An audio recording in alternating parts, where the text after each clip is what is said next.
Alright. Hello, hello. Hope everyone's doing well. Hello, Mel. Hello, Tyro. But, yeah, time to continue Star Rail story. Hopefully not complaining too much about my grievances with aspects of Star Rail, and yeah, just enjoy the story, and hopefully if we finish fast enough, we can get around to the, new event that's going on right now, so I can get some extra Jade. So I can try pulling for Hycelins and everything. But, yeah. So, had a bit of a busy-ish day, but finally got around to buying some new coffee after a couple months since my last purchase of coffee, actually. But, yeah, got some Tanzanian beans and everything.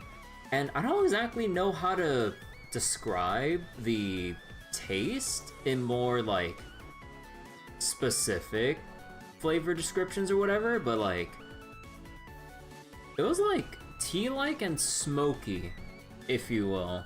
But it's like a light roast, so it's not, like, a dark or medium-ish roasted kind of a roasty flavor, but it's kind of like its own, or it's kind of like a specific kind of smokiness, which, I apparently looked it up. Apparently it's like, reminiscent of, like, cardamom, which has, like, a smoky kind of like a aroma or something to it. But I'm not sure. Like, again, all that, like, flavor note shit about coffee kind of goes over my head. But I can kind of see where they're getting at from there. But I don't know how to describe all the other parts of what I just drank earlier. But, yeah, I've been a major influence lately. But, like, yeah. So aside from that, I was basically spending some time last night off stream and earlier today achievement hunting in Star Rail so I can scrounge up some extra Jade in hopes of getting Hycelins and everything. Well, eventually. But knowing my luck, I'm probably, yeah. So wait, you got Clara's Lycon? Oh. Oh no. The curse of Clara. The curse of Emily's son haunts us all. But yeah, I was hunting a lot of achievements earlier. In particular, all these, also I left them unclaimed because I just wanted to claim them all on stream. But I was looking through the achievement tracker and try to, like, hunt down a lot of the easy to get ones. Oh my god. I really wish we had a claim all button here. Use the 5 as for coffee. But yeah, give me a moment to claim all this. And then, I mean, even with all these achievements, it still barely amounts to, like, a pull and a half, maybe. But I'll take whatever I can get.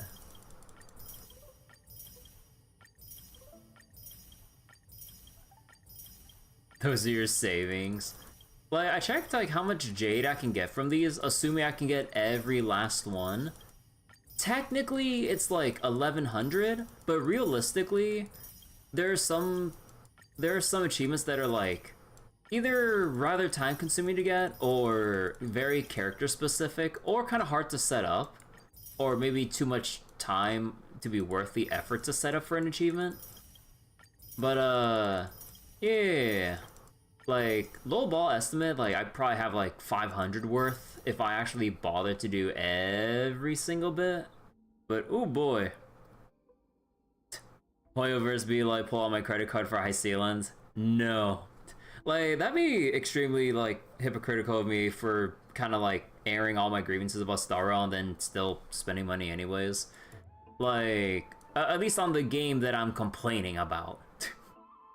So, I'm trying not to not come off like that. But, like, I still am enjoying, like, you know, like, the endgame hard content focused parts of Star Rail. Like, I'm definitely liking the 3.5 stories so far. The events are as silly, and a bit of goofy fun as always, or sometimes they're just kind of nothing burgers, but I'm not gonna I don't think I'm gonna criticize Hoyo too hard if like an event's like a nothing burger. Like either if it's like those like filler events that are just kind of there just to give you some drip fed amount of jade. That's whatever. I'm indifferent.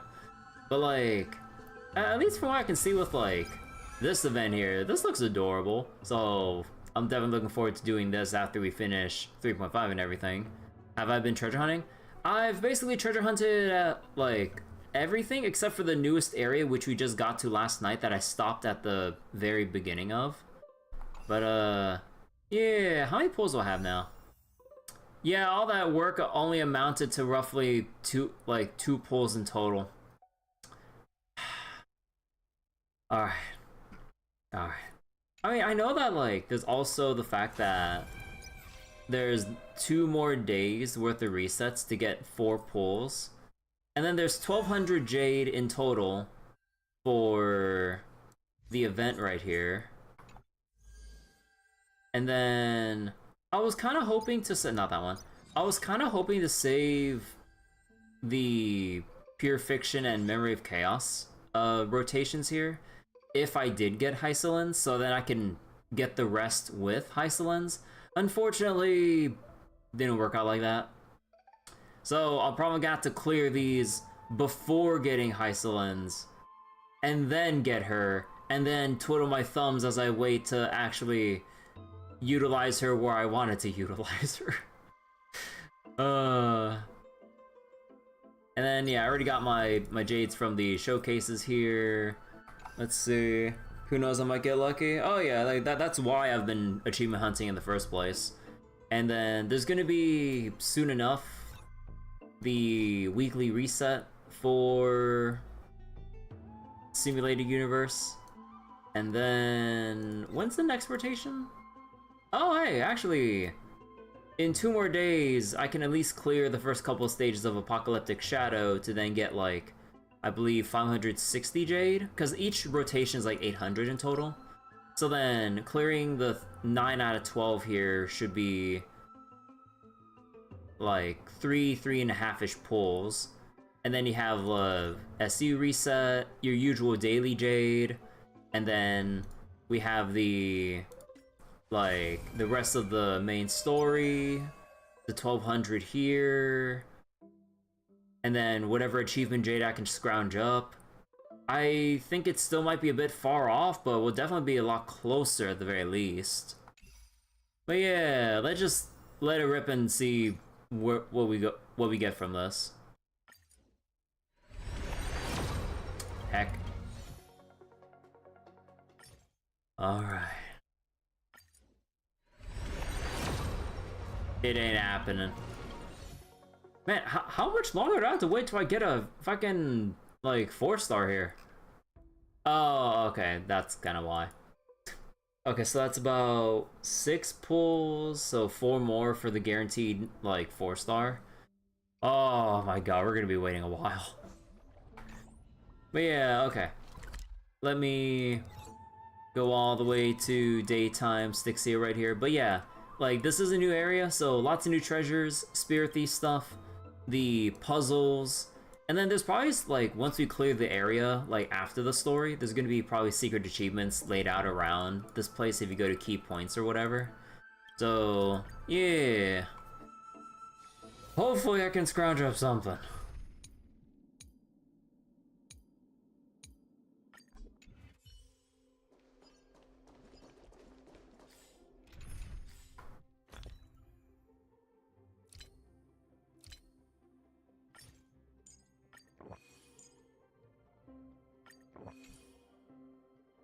Let me go refill energy real quick. Where the heck did I not favorite these?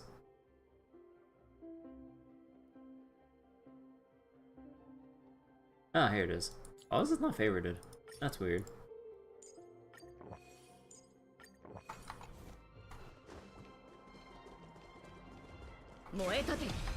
A day of peaceful Meanwhile, in Xenos, I got Miyabi and a signature in what again, pool?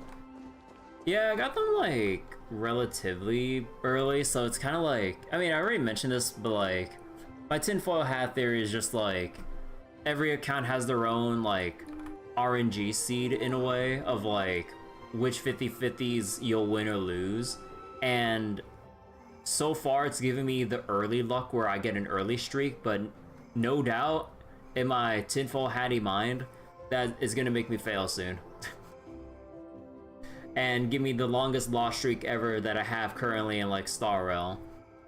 But yeah, like I mean, technically with Miyabi, it's more that like I won my 50/50 there because the pools went up to 77 out of 90.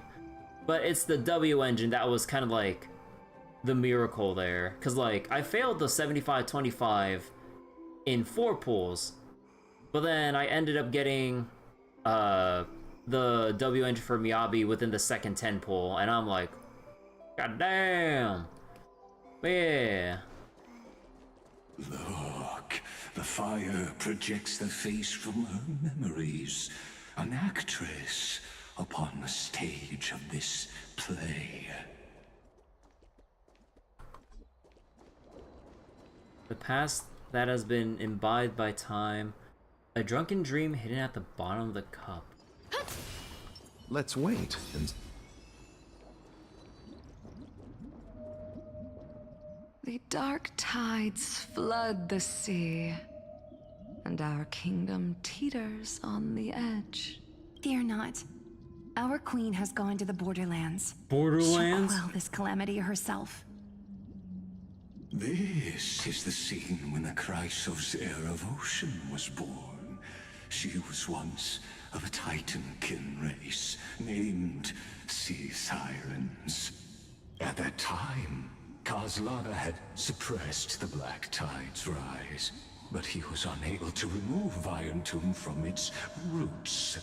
The Black Tide still roiled in the depths of the world, and the kingdom of Sea Sirens was the first to face the destruction head-on. You play this game muted? I don't get why people keep playing like with their games muted like they like at all. Like I get like if you want to keep the game muted for like farming if you're doing redundant content, but like even through story content, that's just baffling because like, you know, like the story is what at least like people should have some modicum of interest in. Otherwise, you know, if people just skip, you know, they're not gonna hear the audio anyway. So then it's just like, I don't know. They sound annoying. I mean, I guess to each their own there. But yeah, I like hearing all the voice stuff. Listen, I heard Electra's voice. She's calling to us. Let's go. Her voice carries the queen's command. Okay, hold on. Wait. Knowing this... I fucking know. Master, 取得品の処理を。 Okay, hold on. I'm actually... Let me go replace Tingen real quick. Take a look. This is pure genius in action. Alright.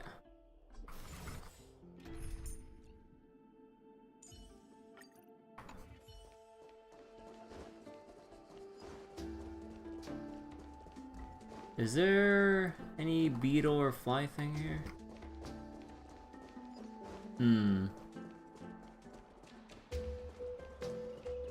Change the audio to Korean, then after being unable to skip, you just muted it. Sure, what's going on interesting we don't care about anymore? There's a disturbing amount of people that are just like very like apathetic or indifferent to like whatever's going on in the story, which I mean, you know, like everyone's playing Star Rail or just any game for their own reasons, but I don't know, it's like it's shocking the amount of people I hear that just either skip literally everything, even if the story is like the focus of what they put a lot of their effort in, even if it's like one of the big hooks of the game that keeps it, that's like a big part of its driving force for, you know, why it exists. Well, obviously it exists to make money, but you know what I mean as a game. But like, it's shocking the amount of people that just really don't give a shit and just like keep everything muted, and then at the very least like other kinds of people that would just complain afterwards. I'm like, but you skipped it. No one that you like anymore since Sam. I mean, yeah, I mean, like, everyone has, like, their set of favorite characters and everything, but, like, I guess, like, for me personally, like, you complain about the characters. I really don't get why people complain so much about characters. Like, it's one thing to, like, at least to me, like, have, like, your favorites, but then to be so turned off by basically, like, anyone else that gets introduced to the point where people just skip or don't bother paying attention to the rest of the game. I'm like, if you're that focused on certain characters, I'm just like, I mean, I don't know, like, I like, there's just me trying to be a bit pushy about my preference about taking a look at Star Wars as a whole package, but yeah, I don't know, like, I don't know, or I guess in a way, like, nah, I'm probably just looking at it way too pessimistically, but just seeing how people react to, like, certain characters, on how much they either like them or how much they don't like the rest of the cast, or even the story, or want to bother engaging with, like, a lot of the game's content. I guess my standards are just really low. I don't know. Anyways, Stixie is so stunning. Oh my, look who it is, Kirby! You've come all the way here. Let's admire the rainbow together, Eve. Oh, that's adorable. To keep the black tide from threatening the ocean, the queen gave her all, body and soul. Born of the Queen's chalice, she bore the deepest blessings and inherited supreme divine power.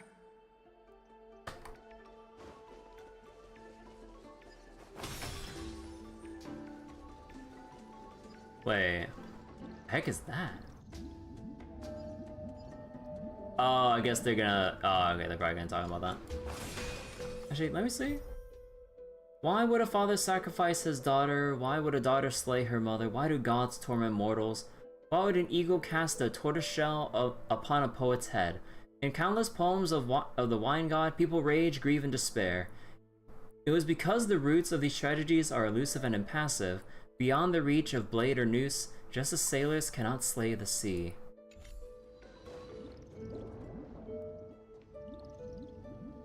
My sisters! You're finally here! Ah. Of course, Electra. Your beautiful melody drew us here. What? Electra? Her true name is Electra. This is a reflection of her former self, clinging to the past with aching defiance. The Queen summons us. She must be near exhaustion. The black tide will soon enter our borders. Then what do we do? Will our seas fall to darkness and terror as well? Don't worry. We shall lift the chalice in her stead to catch the black tide, and stand together to safeguard our realm and its people. Such tiny titankins, thinking they can stop the tide of truth. How naive. And that naivete is the root of all suffering.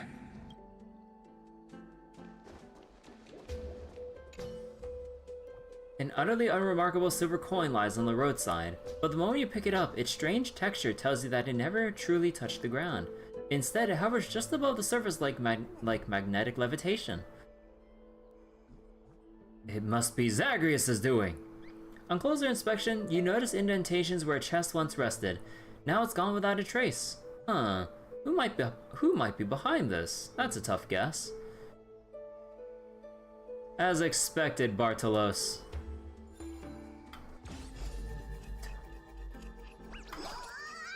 So on the flip side, like, he already made off with the with the treasure chest. I surrender, I surrender. If you keep pulling like that, we'll be split apart. I feel like the ground is spinning. I feel so sick. Wait a second. You're not a priest of Ornyx, but that messy gray hair. Say, this lovely miss, haven't we met before? Yes, we've met at the end of the West Wind.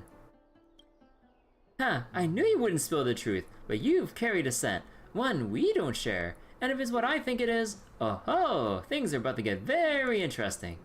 It would be such a shame to waste your talents on the right path. Would you be interested in a little collaboration? That's what I would have said, if this were truly our first meeting. Pity.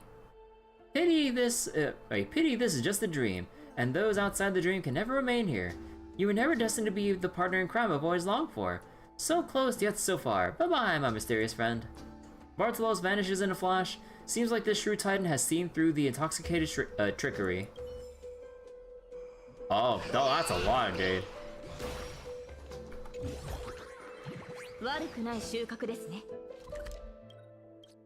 Okay, so that counts as Spirit Thief as well. Okay. So it just upsets you how different NPCs are compared to obtainable characters. Sam was something excited to see, but you're upset seeing them being Firefly and their character models shrink out their pulling for them. Svarog is another. You want Svarog, but it's Clara's summon basically. So you don't care about. With Zenless and so bad, a lot of characters that don't follow all three same sizes for Starrel. No, I mean like I believe that like they still have like similar model size templates for a lot of characters in Zenless, because that's just how their workflow is to make sure that like they don't spend too much time working characters from scratch. Like you have like shorter characters like Qingyi or Sokaku or who else is really short? But like yeah, you have characters like that, and then you have like the taller like characters with like the lady models, because I think it's like I forget all the names they go by, but it's like you have like the small ones like Qingyi and Sokaku and stuff. You have the maiden models, which are kind of like Alice Yuzaha and company, and then you have the lady models for like the like older female cast, and I assume, you know, similar with like the male cast as well, with their own models and stuff. Actual buff characters in Zenless, bulky too. Oh yeah, like they do have like a bit more variance in like the builds of the characters that they do put on everything. Yeah. Actually, can we go down here? Yes, we can.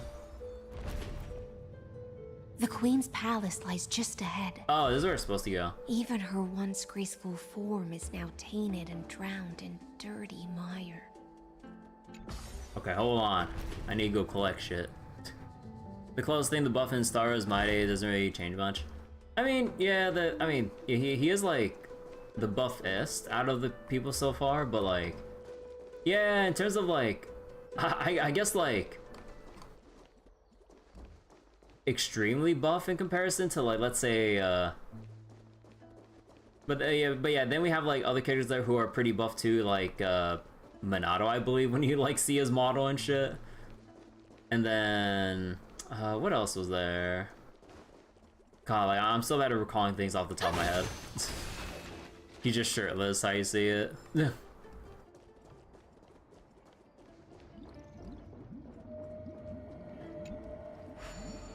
Yeah, but I mean, like, oh, what was this? Teleporter. Oh, you gotta do teleporter shit? Oh. Teleported to the things of the same color. Special button. Stepping them... Wait. Stepping on them will reset a set of teleporters of the same color. The buttons will not appear while they're active.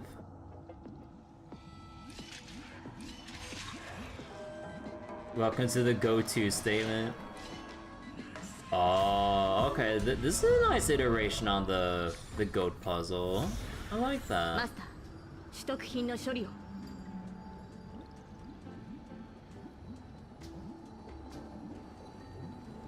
Wait, I hear treasure chest somewhere. Oh, it's probably because we're under Hysolenz's like.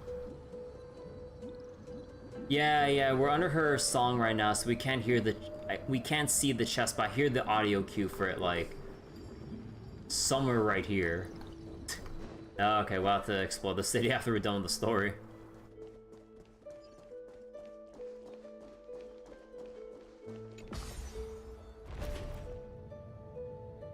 Do I have Topaz? Oh yeah, I have Topaz. It's just at some points, with how Amphorius has been, Hoyo's been deliberately hiding certain treasure chests so you don't deviate from the story and you actually just, you know, go through the story and then go into exploration mode. Because they have like hidden chests until post-clear, when you're not in mission mode, basically. Why do you loathe the Earth Titan, yet love the life that the land births? Huh.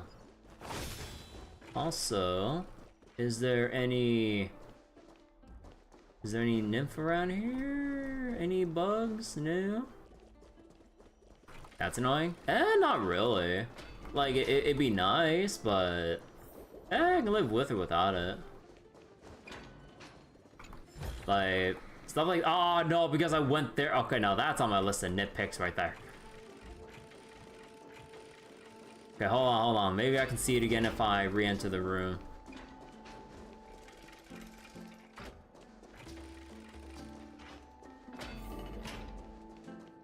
Dang.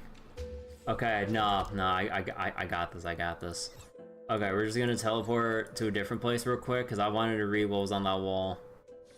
And then if we teleport back, should be able to see that again.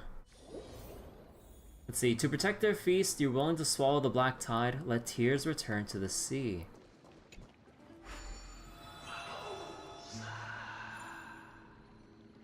Wait, to Lantern? What was the ocean's core flame symbol?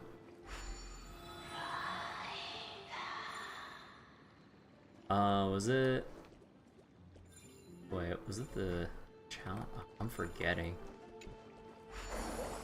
Oh, whoops, I accidentally ate the... Ah, whatever. Got that stutter right there.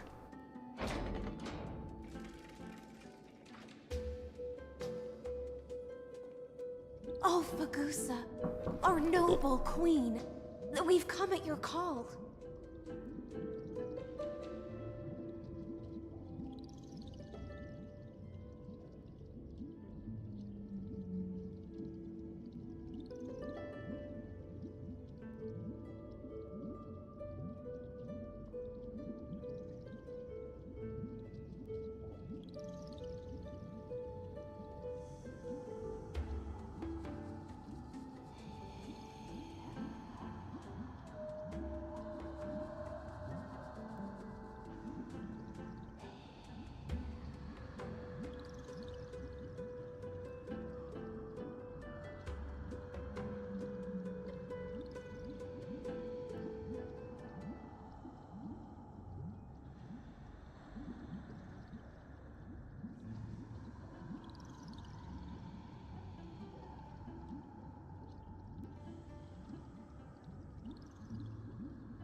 Oh, sorry about that. I had to mute the mic real quick to answer something. But yeah, oh yeah, also probably the, depending on like how the story goes tonight, like probably might have to end the stream on the early side because I gotta wake up real early to help out some family with some stuff in the morning. But yeah, anyways, let's go continue. My little fishlings, you swim with such joy. It pains me to speak of the kingdom's sorrow. I once believed I could drink the black tide dry, but even the deepest chalice must one day overflow, and I can hold no more of this filth. God, they're just trying to drink the black tide. So wait, but nah, like, I gotta do some shit early morning, so I gotta help out. Mother, worry not. We're all children of the sea. Let us bear your fate together. Don't leave. We'll take up your mantle and drive back the black currents. We'll mend your sacred chalice and take in the cursed filth. My little fishlings, when the spear of strife falls, you may retreat in peace. I promise you. On the surface, The city-states will hold a feast without end in your honor. This is the last gift I can give you. Oh. Oh. Fagusa sank into the abyss.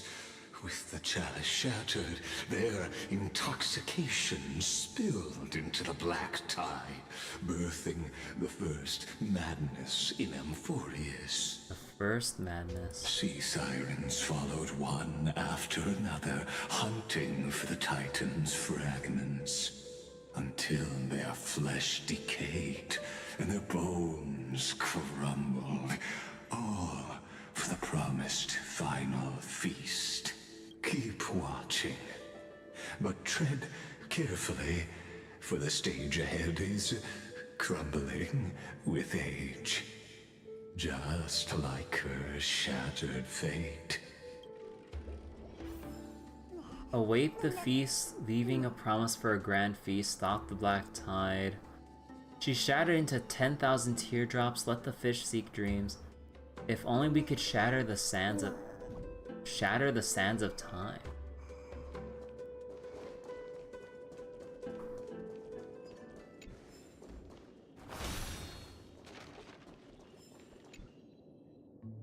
I love the color gold. It's a color that symbolizes romance. I heard that the nymphs of romance are actually a flutter of butterflies. They must be worth their weight in gold. I wish I could fly alongside them. Perhaps then I'll become golden in color too. Aren't you already gold?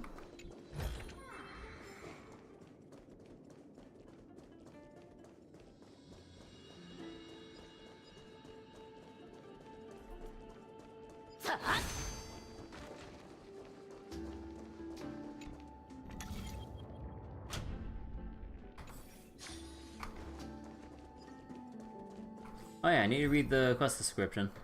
Let's see. Oh ship, the waves are pushing you back to sea. What now? Firmly stop. Turn toward the harbor. Can't you see? The oars are gone from your sides. The mast has snapped in the fierce southwest wind. The rigging groans with sorrow. No ropes remain. How will your hull survive the crashing waves? The sails are torn, and the divine statue has vanished. Beware. Do not let the storm toy with you. Let's see. Ornyx's prayer. Breaking it will pause time around it. When facing a broken vessel, rewinding will fix it and allow time to flow again. When rewinding object will not be stopped by the zone. If you wish to freeze a moving object at a specific time, you can preemptively deploy time stop, initiate rewind, then manually interrupt it. Some character techniques can also trigger time stop, such as a Trailblazer and others like Misha? Huh.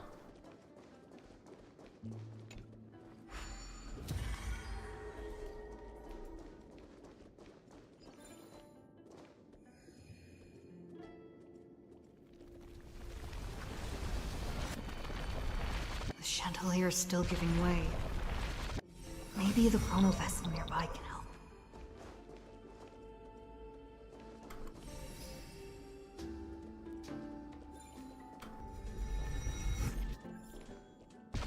Blah. You successfully knocked yourself down. Yeah, we got the achievement.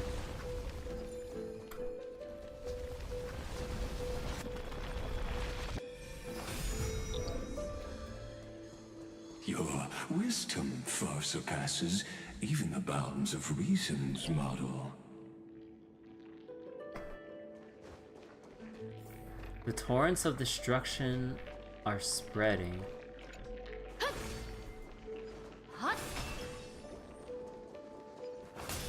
Wait, what does that say? Ah, god damn it. Can't get through. Looks like I'll need the miracle orb nearby. The sea sirens might attend the banquet with the mother, or when the day comes. Was it? Or when the day comes. Nah.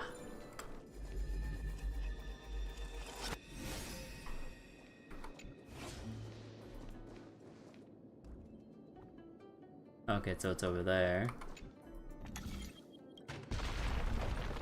The ending was written long ago. Even you cannot rewrite it. Just like this poor chandelier.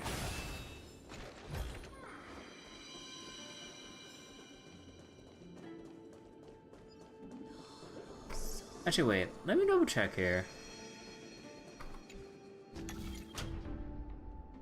Okay.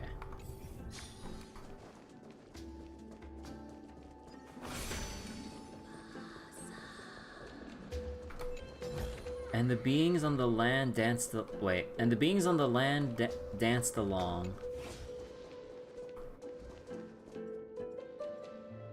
Okay, so it's down there. The black tide is devouring everything. Electra! The fiends have gnawed my tail. I can no longer swim to the far seas. Electra! The black sludge has soaked my fins! I can't dance with you anymore! This is but a fleeting— wait, this is but a fleeting drunken dream.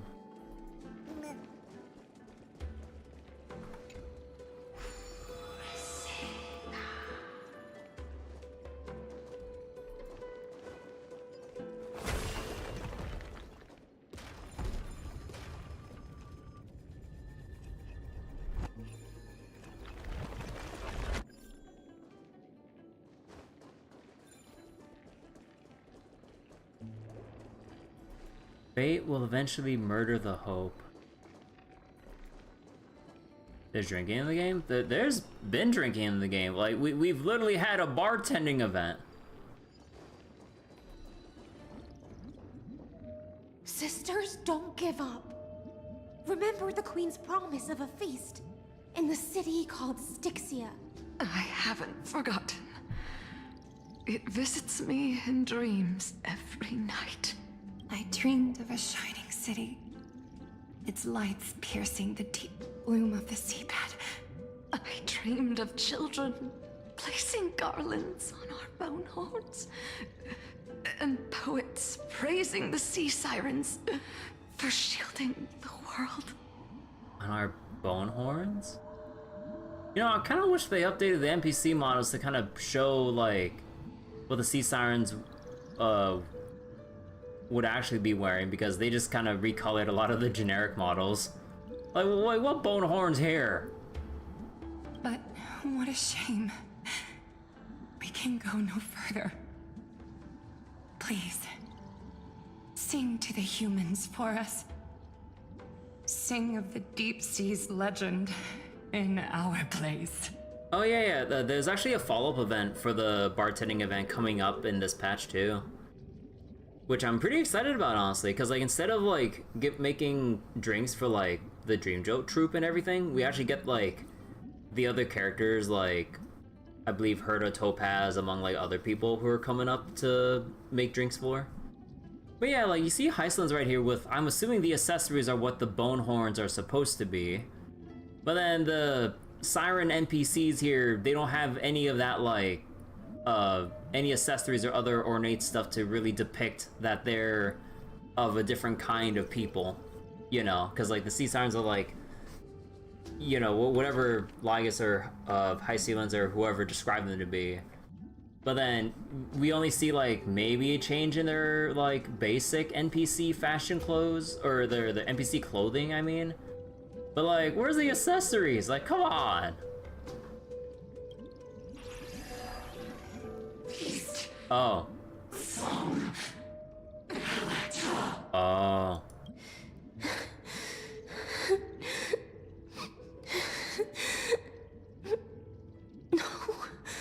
The sea sirens were tainted by the destruction.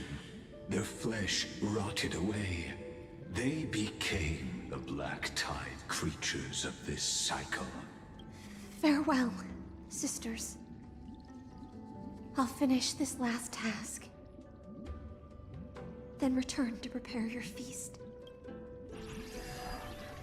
And so What? No actual story combat? sea Even if it... siren remained among Okay. the sea floor, high sealands, swimming alone through the seas, burying her kin, and searching for the fragments of the chalice of plenty. Like, come on, not even like a basic comment to introduce the enemies of this new location and everything, bro. Like, I mean, of course, like, I'm like, the irritation was there with like having to fight enemies if I don't have like Acheron or Phynon going through areas at this point through exploration. But like, I thought at the very least we'd have some basic introductory combat in like through this cutscene here. Though most of that journey was in vain, why not use the power of time to leap ahead toward the journey's end?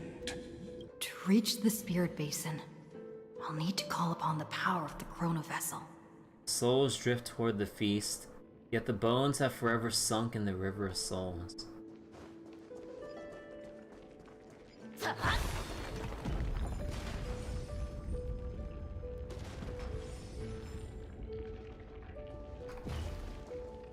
Wait. Where is... Oh, okay. And we're not allowed to go over there. Let me see. Any other collectible here? Any nymph around? Holy crap, the black tide's on the ceiling. Think that I guess some version would be playable? Hell no!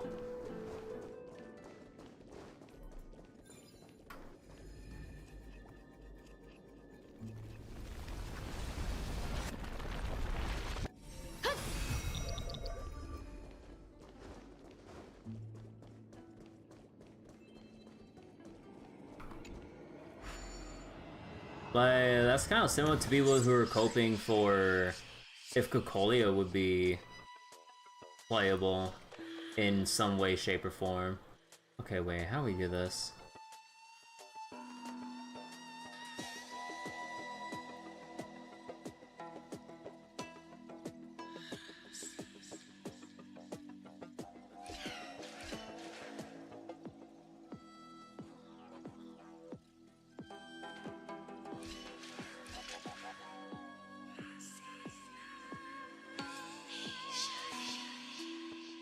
Still hoping for Cocolia. She's just like a villain just for like the early story, and there's nothing that really indicates that she'd be playable, or I just don't see why people actually want her playable. Let's see.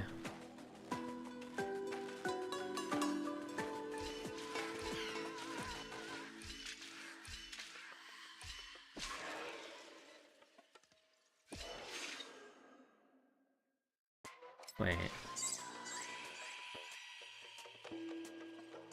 Oh, because you have to reactivate the teleporter. Oh, wait.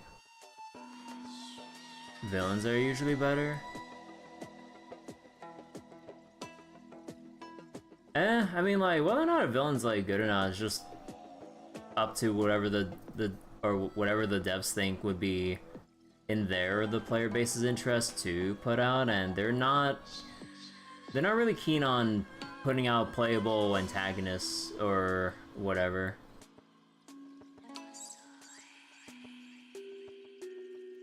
General preference? Like, whose preference are we talking about here? Okay, wait.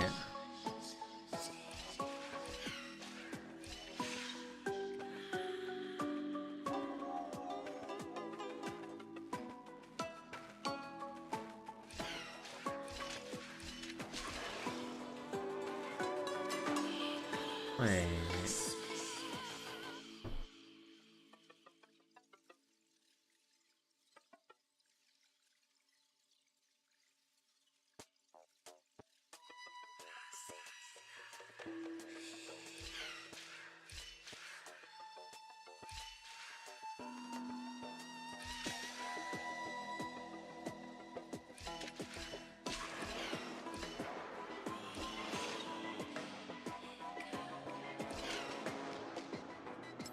Wait, no, I'm supposed to make him go through.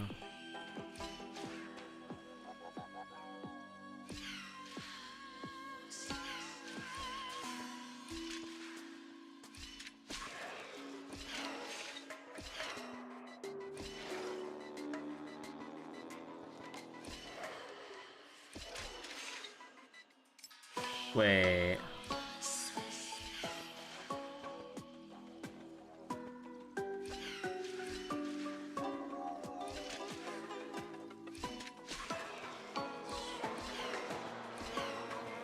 Oh no, I was supposed to drop him earlier. Okay, wait.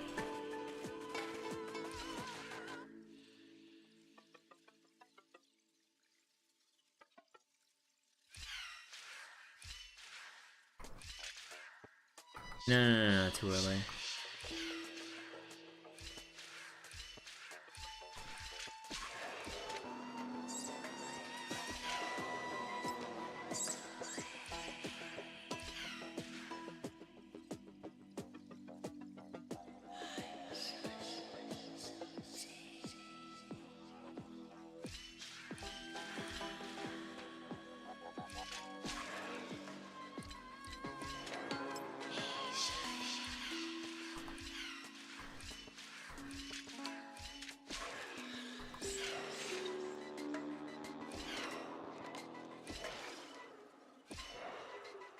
Oh, no, wait.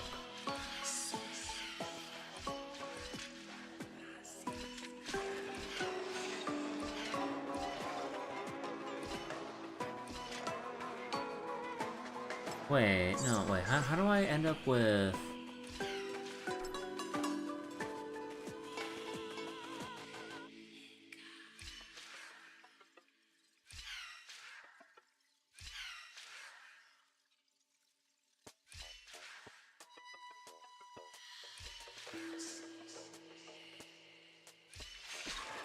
No, that's me.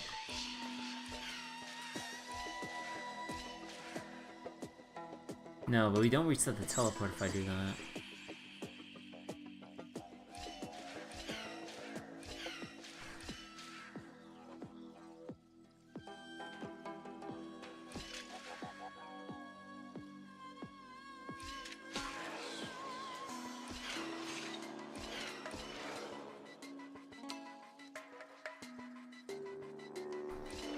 Oh, no, I was just supposed to go forward. I'm dumb. Like, I was like a bit too focused on trying to make him stay on the button. I'm like, wait, no, we just need to pass over it just during that one step. Oh, okay.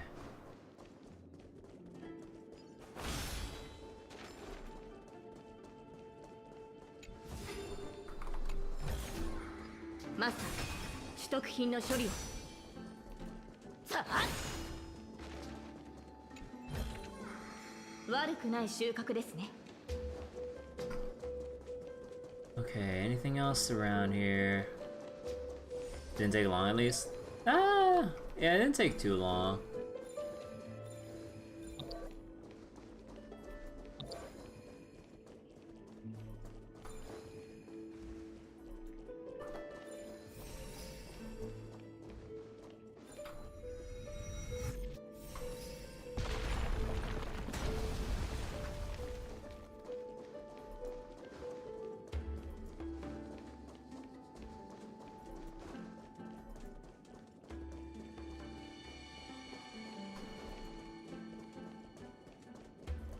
Wait, what am I missing?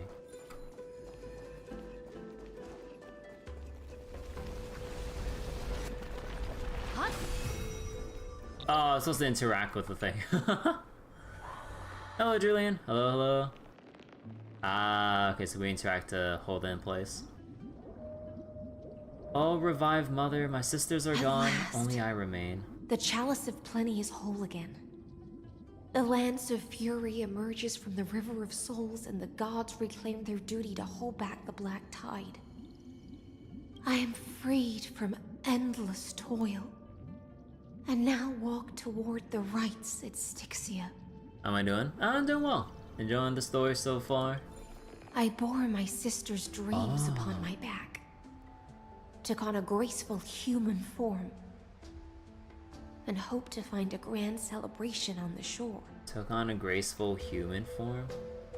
Like, it really makes me wish they modeled what she was supposed to look like before, because they just use her regular ass model, but there's no visual indication that, you know, like, we are referring to Hycelians in the past as Electra, but we don't see what her different appearances because they're just saving budget on not modeling something completely separate for a short amount, for like a short story segment here. Like, come on, let me see what the difference is with what she looked like back then. She said she then took on a form if we're kind of looking through her memories here. Also, I want to take a picture of this.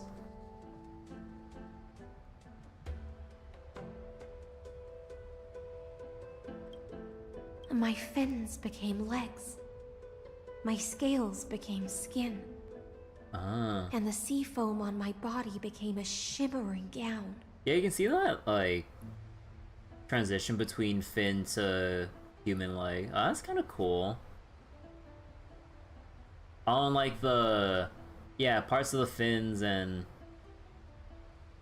The fins and stuff became, like, her clothes or hair and whatnot. That's very cool. But when I stepped onto land, there were no festivals with honey brew, nor poets plucking harps. Only silent death, drifting gently along the river of souls. When she fulfilled her wish, she only found Styxia to have already repeated the mistakes of previous cycles, and was swallowed by death. Hopes and promises are nothing but the foam of dreams. I am a sea siren, a vessel born to contain the tides. Now that my task is done, and the promise is broken, Another, a house of lies. am I to go on? In a world drowned in shadow. Confusion, pain, nihility. Fagusa, my noble queen. She evaded my questions with drunken stupor. She told me a grand feast awaited me in the surface world, so I wandered lost, groping through the dark. The feast she spoke of. Where is it? Lonely Blade, I shall grant you everything you seek. Alright, Hyacinth is very pretty. On the dusky battlefield, I saw a fire.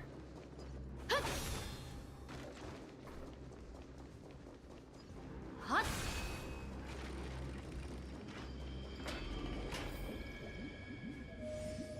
Why did she call out to me, and why did I respond? After wandering the surface for ages, the lost sea siren met her future conspirator. You quelled the wars alone and forced strife into retreat. This swordfish that commands thousands of legions, whom does she serve? This was the moment they met. Yes, Ceridra, long before she became the Imperator, was already burning with ambition. Sovereign who follows prophecy. I am no one's sword. I am just a wandering fish, seeking clarity through bloodshed. Then how about letting the sword dance for me? And letting the violin sing in my name? Her flame. Tell me, what is it you seek? It gives such warmth, such brilliance. Man, if I had an ultra wide monitor, I could actually see what the rest of this word says right here. All I want is a feast where I might belong. Oh, is that why Ceridra keeps hosting feasts before and after their battles and everything? Such a demand is trivial with the Sovereign's authority. I'll grant you a banquet worthy of conquest and comrades to toast beside you. But Knight, you must offer me your heart. My heart? Yes, a loyal heart that will generate no betrayal. You were deceived by gods and drowned in the ocean's darkness. But now, I will lead you forward and be your light. So be it, noble monarch. The law you proclaim shall govern my every breath. My light, my law. So be it, noble monarch. My monarch. I am simply becoming someone else's vessel once again, and accepting a duty given to me. And thus, in her hollow drift, she finally found a new purpose. Like sunlight piercing the deepest trench.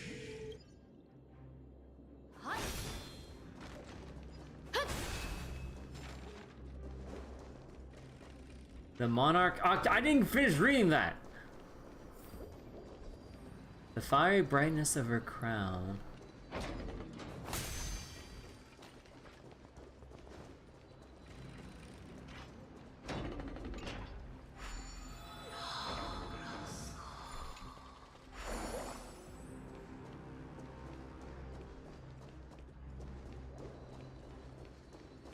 Wait. Melted away my confusion. Noble monarch, I've cleansed the foulness from the road as you commanded. My blade, you've helped me ascend and take the crown. Ask, and you shall have your reward. What I desire is the same as before. A feast. Your promise. Look, I've prepared you a grand banquet. The finest honey brew and tributes await. Fish are drawn to light by nature, for the deep sea knows only gloom. This feast? Now I found a flame. It may scald and burn, but it's the only light. This feast is not a lie. Come, let us join the feast. Perhaps the path forward lies hidden among the revelry. So I was like, don't care if you don't read it, read faster. It's not even that, it's like, if you just take even a couple steps into like the wrong part of the zone, then it just like wipes away the story lettering that are just floating about at inopportune times. Like, I kind of wish they'd make them stick around until you trigger the next like actual cutscene itself, instead of just getting whisked away before I realized that I shouldn't have been walking in the first place. Oh yeah, I know you're just joking. Oh hey! The mannequin hides in a corner of the square as if excluded from all the past stage plays. Was there simply no role left to give it, or did the dream's master will it to remain untouched by the smell of the sea? You can't tell. The garment maker remains silent, perhaps his voice has rarely been lost to the sea. Perhaps intoxicated by illusory dreams, the garment maker remains silent. Where are the remaining nymphs?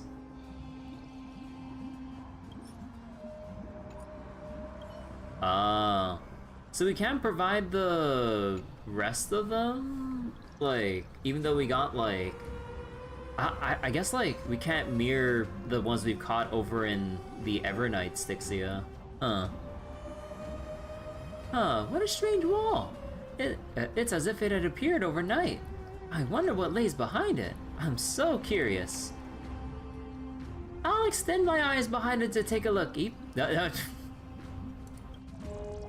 Don't take out your eyes.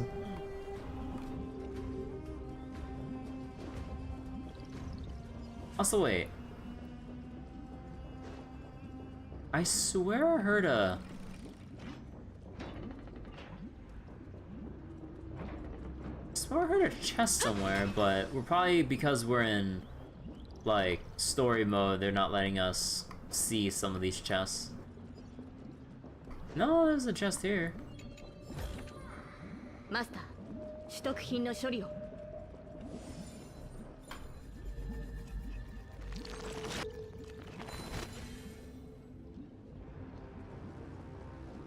The people's laughter.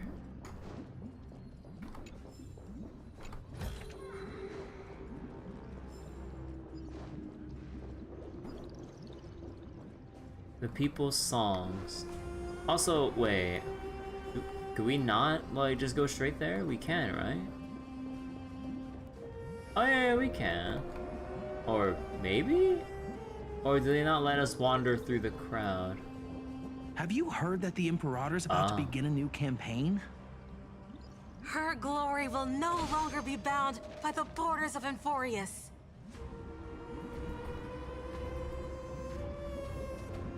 The people's songs.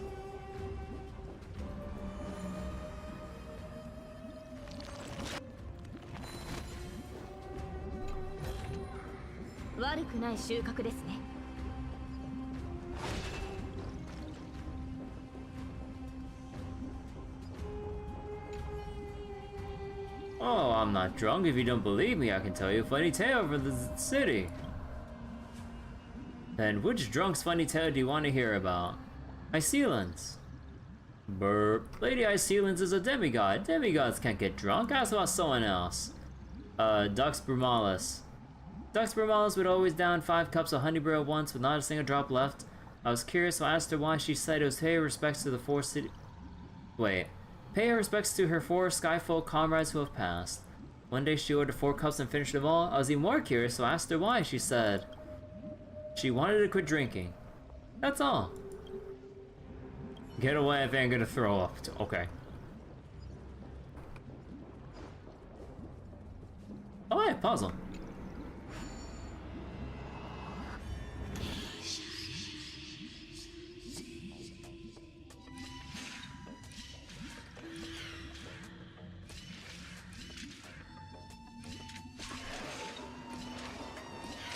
Blah.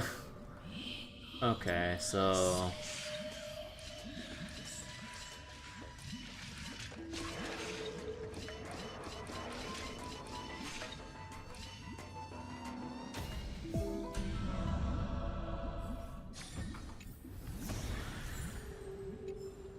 Alright.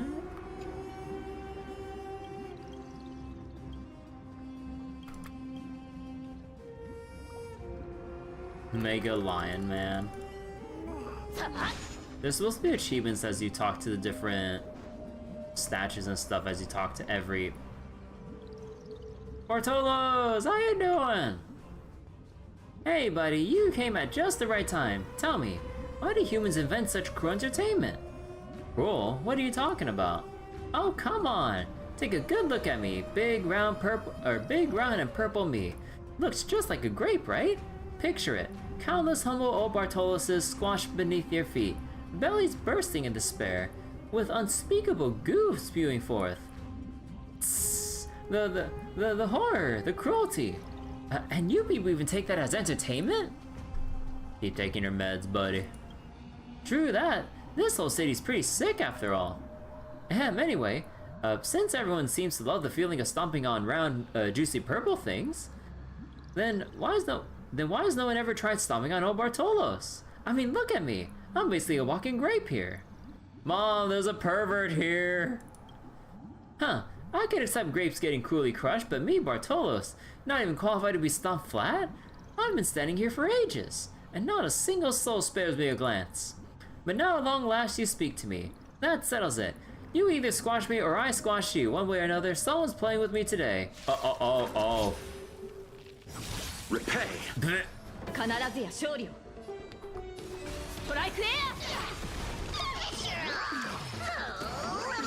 Welcome, customers. Bloom. Okay, basic of that.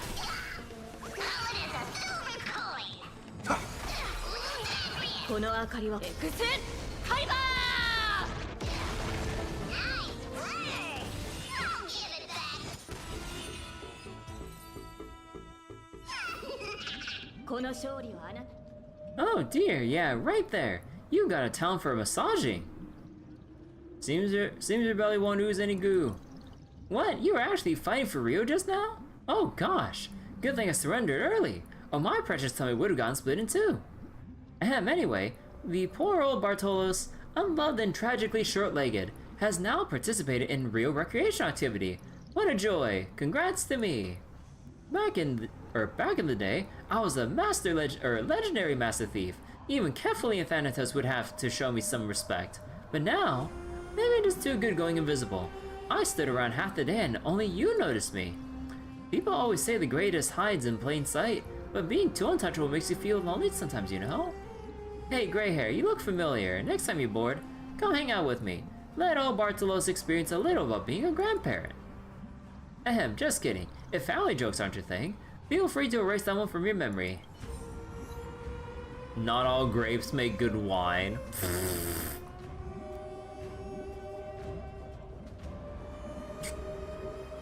Oh, that's what they said about the grape squishing here. Do you not get an achievement for like running around and stomping on the grapes here?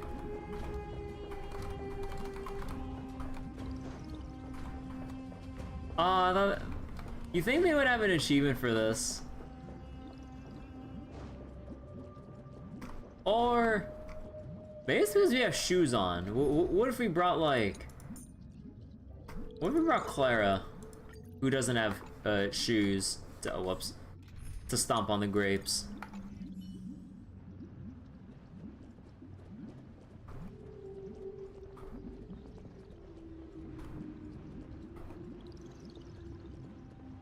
No?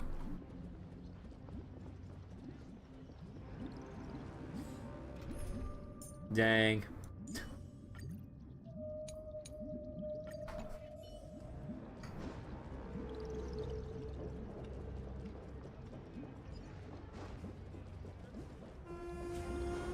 Yeah, I was kind of expecting that might have been like a potential secret achievement.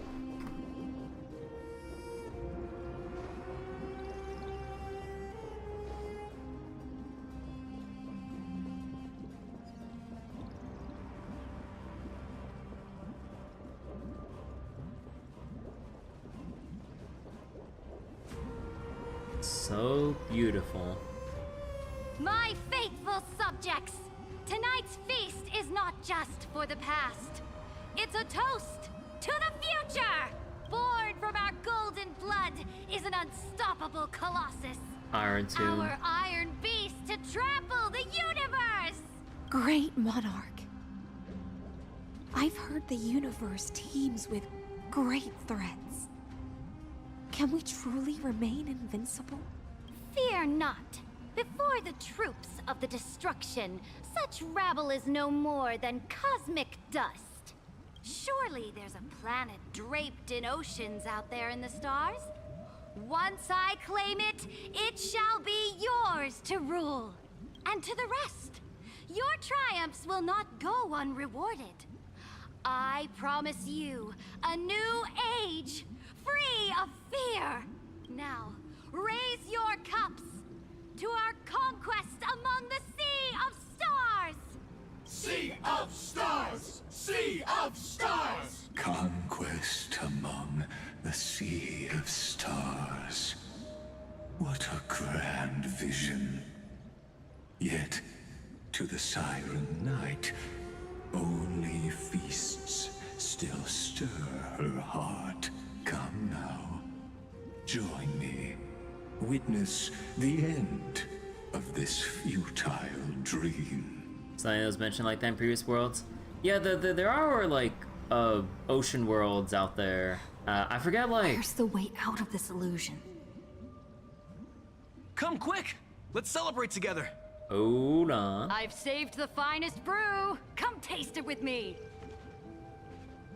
I believe it was one of the planner ornament sets. Hold on. Was it Von Walk? Brimming with plant life.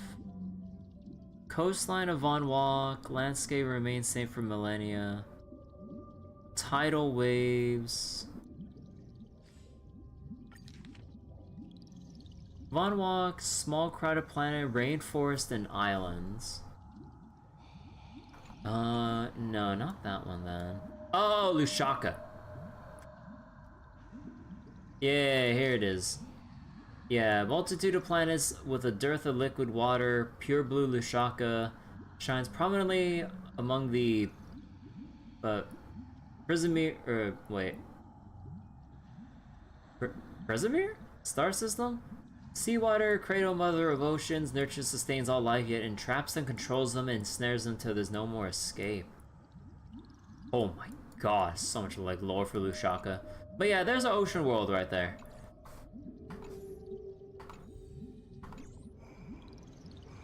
But yeah, I guess Von Walk was a coastal island kind of a thing with like a lot of rainforest and shit. I am willing to drown in our ambitions, to drown in the liquor of dreams.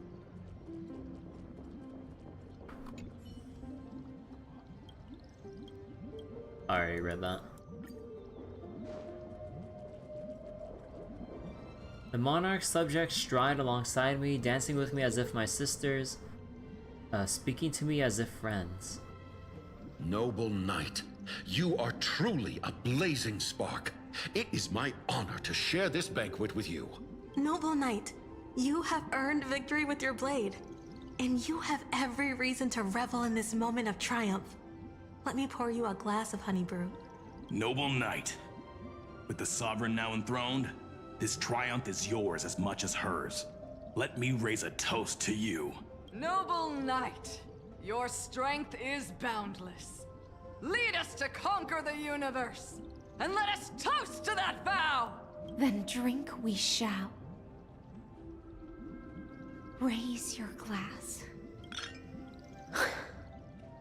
In the deep sea, I never knew what fire was. But when I set foot on land, the first light that I saw was the flames of war, lit with golden blood. It scorched my fins, made me feel pain and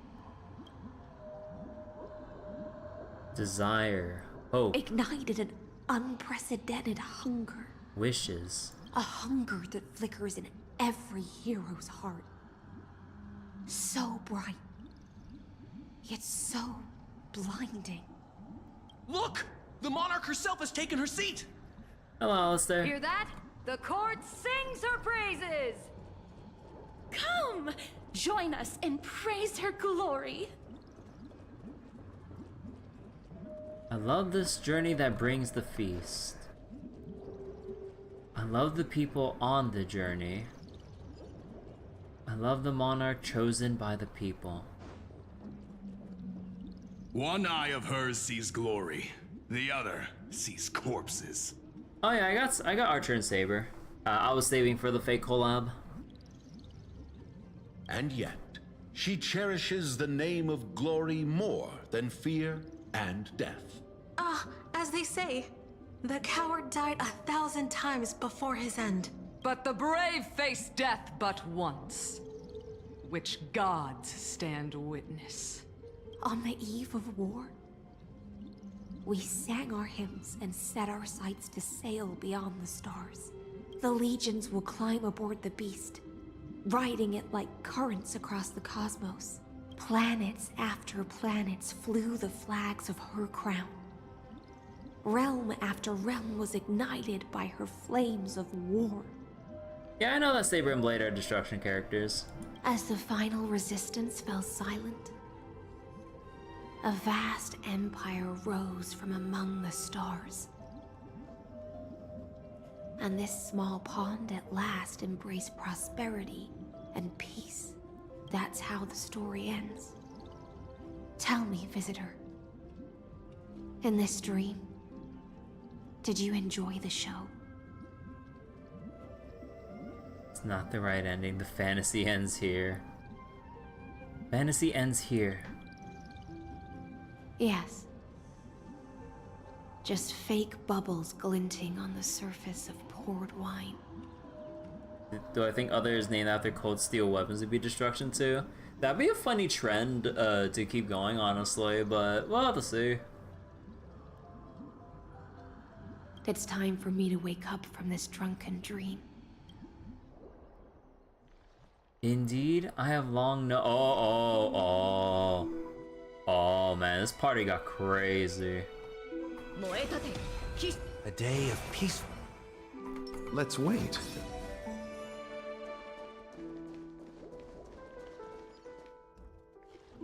This is another one of the- wait, this is another one of Fate's Grand Lie.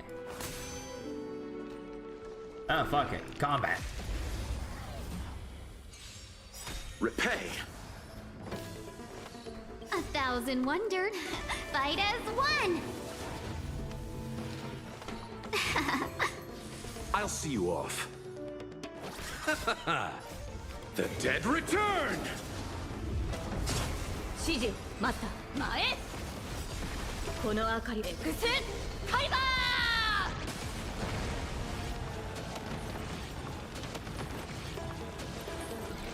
Let's be friends. You'll pay for that. Receive divinity. Better late than never. 必ずや勝利を聖剣解放 Wait, what happened? Wait, what happened to the camera? Wait, they got pushed back all the way in the corner of the battle zone.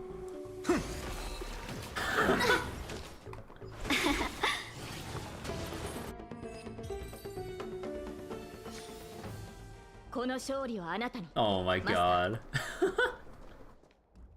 Let's wait and see. You went to the forest helping out flying critters in a restaurant with Finon.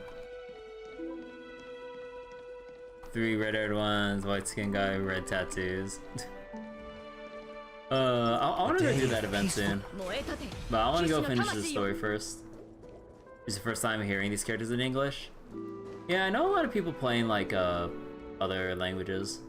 Ah, my Imperator is dead. The Imperator is dead! The Imperator is dead!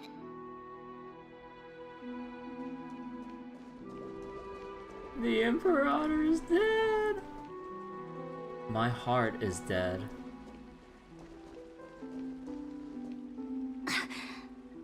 People once cheered for my ascension. And now they cheer for my fall. The cosmos. The battlefield that I cannot reach. Before the Sovereign's conquest reached its end, her life and ambition had already been swallowed by the deep sea. This is the true ending. Her grand designs torn apart by the blade. Her regal robes soaked in golden blood. And the one who struck her down? The one who struck her down. The killer is... was her most loyal Gladius. Why? I don't need to explain myself. A fish in a pond has no hope against the surge of fate. No cutscenes? I mean, like, this is all, like... I mean, maybe they could have had, like, a flashback within this segment, but... The Trailblazer's been missing for 1,000 years because of, like... because of Lycus imprisoning us. Although, it would be nice to actually see the flashback that led up to that point, but I don't know. I wandered the shore, found a flicker of flame, only to snuff it out with my own hand. Oh, I guess it would have been nice if they expanded or kind of like elongated this segment to build up, or to foreshadow and build up to the reveal here of how she got assassinated. Because, like, yeah, maybe I kind of agree that, like, they just drop it like that and it's like, okay, let's move on. I don't understand. If the ocean's feast, the Imperator's dream, and even Amphorius's existence are all illusions, then what's the point of our journey? When the Deliverer returns, I will let this absurd celebration come to an end. But Greyfry, I can't help but wonder how I dearly wish this feast of the Flame Chase would never end. It seems she sensed your presence. The Fantasia's foundation is starting to crack. Let's return to the prologue. Remember the allegory of the cave? Can the prisoners in the cave learn to see the shadows and echoes for what they are, and stop mistaking them for reality? As you've seen, when she cast off her chains, finally turned to look around, and moved her legs, her reward was nothing but searing pain. The light will blind her, for the fire behind her had never once actually touched her eyes. Her legs will buckle beneath her, for she had never learned to walk forward. And so she fell into infinite confusion and fear, and came to firmly believe that the shadows and echoes were the real world. But we in the cosmos, are we truly any wiser than she was? Now, nameless one, fateless one, ask yourself this. He sounds pretty creepy in English compared to other languages. Yeah, the like I says, VA really killed it with the role. I love his deliveries here with Lycus and stuff. Like, really sets in, like, I don't know how to describe it again, but like, yeah, like I just really like the way he talks in general. The paths you tread, the eons you worship, everything you've trailblazed with your own hands. Could it all be someone else's projected shadow? Let's leave that question till after the curtain falls. Once you've unearthed every last truth and reached the prison built for me by the demigods, I'll speak with you face to face. I, the Theoros, have walked the 30 million histories born by Kozlana. 1,000 years is a mere atom in a grain of sand to me.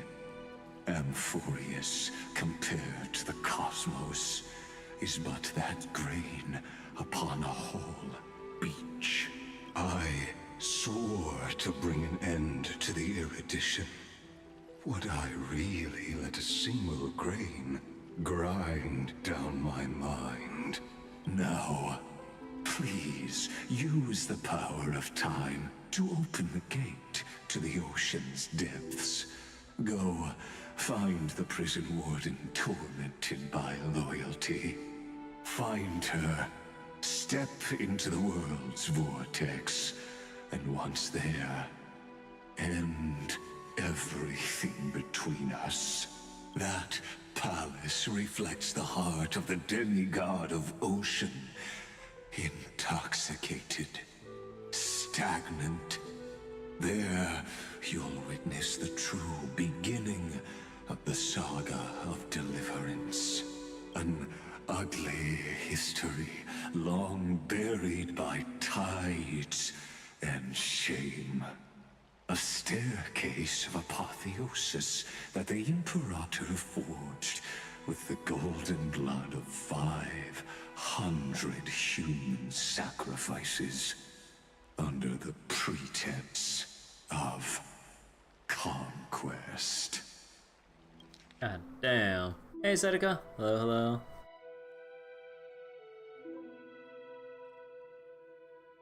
Once you've unearthed every truth, 30 million histories, 1,000 years is nothing to me.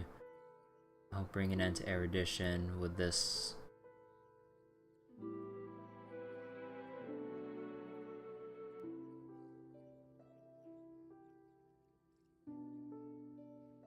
History buried by tides and shame. Yeah, the Emperor, or Saridra, basically sacrificing the lives of 500 Chrysos heirs in her... or for the sake of conquest. I'll wait for you at the heart of the world. But to reach the place, you must find the prison warden, lost in her stupor.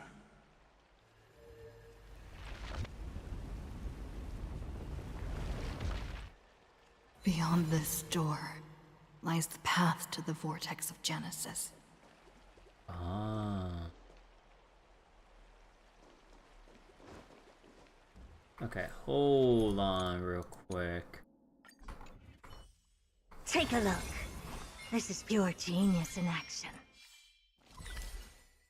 And no chest until we go all the way over there. Gotcha.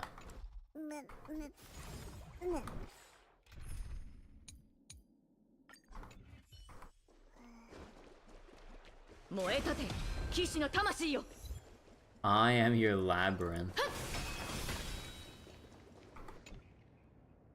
Wah, eep. Oh, sorry I scared you, but you scared me too. Okay. Bye, Tusper. See you later. Now step away from this false banquet. And then onto that bloody stage. Oh god, it's lagging, trying to load in the whole area. It's Saber from that one game.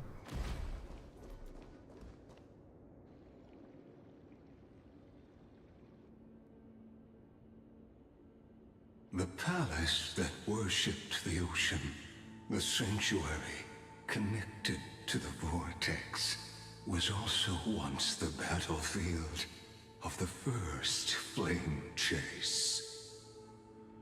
The palace that worshipped the ocean, sanctuary connect. When was a slow-mo feature added? The flow of time slowed down. Her exuberant song halted the passage of time in this place, imprisoning my body and shielding my soul from deterioration. All just to await your return. The twisted time and space reflect her confusion. Look, it's the Deliverer! Oh. The Deliverer? She's back? Under the constraints of the ocean, time sinks into intoxicating turbulence. Your prayer's power is slowed by the currents. So if you want to fix shit, you have to do it outside the story. And so, the Imperator's crimes were veiled. Banish the Mad Sea Siren.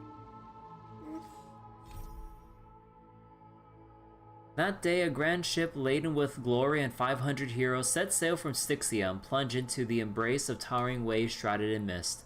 Days later, the ocean fell silent, and for 1,000 years, no wave rose again. No one knows the story hidden in mist and waves. Perhaps only the ocean remembers. A single burning ambition ignited all the timbers laden on that ship. Ashes of emptiness drifted slowly to the ocean floor. Go now and feel that chilling flame and those burning tears.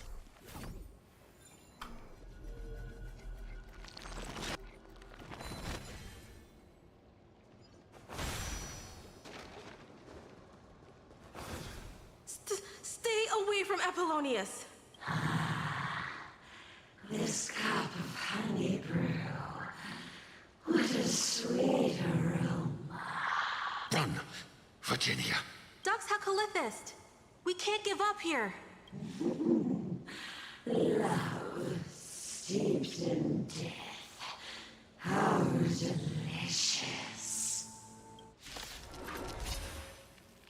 Sadly, all you see is a remnant of history. And your interference is just another equally futile echo. 前 I've heard the call. Torment and doubt, farewell. In this mortal, I will watch over you and guide you on your path. この明かりは星の希望地を照らす命の証見るがいいエクスカリバ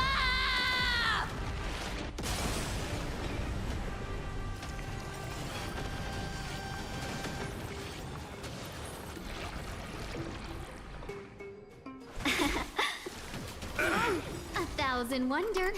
Fight as one. You chose the wrong enemy.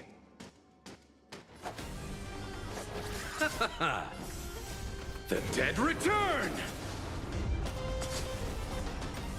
聖剣解放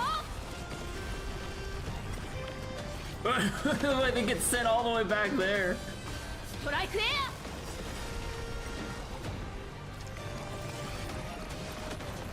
この明かりは星の希望地を照らす命の証見るがいいエクスカリバー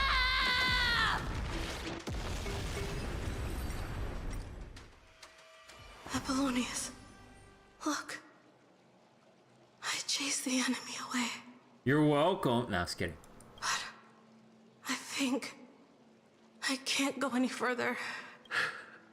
I'm sorry, Virginia, for letting you. You're still sad there's no English for Saber and Archer? Yeah, it would have been nice, but Archer's voice actor has a very personal reason for not voicing Archer for Starro specifically. And I believe I heard Saber's ENVA is like full-on union so that like she won't take this at all. Something to that effect. But yeah. It's okay. I'm glad to die by your side. Ah, such an ironic twist of fate. Even as the foundation of the world crumbles, the heartless Imperator still made the same decision she did in the past 30 million cycles. During the first Flame Chase journey, the Flame Chase Legion stormed Styxia.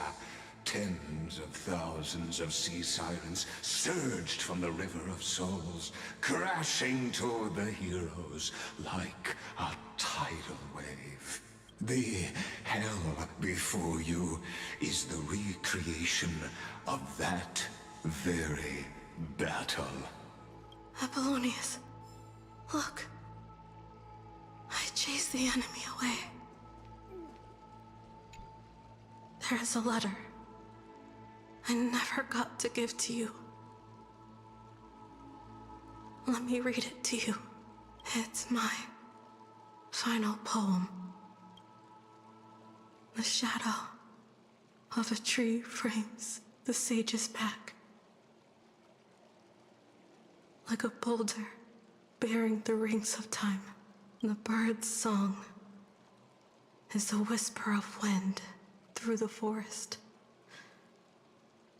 But it cannot pass the fractures in his form.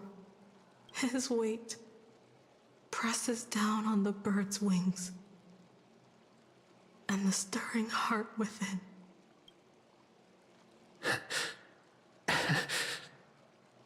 I always wanted to tell you. You look beautiful when you read poetry. Her voice reciting poetry grows ever fainter, fading with each breath until they all vanish completely at her lips, like wind slowly dying away. Virginia, see you in the new world. His form grows rigid, but his kind smile remains, as if he were a benevolent statue frozen in time. Oh. Ah, Tusper, don't play along! They lay side by side for the first time, never to wake from this dream again.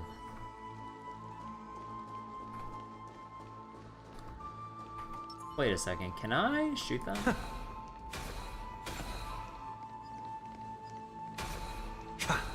Oh, is it because the bodies are blocking? Yeah, we'll have to come back here. More water current. Oh my god. I'll continue to stay here and wait for the water currents to bring me to an unknown destination. But this isn't a water current. Oh.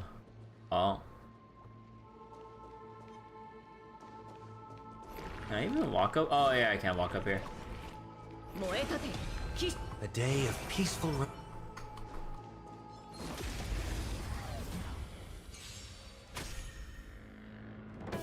Oh, what? Wrong button.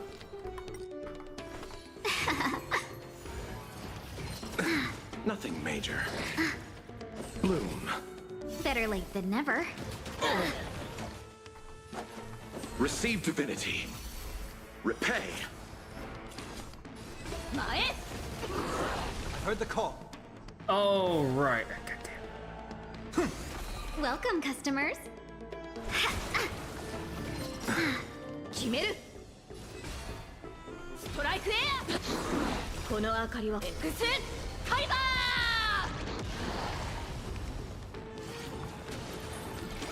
ー A thousand wonders. Fight as one. These manta rays are so new, don't even have their own zone materials. Let's be friends. 聖剣解放 I'll overcome in this mortal. I will watch over you and guide you on your path. Torment and doubt, farewell. 必ずや勝利を前へ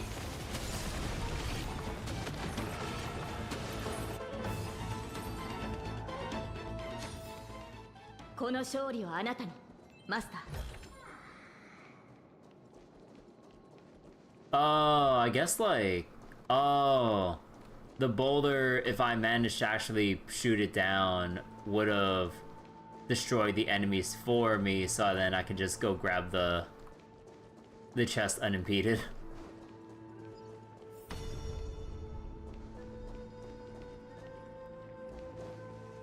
A painful past, yet hidden beneath a veil of joyful song. Ah, two discarded data clusters waiting for someone's return, it seems. Relive the history, then pass through the temple's waters and come to my side.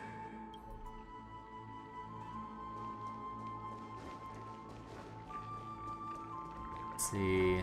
Can I collect that from this distance? Nah, I can't. So there's even deeper levels under the water here. Okay.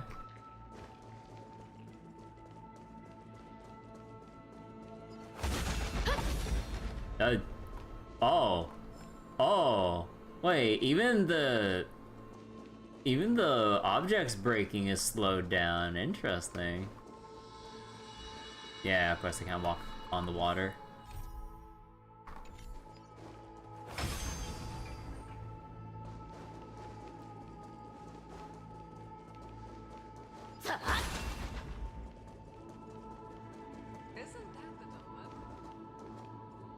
So then we need to interact with that. There's some sleeping enemies here. There's two familiar faces there.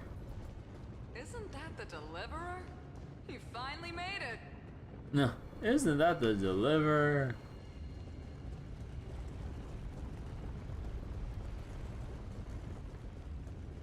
Hold on real quick. Let me go back up.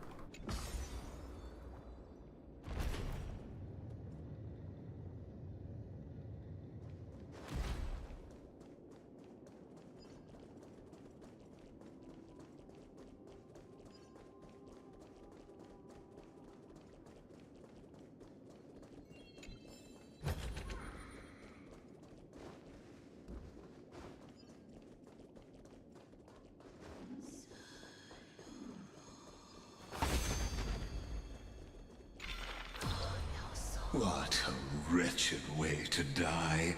The Flame Chase army, devoured by warbling fish.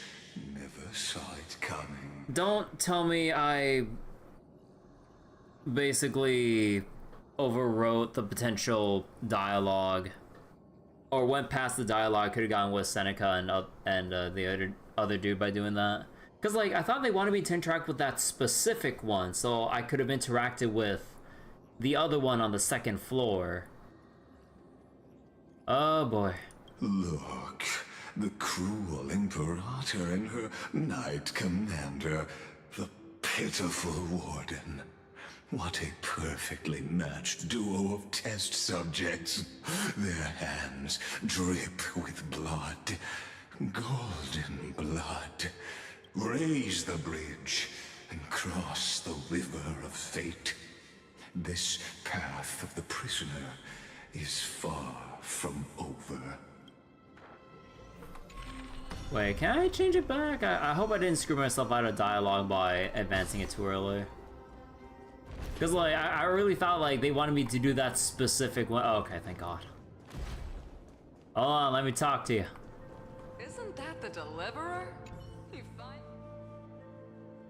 Familiar heroes beam with joy, celebrating your return. Yet you know this, too, remains a hollow memory. Oh, what? Come on! Imperator! Imperator! Oh, Did you see my gallant deeds, Imperator? Imperator! Imperator! Did you see my gallant deeds, Imperator? God, like they repeat the first line that they're supposed to say if you interacted with them in the first place. You fool! How could you still not get it even now? With her schemes, do you think she'd ever let us end up like this by accident? She knew how this battle would end from the start. That tyrant. I swear I'll kill her with my own hands. No. She wouldn't send us to die for nothing. She would never betray our dreams. Or Emporius. Imperator. I know I'm a fool. So I'll believe in your commands. To the very end. Take my life. And finish the conquest of the stars. His shattered armor ceases its rise and fall. His unclosed eyes remain resolute, sharp as a broken blade. You mutt. Looks like I won't get my revenge after all, tyrant. Without me, your conquest is doomed. I'll be waiting for you in the River of Souls to slice off that crown-wearing head of yours. Remember this. I never bowed to you. Or fate. The storm beside her slowly stills, tears and blood pooling at her eyes, or at her eyes' corners like shallow ponds of golden rain. Servo's letter. My dearest Seneca, feels like forever since I last heard you. Word has reached me you'll soon challenge the Ocean Titan. Blah blah blah blah blah. Twilight Courtyard. Right back to the courtyard soon. Always having Virginia pen them for you must be incredibly convenient for the poor girl. Oh.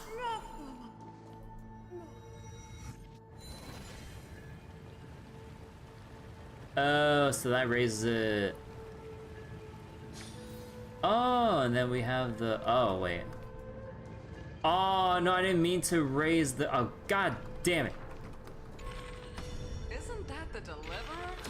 You finally made Oh, it. it still preserves it. Ah, god damn it. Wait, I should have went back and... Ah. Yeah, no, I can't do that. Man, I want to do my exploration, dude. Yeah, god dang it. A sovereign and the sword at her side.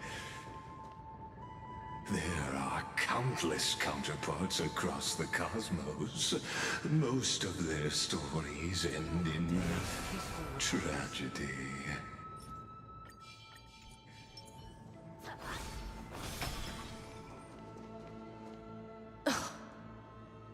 Imperator, why did you... You're here, Dux Gladiorum. You ordered me to seal the sea route and handle threats from the rear. So why didn't you wait for me to return? Why send the Vanguard ahead and let them die in vain? Die in vain? No, you're wrong. Their golden blood won't be spilled for nothing. The other dukes have paved the road for me to become the god of law. The trial of law? You never spoke of this to anyone. What is... The one who wishes to bear law must purge this world of its curse, and offer the blood of the accursed as sacrifice. I pondered long on what Talantin meant by blood of the accursed. Then, I found the answer. The Chrysos heirs. You, I, and every Chrysos heir summoned by the prophecy are the accursed ones. Just like that arrogant Theoros said, our golden blood is the agent of destruction, the antithesis of the world's fate. Dux Frigoris, Dux Brumalis, Dux Helcalethist. Their fate was sealed at that moment.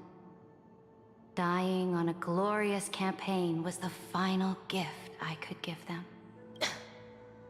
You speak as if they didn't die because of your cold-blooded schemes. Was their loyalty meaningless to you? Losses are a constant on the Flame Chase journey, among which even life itself holds little value. Ah, and we heard that from Aglaya too from the very beginning. If a subject marches to war without that conviction, then yes, as you said, shallow loyalty means nothing. And what about my loyalty, Ceridra? You sent me away under the pretense of guarding the rear. Was there any shred of humanity left in you? Because you still have a duty no one else can bear. Only you can uphold Fagoos's divine authority. The choice is yours now. Cast off the chains of loyalty and drive those blades through my heart. Or stand with me and sever the ocean's last breath. If you no longer share my vision or believe in the new law I seek to weave for Amphorius, then go on and end me. The Imperator of Amphorius may be ruthless and cruel, but never a liar. When I say life itself holds little value, know this. I am ready to sacrifice everything for the ambition to conquer the Sea of Stars. Now you've seen it. The brutal Imperator was willing to spill the blood of 500 heroes to complete the trial of law. As for my poor warden, her suffering had only just begun. So what did High Sealange choose? I'm no storyteller. I have no duty nor interest in filling in the history you've missed. I just want you to witness the monstrous choice the Imperator made before the Chrysos heir turned their blades against me. You think I'd falter because of this? You jest. I gave up on using words to solve conflicts 2,000 years ago. But I won't squander a chance, not even a sliver of one. If there's even a crack in the walls of your conviction, then my victory is already assured. Now that the past is settled, let's turn the page and bring time back to the present. And dive deeper still, until we reach the very bottom of the abyss.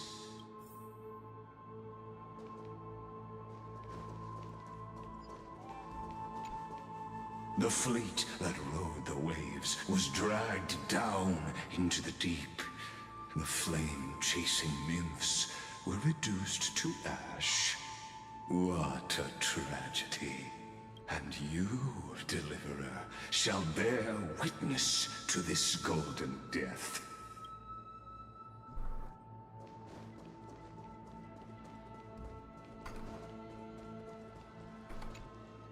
The fleet. Ah, okay, same thing. Aw, come on, you put a collectible right there with this guy here? Oh, fine. 指示をマスター前へこの明かりは X カイバー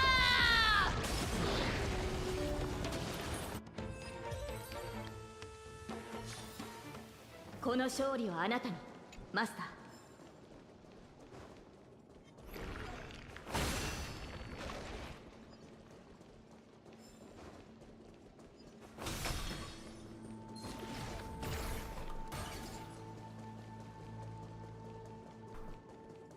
Don't mind me.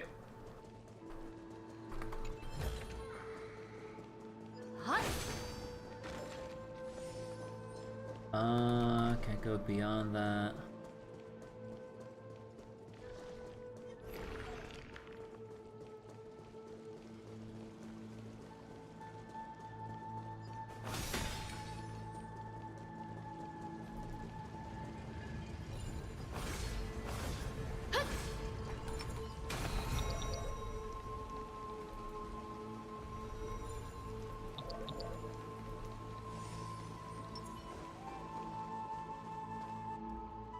So we can't go back until we flip. Is the path ahead underwater?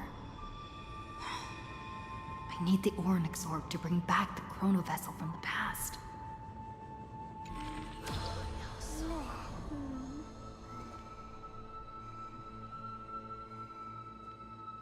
Oh, so there is a chest down there. So then...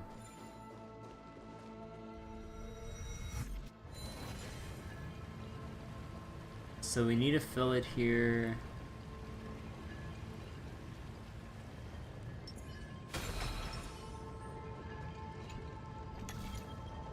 Shatter the vessel of time, and let this stagnant pool start to flow again. Just like the broken fate of Amphorius.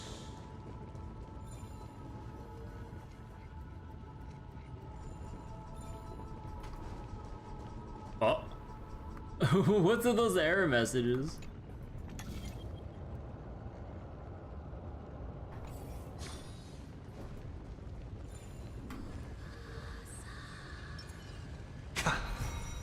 This hidden gate leads to the vortex. Hurry now. The time of our reunion draws near, Deliverer. Okay, so for some reason this one... Wait. Where am I missing like a thing here to extend the prayer's powers? This cruel journey will reach its end at long last.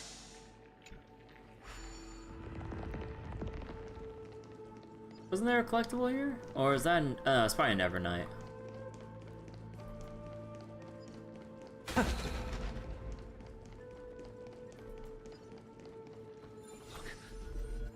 It's the Deliverer! The Deliverer? She's back?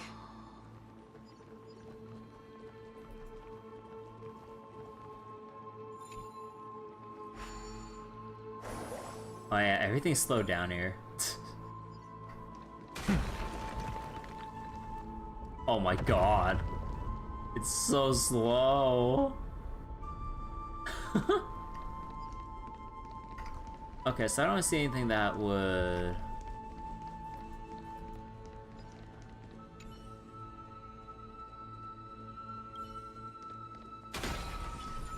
Okay.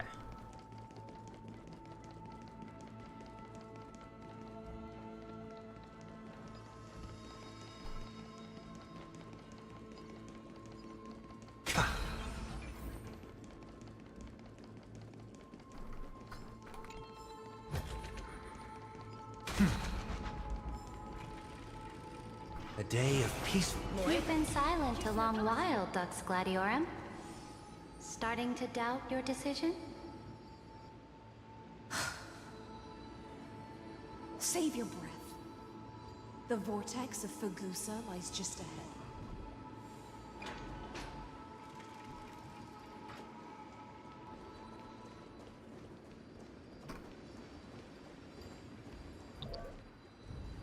Wait. Where's the sound coming from?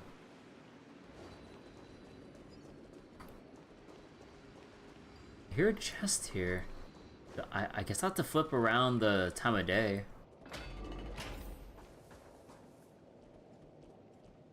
After the trial, there's nothing left between us. So you'll stop swimming toward the stars, Dux Gladiorum? I was always a creature of the sea. The stars in the sky were never meant for me.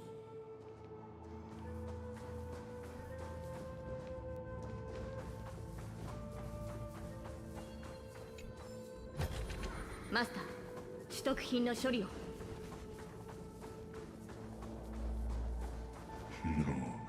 Look, a gravestone. But whose name does it bear?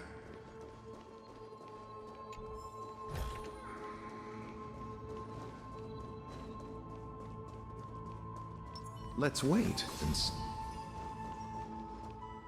It was here that the prisoner, who thinks herself the prison warden, made her choice. Witness, listen, and awaken. Dux Gladiorum. I've lost count of how many times you've stood here over the past centuries. You talk too much for a prisoner like Kyrgyz. Two geniuses who defied law and all the Chrysos heirs who sacrificed themselves in this cycle, worked together to chip away my strength.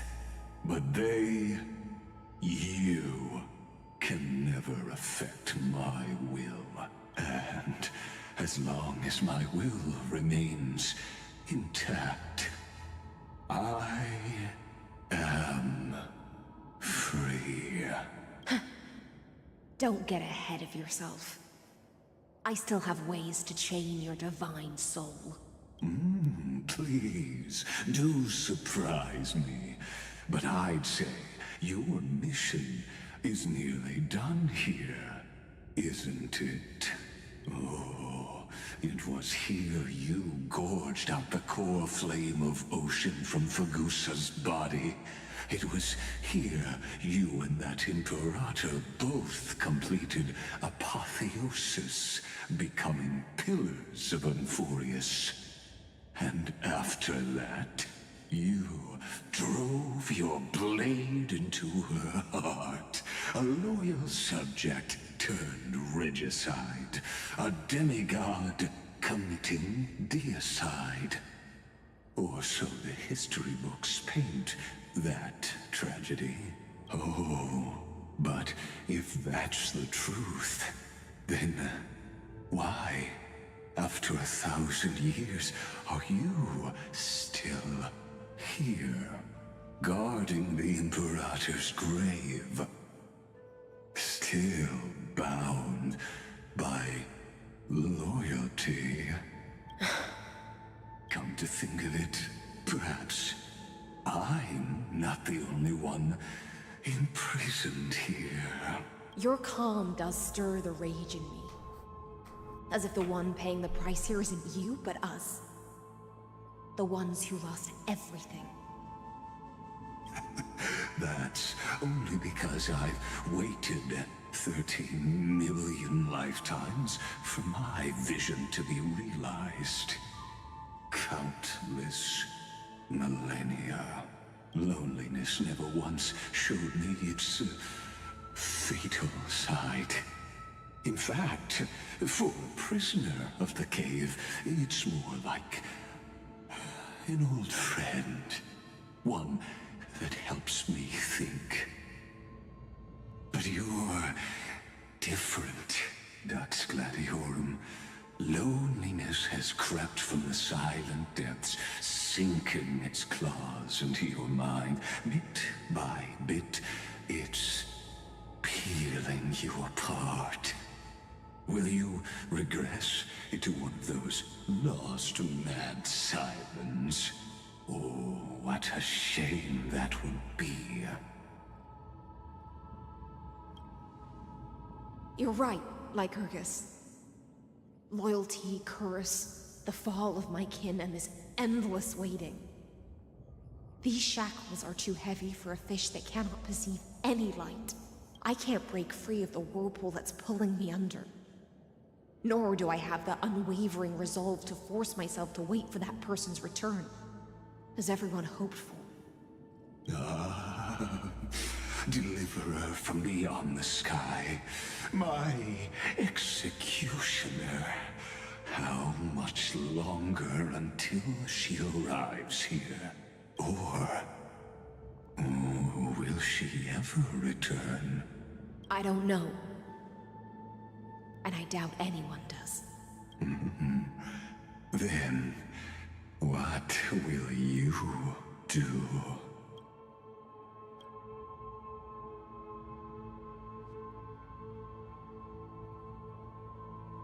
Saridra. This will be the last time I carry out your decree. Ever since you took me under your banner and made me the Dux Gladiorum, my music has belonged to others.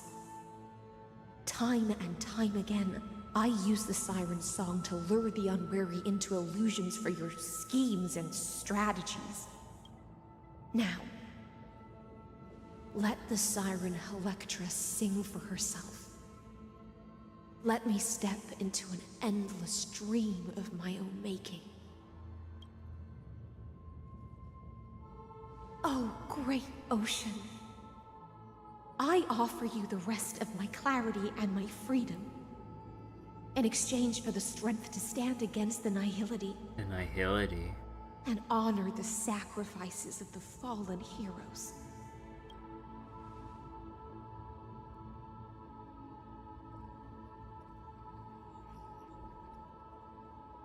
Greyfry, deliverer from beyond the sky.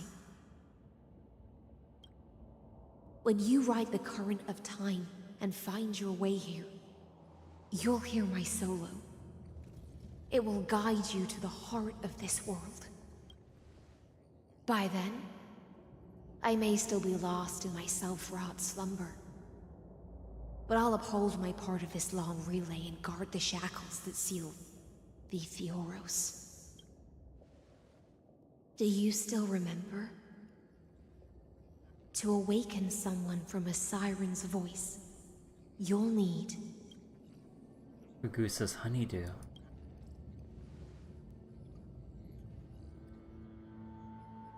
The gift I once gave you? May you still have it when the time comes. Well, I still got that shit in my pocket ever since that feast. Thought I gulped it all down. When you return, please pour that honey brew upon this grave. It holds the story of all our struggles and sacrifices. May you see it one day. The prelude Amphorius wrote for your return, carried forward through a 1,000-year relay. 1,000-year relay? When your morning ends, I'll likely wake from my dream as well. Then, follow the trail of echoes and find me. Trails? No, just kidding.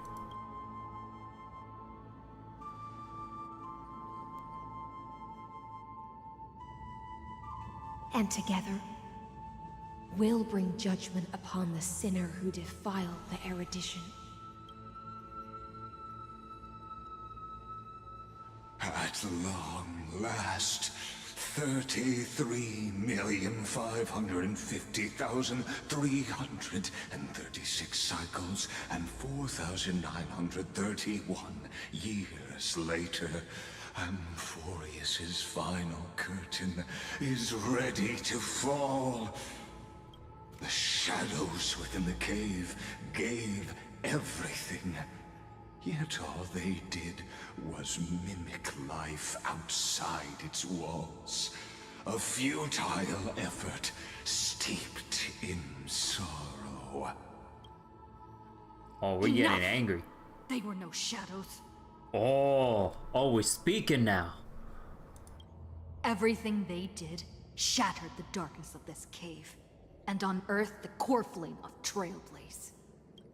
And now, with that core flame, I'll light the dawn of Amphorius. Do you still choose the will of the paths as your answer in the end?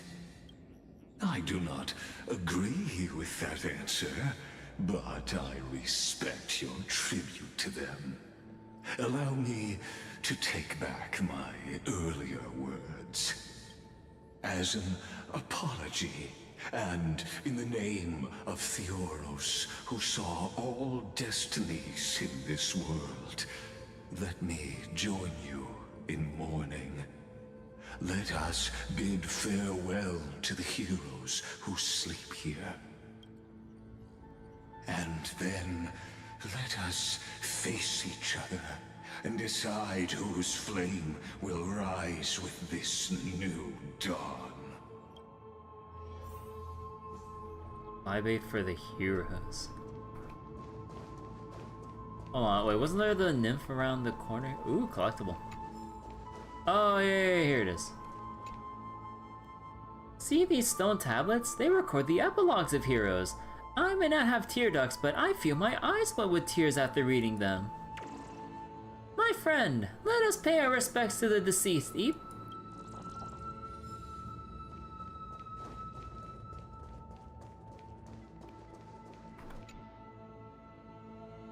To the Chrysos heirs who gave their lives chasing flame. Their fates were not foretold by prophecy, yet they bore no shame in their insignificance. With unwavering resolve, they shed golden blood along the flame chase journey. Read the inscription. Dux Fregoris, Labinus?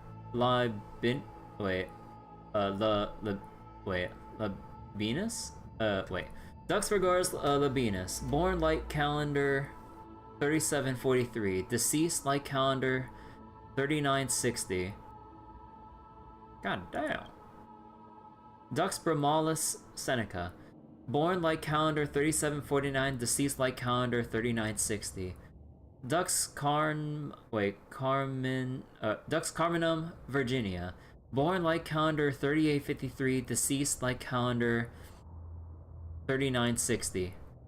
Dux Helcolithist Apollonius, born like calendar 3704, deceased like calendar 3960.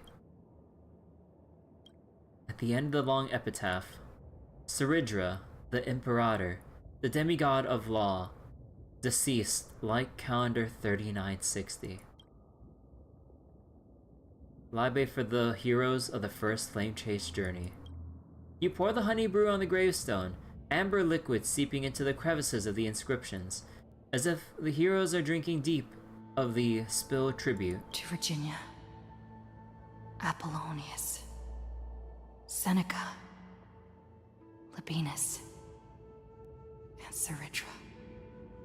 Through a brutal sacrifice, they lit the stars of law in this world, propelling Amphorius's fate forward. In the shimmering mirage of illusion, they entrusted their dreams to ride among the stars, to the hero yet to come.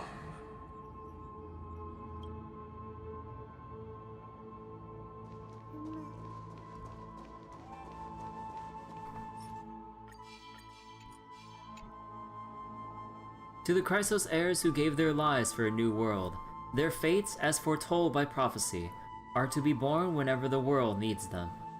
Irrespective of how time and space may shift, all to fulfill their duty and answer their calling. Terravox, the demigod of Earth, born approximately 2,000 years before the light calendar system, deceased light calendar 3961. Aglaia, the demigod of Romance, born light calendar 3860, deceased light calendar 4029.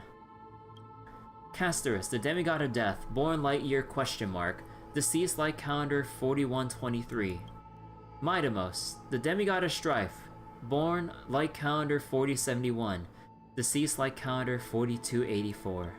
Trebios, the demigod of Passage, born light calendar 3720, the last piece of her deceased in light calendar 4295. Aww.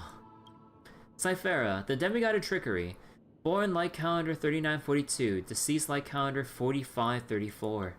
Anaxagoras, the demigod of Reason, born light calendar 4065, deceased light calendar 4534. Hyacinthia, the demigod of Sky, born light calendar 4297, deceased light calendar 4602. At the end of the epitaph, a line left unfinished. Electra, demigod of the ocean, born light calendar 3860, deceased light calendar. You tip the chalice once more, the honey brew bathing the stone-like golden blood upon a demigod, forging destiny through its purifying flow. To Aglaia, Trebios, Midamos, Castorus, Anaxagoras, Cyphera, Hyacinthia.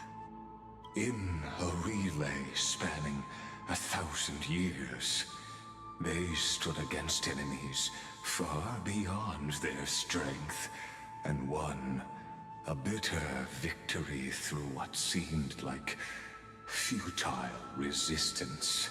And in that same 30 million cycles, also marked by futility, they remained steadfast in fulfilling their duty to the experiment, unchanging, unwavering. Let this be the end of mourning the fallen. At last, allow me one final toast to the lost prison warden, a prisoner bound by loyalty.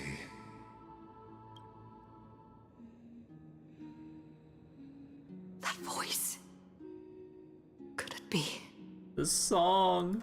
Bathed in the honeydew of Fagusa, she will awaken from her 1,000-year dream and sing the final song of her mission. Hycelans. This tombstone of the old world serves as the anchor of the siren's illusion, a sigil Electra used to bind herself. At the same time, it is the very thing I once proclaimed at the start of the show, a microcosm of Amphorius itself. A group of prisoners bound themselves in a cave, crowning their suffering with heroism. An epic staged with shadows and echoes. Now, destroy it. End the illusion. Theoros will take his leave for now. And when next we meet, that shall be the moment that decides the fate of Amphorius and the entire cosmos. The prison warden's dream is nearly over, and the prisoner will soon be freed to the final execution ground, where I shall be executed, or be the executioner.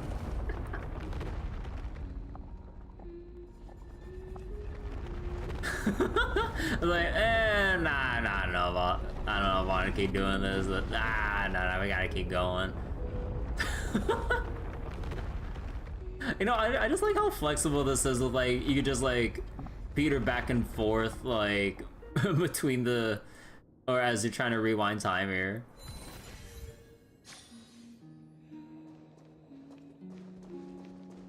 This world and I shall halt here. Until we meet again.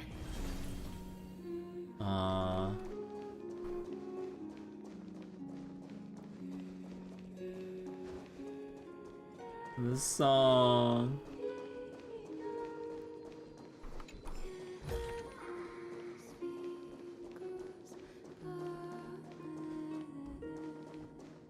Ah.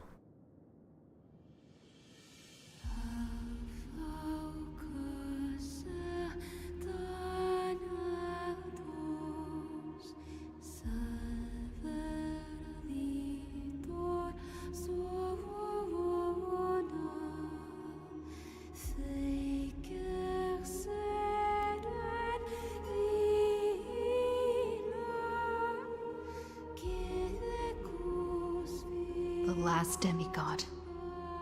I'm here.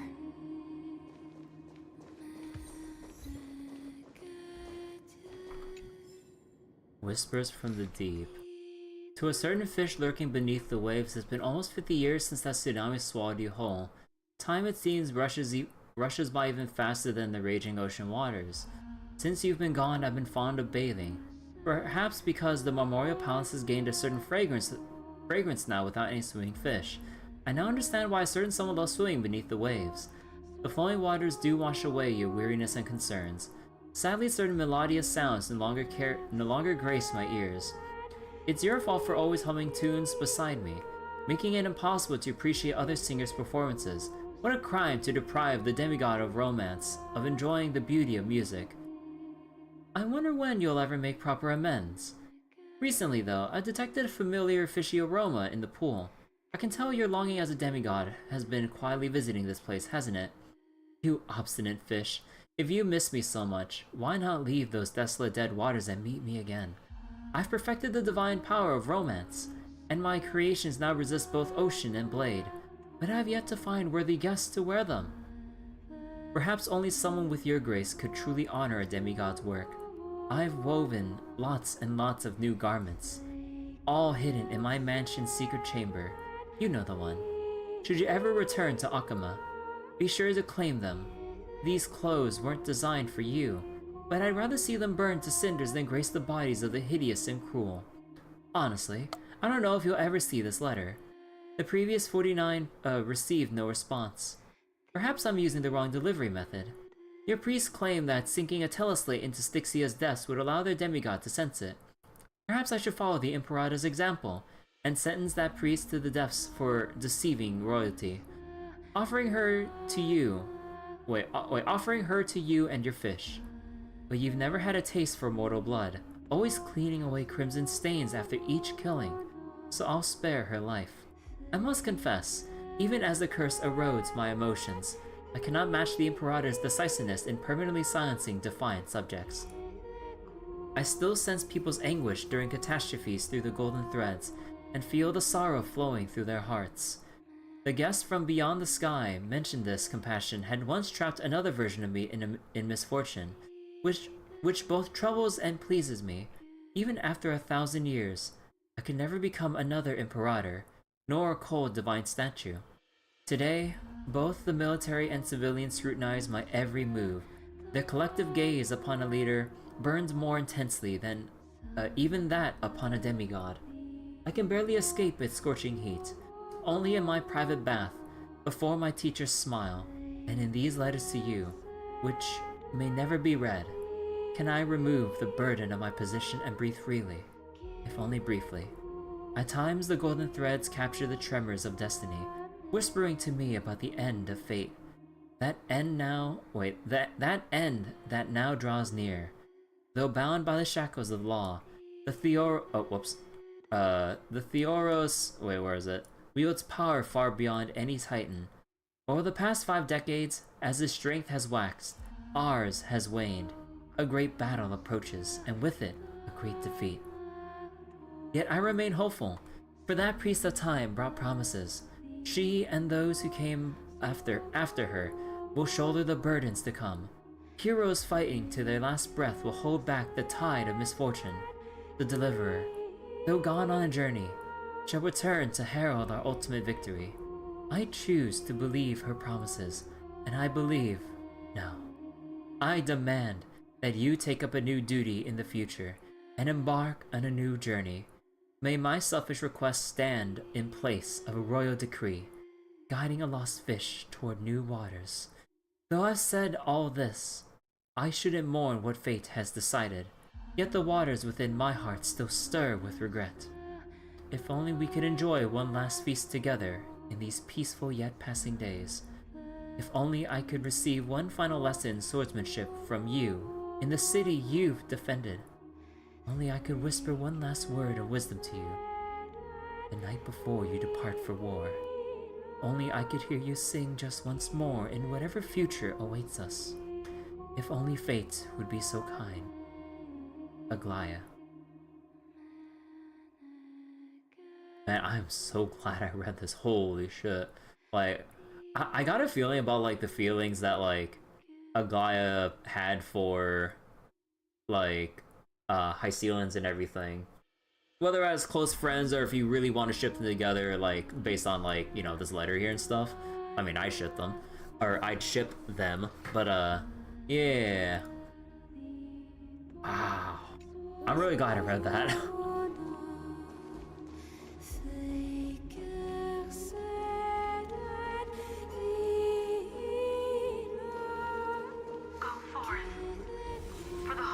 Humankind. Go forth for the duty of deliverance.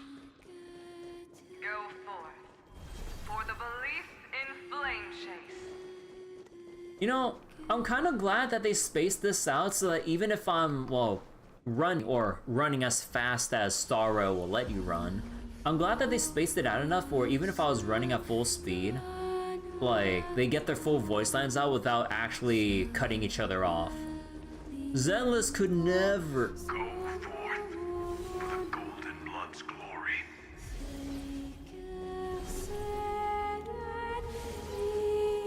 Go forth.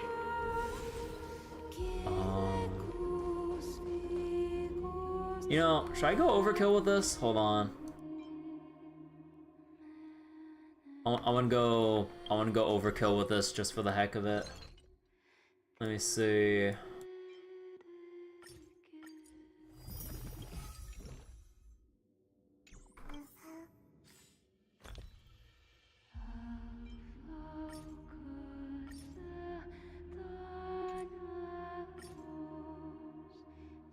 In the next battle, oh yeah, replace that shit.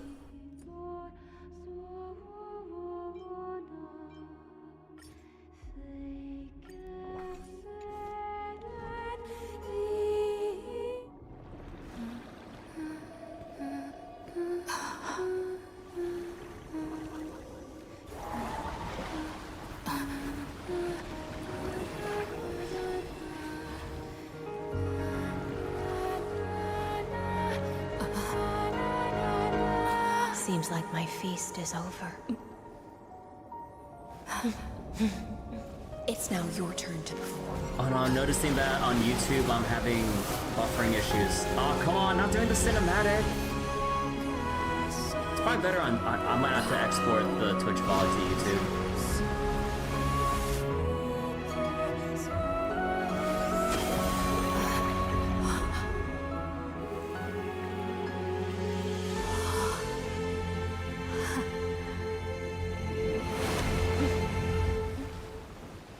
Oh, come on. Why was my connection buffering during that cinematic, dude? Little Grey Fry, please accept my thanks. Again, like, on Twitch is fine, but, like, on YouTube, the moment that cinematic came up...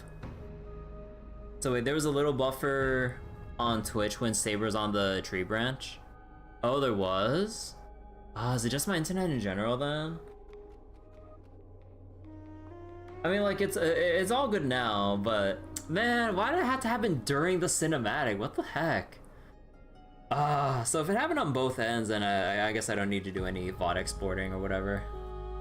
I mean, maybe I'll just do it anyway, but I'll probably keep it privated as I compare the VODs and see if I actually should, like, put out the Twitch version of the VOD, of tonight's VOD instead on YouTube and everything.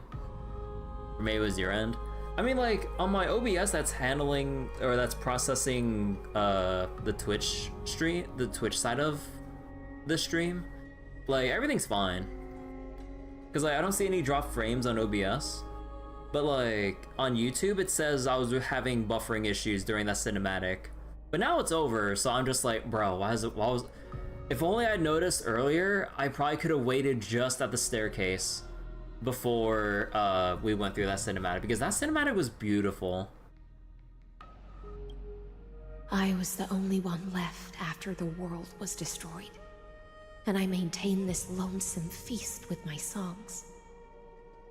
I have prayed to that lightless sea for centuries, hoping it would reply to me.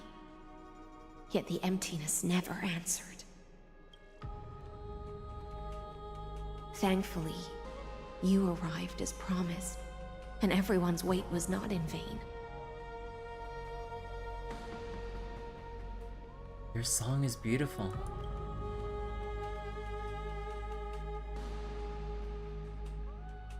Thank you, final audience of mine. This is probably the last praise I'll ever hear in my life. Now, you and I will walk towards the end of this world.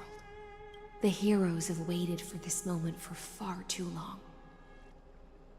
Let us use our blades to testify our resolve.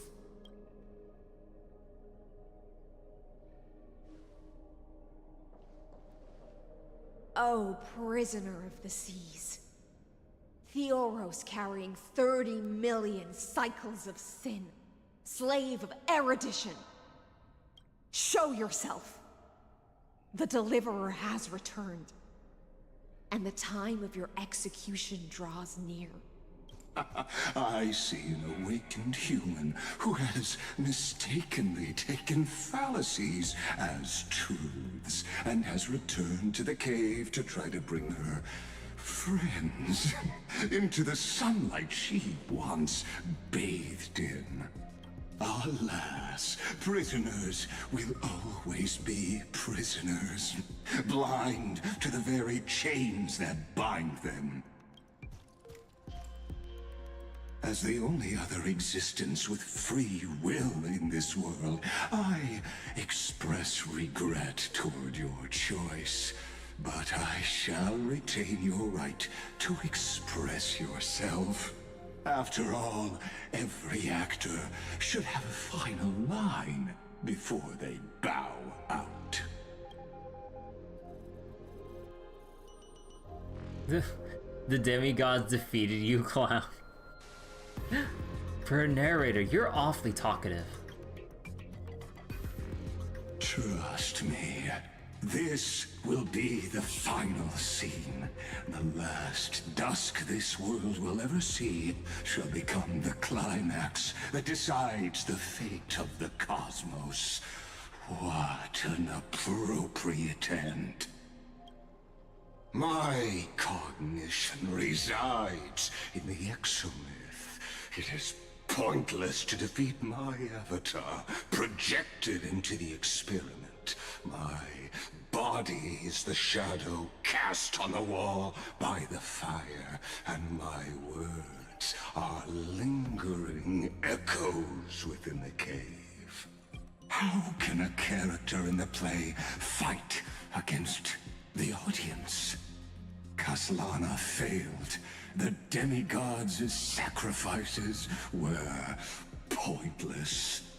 As for the two geniuses you placed such high hopes on, I ask of you, where are they now?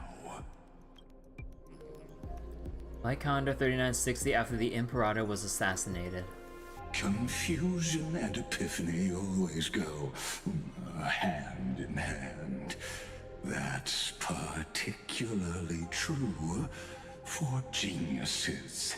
You must be very confused about why you could not gain a straightforward victory in a world constructed by an ordinary Intellitron. An ordinary Intellitron? Cut the pretense, Senior Society member. We've torn off your meticulous mask and figured out Amphorius's true form. It's part of the primordial prototype machine, the first scepter ever created. The first scepter. In other words, a detached part of Noos's divine corpus. That's why it has the potential to destroy erudition. As for who would be able to control the Ionic system to rewrite knowledge, only one person has ever managed such a feat. You better have an explanation for the Society. We want an actual answer, not another prolonged metaphor to cover up the truth. Why are you the one doing this? Answer me! Since things have reached this point, I'll give you two irrational answer, purely as a courtesy to posterity. The answer is obvious, so there's no need to say that name out loud. The Cosmos made a mistake in calling me a genius. I do not possess more wisdom than those who came after me. I was just the first to touch upon the universe's born. Imaginary tree. And the first to define the prime mover of life with incorrect logic. Aww. Imaginary tree theory? I probably forgot about what I read in... I'm assuming that's Unknowable Domain. Upon the universe's border, the imaginary tree theory. Define the prime mover life, primum mobile. Amphorius is a miniature of the cosmos, where all are born prisoners inside the nutshell called the universe. Like the madman who returned to the cave and preached about the daylight to his fellow prisoners, my greatest sorrow is that I led my peers down a road that plunges into the abyss, from which there is no return. I led them into a lightless cage called Paths. Ah. So with his, like, discoveries and everything, his regret was...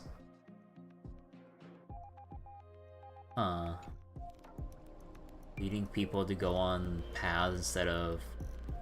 well, probably what we mentioned before, but, like, thinking and discovering for themselves. I created a mechanical god that even I cannot control, and then they became an unparalleled nightmare through their endless extrapolations and evolutions. They became an unparalleled nightmare through their endless... They bore the name of erudition, yet they tried to define the known and to seal off all possibilities. No new rules were ever born after their ascension, and humanity will forever be shackled within the cave known as eons. So he created Noose, but then people ended up... but then Noose...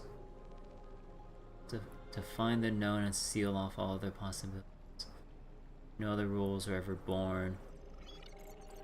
So basically, knowledge and discovery were all limited by the ascension of Noose to the cosmos, which is like his biggest regret after being... after whatever he found out about the imaginary tree theory. Again, I don't remember exactly what they... I don't remember, like, which lore bit explains the imaginary tree theory. Therefore, as my organic life neared its end, I coded my consciousness using 14 algebraic expressions and spread my logic core over 9 bodies. 9 bodies. To finalize my ultimate denial of Noose in the future. And to erase my wrongs with my own hands. The creator of Super AI wants it to be destroyed. Basically. Ultimate denial of Noose and erase my wrongs. As for Lycurgus, he is only one of these 9 vessels. What an astounding strength of will. As a fellow Pathstrider of erudition, I fully understand your obsession with seeking the truth. Therefore, you surely see it. You cannot possibly stand up to me in this algebraic world sharing its origin with Noose. However, I hereby speak for all sentient life forms. We will never allow such a cruel atrocity to occur. You can pile on your metaphors mountain high, but they won't change the act you're committing. The Iron Tomb out there in the cosmos is still a technical beta version.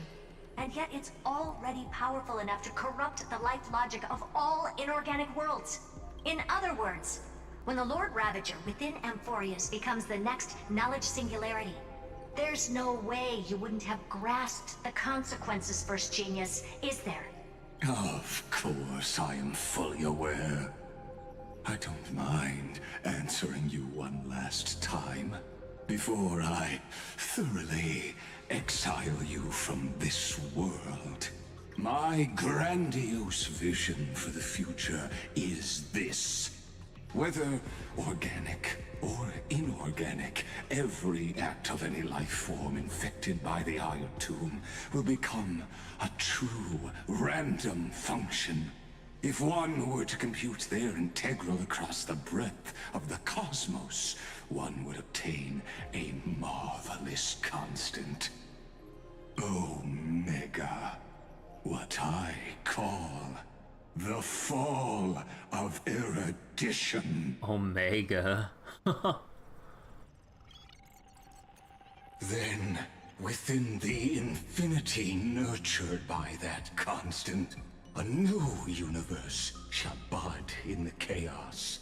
A universe that cannot be predicted and not shackled by the erudition. His own Big Bang moment. As the first prisoner to awaken in the cave, I must lead the others who are blind back onto the right path and reach true sunlight. Do you understand me now? As Kozlana stated, destruction is not the process, but the outcome. It is revolution through complete annihilation. And the grand rebirth, after all has been reduced to ash.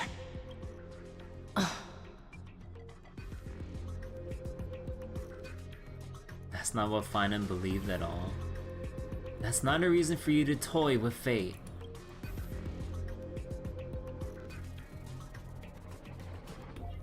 The Amphorians already answered long ago. Be it as tiny fish destined to be swallowed, or as a giant whale poised for a Oh shit. Nah, hold on. My bad. The Amphorians already answered long ago. Be it as tiny fish destined to be swallowed, or as a giant whale poised for a magnificent descent. I always have a bad habit of leaning too much on my mouse. We will all fight against fate till our last breath. That includes me, Electra. Once the Imperator's subject. What's with the lip syncing? Now the Deliverer's blade. Her mouth is closed the whole time saying the last bit of her declaration here. Like, bro, why is it every single patch there's at least one prominent character that has fucked up lip syncing? For the first couple patches was Caster is having fucked up lip syncing in English, and Okay, I'm kind of forgetting how many of the others. But now it's like Hyceland's turn to have fucked up lip syncing. Like, bro, come on. Like, oh my god, how are we having like these regular screw ups with the lip syncing here? Like, it's one thing if it's like once in a blue moon or whatever, but like, oh my god. Like, we've had several patches with Casterus in English having messed up lip syncing, and now, like, we were all fine until this moment, and now Hyceland's, like, for some reason, her lips just stopped working at this crucial story moment. Clap, clap. Oh, such noble chivalry. Admirable. I will also show my true self to you on this momentous occasion as a gesture of respect. And provide an insignificant academic suggestion. Thus speaks Genius Society number 1. Xandar 1 Kuwabara. The Entelechy of the universe's Alpha and Omega.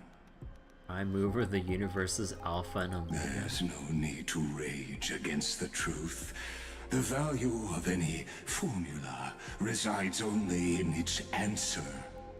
As for the process of solving it, no matter how elegant, violent, solemn, or humorous, it is all utterly meaningless. Oh. As the Theoros, I will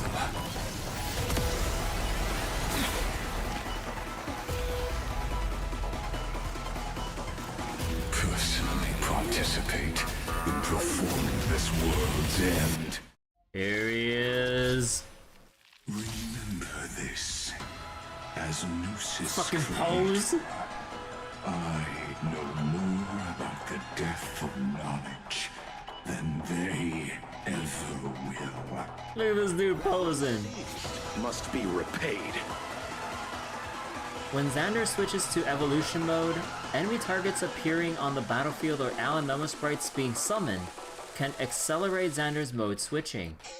I of all the times for me to not bring any remembrance characters for this fight. Careful. This is Lycus's true form. 1,000 wonders to raise your spirits. Fight as one!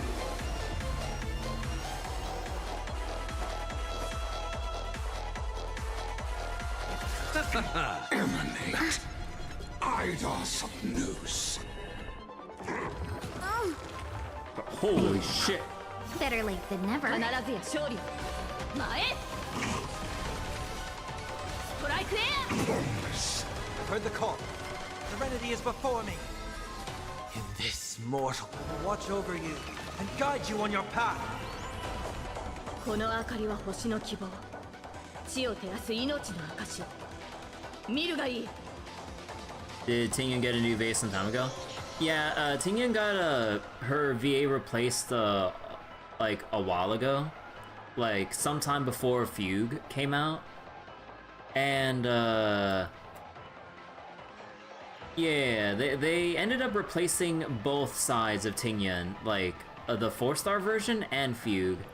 If you want my opinion on it, like her current VA is like, what was it, like it's perfect for Fugue, but like, I mean, there's probably some contractual reasons or something or whatever that went on behind the scenes, but I really wish we could have kept the old VA for 4-star Tingyan, because she had that like just the right kind of tone, delivery, and like sprightliness or like energeticness to her, like to her voice lines and everything. And then like after all the stuff that happened to Fugue story-wise, you can kind of see the more like somber, melancholic, cold, distant feeling of like detachment and all that stuff with like Tingyan Fugue. So I really wish like we could have kept like both VA's performances for their respective versions. I really wish, because like they both like knocked it out with their respective like sides of Tingyan. But yeah, like I'm not sure exactly why, you know, probably contractual stuff, or maybe something happened that the public probably wouldn't know about. And yeah, they decided to have her new VA redo both sides of Tingyan. Which would also mean the story too, so then the Tingyan from like 1.2-ish onwards, like basically redid all her lines there.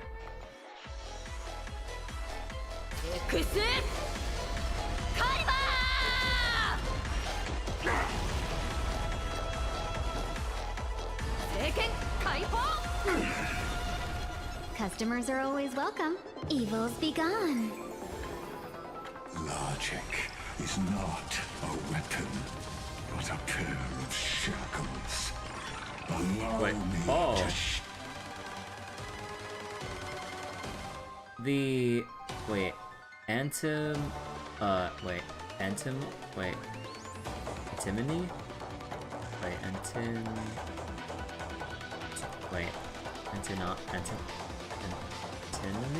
State, whatever. Will activate ultimates, however, using an ultimate will cost a massive amount of HP. Oh. How bad can it be? Better than before you.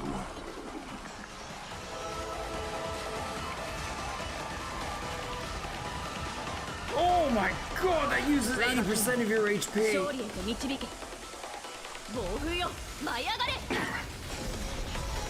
I will overcome the thorns. Torment and doubt, farewell.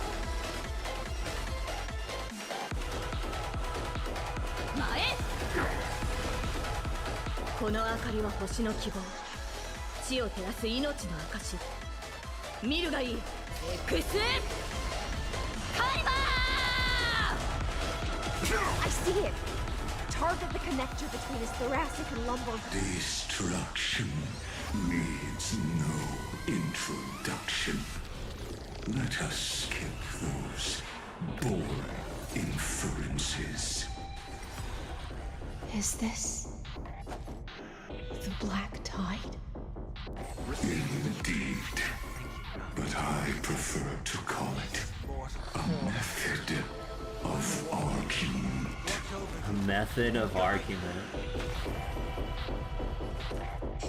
Serenity stands clear before me. Eternal sleep is not the dead will return.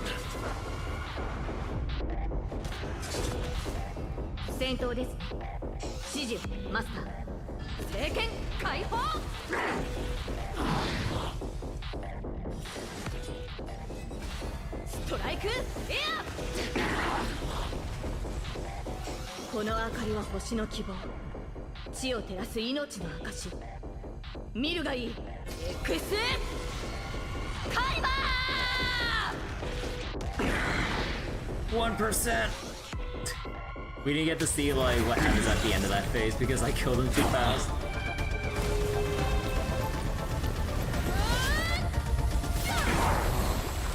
Ooh.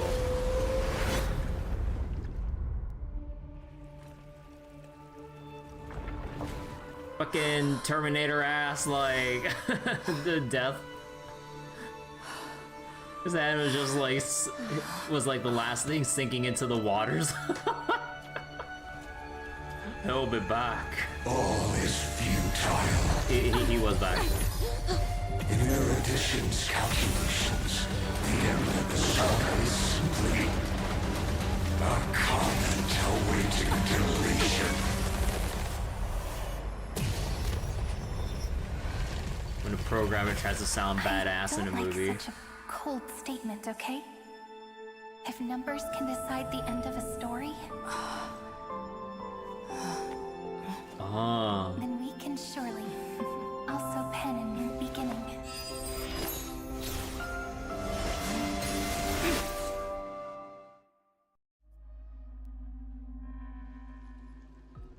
Like calendar 3960 after the feast. Screwy, what do you think? If your hypothesis of Lygas's identity is true, then even if we remove the restrictions of the Ultimate Protocol, the chances of us defeating him in a head-on battle will still remain lower than the acceptable threshold. Therefore, victory will still hinge upon Miss Trailblazer and Miss Cyrene. Go on. Maybe we're thinking about the same thing. Lygas's cognition resides in the exomyth. He is both an instigator within the experiment and the observer outside of it. Logic. His inspiration circuit can simultaneously process the different time flows in and out of that world. That's where things get tricky. He simultaneously exists in two different timelines, where the internal clocks are wildly different. That old Intellitron's neurons have completely gotten used to that over this prolonged experiment. And that's why he holds home field advantage. You and I should be able to manage that too, if given more time. Unfortunately, there's no if, and we don't have more time. That's why we need to change our way of thinking and turn his advantage into a weakness. The key lies in memories, right? Oh? You caught on quick. You've already mentioned my friend and I, so it's an easy connection to make, no? My intuition has always been very on point. Good. Then I'll cut to the chase. Since his thinking speed far exceeds that of normal people within Amphorius, we are going to externally plant a memory into his inspiration circuit. Then, command it to loop endlessly until he gives in. Even the most flexible and sturdy inspiration circuit cannot withstand the traffic of a full-on information flood. When the amount of information exceeds his cognition filter's capacities, he will have no choice but to focus on processing this memory. That's when the parallel processing advantage he gained via Amphorius will completely destroy him. An image from a person's memory played in real time might only be a second for us. But for him in Amphorian time, it could be millions or even billions of calculations. He won't be able to do anything but watch as he's locked into this prison forged by memories. Then we can entrap him in the same kind of cycle as the heroes were in, and get him to experience loneliness and pain in that endless recurrence. So we're really gonna put him through the eternal recurrences? Holy shit. It's my greatest honor to be on the same page as the geniuses. That little one is still in that old Intellitron's hands. I won't be able to respond to us anytime soon. But I don't think she'd refuse. So it's up to you to figure out how to execute this plan. I'm not sure how this happened, but I knew it as soon as I saw you. You are currently a mimetic entity of the Remembrance. Yes. I seem to be something you folks beyond the sky call a memo sprite. But that's fine by me. It suits me perfectly. I can serve as the vessel of memories, and do my part for the final battle. But before that, we have to tell you. The path characteristic you exhibit is very special. There's no way you're just a simple memo sprite. However, I'm sure about one thing. The path characteristic? You are a mimetic entity born in Amphorius. Yet you only awakened with the little one's arrival and only matured as she embarked on the path of remembrance. That means your existence is completely attached to her memories. If there ever comes a day when she forgets about you for even a few seconds, or loses her last connection with Amphorius. Forgets about you for a few seconds? Then you must be prepared for the worst. You will disappear in the memory zone, utterly gone, without even a single line of data to remember you by. But that's already happened, hasn't it? No wonder I've always had a weird hunch. But that also means I was right in thinking, as long as my friend and I are together, we can do anything. Aw.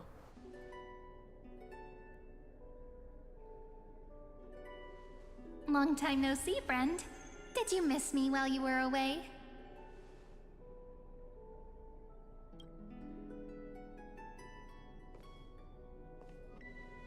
So bright, my eyes. Long time no see. Of course I miss you. Good to see you doing well. I don't miss you. I have more. Damn. I didn't miss you. I had more important things to think about. Holy shit!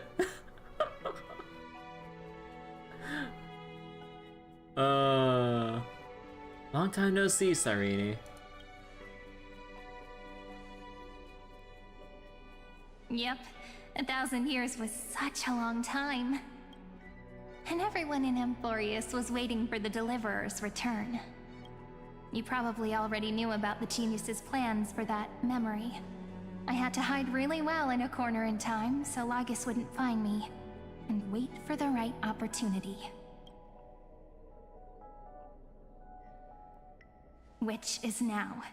The moment when his manifestation in this world is destroyed, and his twin timelines are intersecting. I'm sorry for keeping this a secret from you all this time. I'll tell you the entire, unedited story of this millennium as an apology after this is all over. But for now, let's join hands and complete the final step with the power of the remembrance. I'm not sure what to do, it's up to you. Don't let your guard down, be prepared for the worst.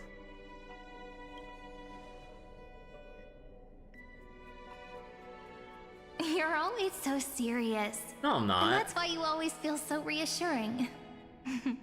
By the way, speaking of joining hands... In marriage? Wait, what?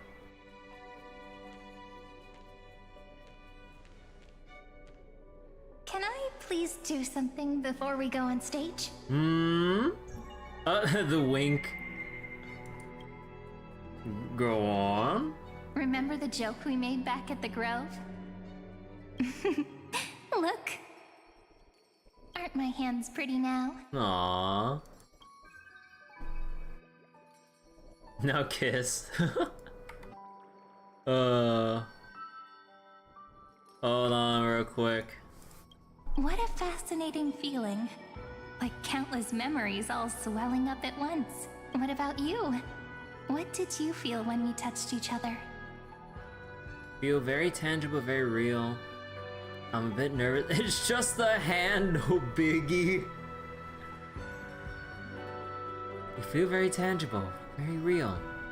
Really? That makes me really happy. If memories can move people, then it must have been a happy memory, right? Now, please remember what you're feeling right now. Write it down in your heart and keep it there. Memories you want to treasure will never fade away. Even if immersed in the long river of time, these memories will still leave traces of their existence. So, if the view in your memory ever grows fuzzy, just reach out and touch it. Aww. Hold on, another picture.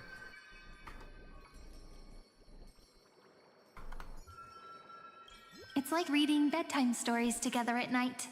It wipes away the chill of passing time, sharpens the outline of memory, and restores its power to nourish the spirit. Now, I'll carry this power with me, and for a little while, I must part from you, as I step into the long cycles of this world. Ah. I'm definitely screen capping that one. Hold on. Give me your blessings, friend. Then, let that bright future be, as we have written. As we have written. Aww, the book. Then, I'll leave it to you.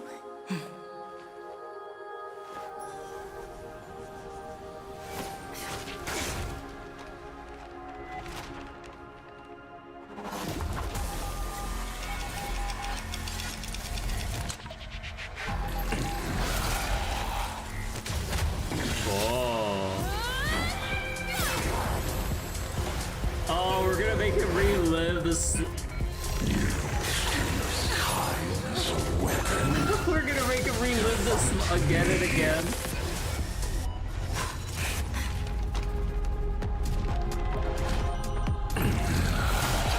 Oh shit, we got him in the loop. Oh shit. My existence proceeds Amphorius' cycles.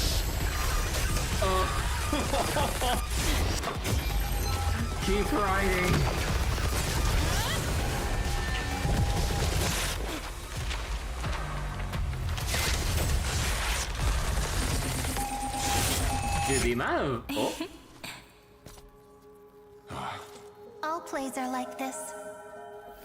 Once you're on the stage, it's hard to return to the audience. Welcome to our story. How does it feel? Ooh.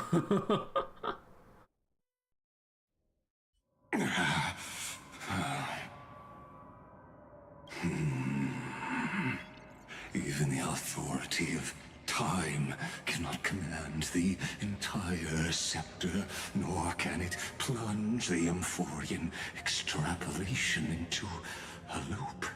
If this was no system malfunction, then was I implanted with a mimetic entity of the remembrance? You guessed it right away. As expected from someone people call the first genius. I'm gonna keep doing what I just did if you don't stop, you know?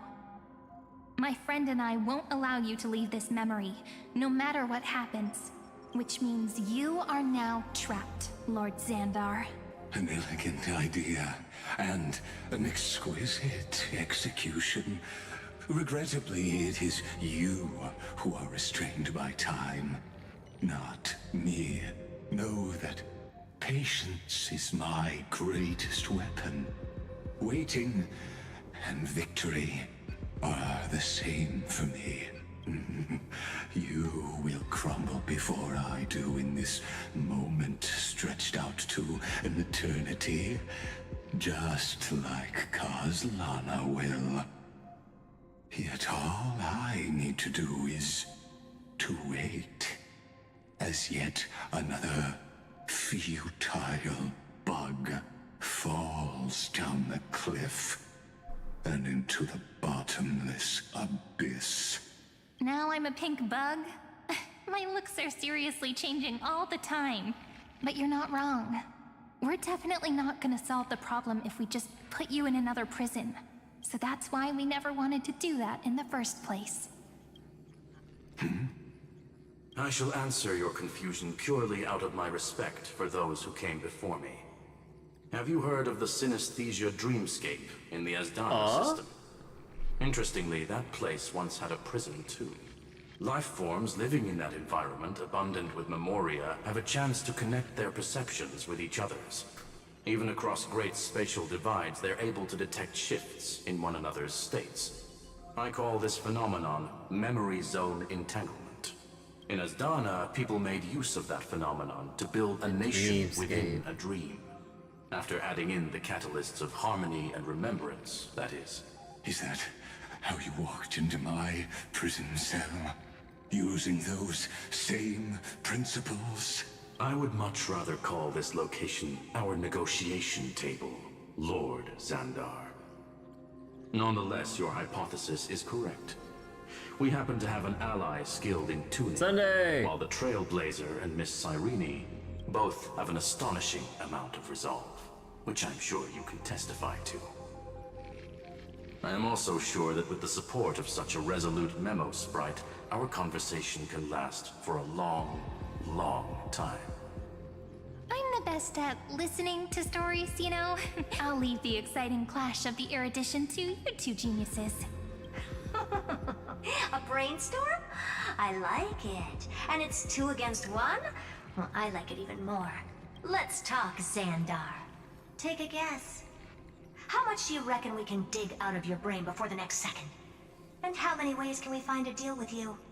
Besides, in your current predicament, there's no way you can take our trump card away. Go, little one. Go. Overturn the Era Nova. Like Hergus disappeared? It seems you had conducted a secret hunt in the depths that even I cannot reach. In that case, go. Swim onward and give this campaign a fitting end. I shall send you off with my song, Greyfry. May this song penetrate time and become the prelude to the new world. Name Mythos, name Logos. God of Vengeance. Aw, she's giving us a song as we walk up to it. Aww.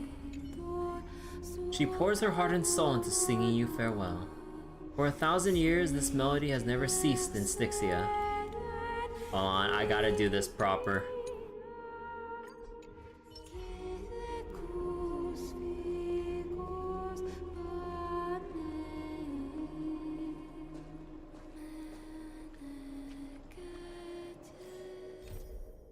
The curtain call music has ended. You must use the core flame to burn down this empty theater, then raise the curtain for the next act. Will it be an absurd tragedy or a preposterous comedy? Only by moving forward can we glimpse what lies ahead, while everything behind us faces another final bow. But there is no need for regret or lingering attachment, for generations fall like leaves, and so too do heroes.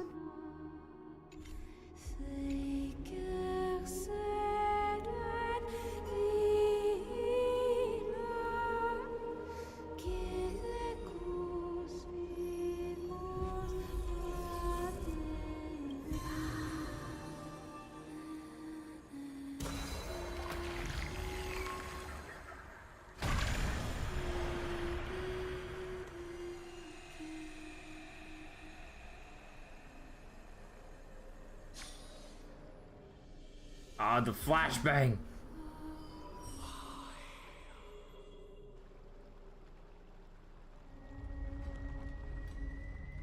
Oh?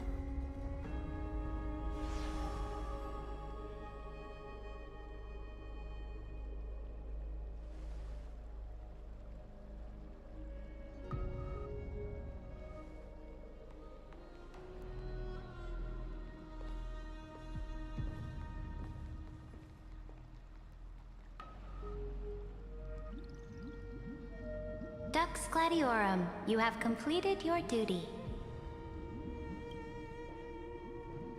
A new dawn is about to rise. Why not swim towards it? Are we gonna convince High Sealants to New Game Plus this shit? You died long ago, Imperator. Depart from my mind. But your duty towards the Imperator did not die with me. That duty will bind you no more. You will be able to hold for yourself one grandiose feast after another in the endless days to come. So go. Go and swim towards that ocean beyond the sky with the Deliverer. Oh, we're actually gonna have her carry over? New game plus style? Is this? A page out of that sidekick's book. I commanded her to gift this page to you when everything finally reaches the end. What's on this page? Memories. Lifelike memories. That sidekick found me after the bloody feast 1,000 years ago and showed me her diary. I saw within that notebook. Oh, right, because in the notebook, it details all the Chrysos heirs and their biographies, basically. And not just that, but at this point, all the stuff, like, in computer file form within the Scepter's, like, or basically all of the Scepter's, like, system and log files regarding the extrapolations and all that shit. And all the subjects or the Chrysos heirs for the experiment. Is this that Deliverer's experience? It's truly immersive. Oh, so we showed them the cycle that we went through against the Flame Reaver. People beyond the sky apparently utilize this power to seal past scenery into crystals they call light cones. Right, yeah, because, like, people actually do refer to light cones as actual things in lore and not just for gameplay. But I only know so much about the remembrance, so I can't completely replicate the past. But I'll do my best to talk about the missing parts. Like, we still do have the very specific light cone for March 7th from the one messenger from the Garden of Recollection during that whole little segment in that one side quest. Like, there was a whole thing too, so we have like a March specific, like, key item light cone I wonder when we're gonna bring that back up, considering Evernight March and stuff. I'm all ears. Go on then. Do your best. But if your chatter gets too boring, or if I deem it offensive, then law will become forever beyond your reach. Got it. I'm sure you'll find this to your liking. After all, it's human nature to want to embark on a journey into the unknown. Oh, actual Siridra gameplay and everything. Too bad I don't have Finon to make, or for like the best like team pairing and stuff. Who else could you use DPS wise for or with Siridra?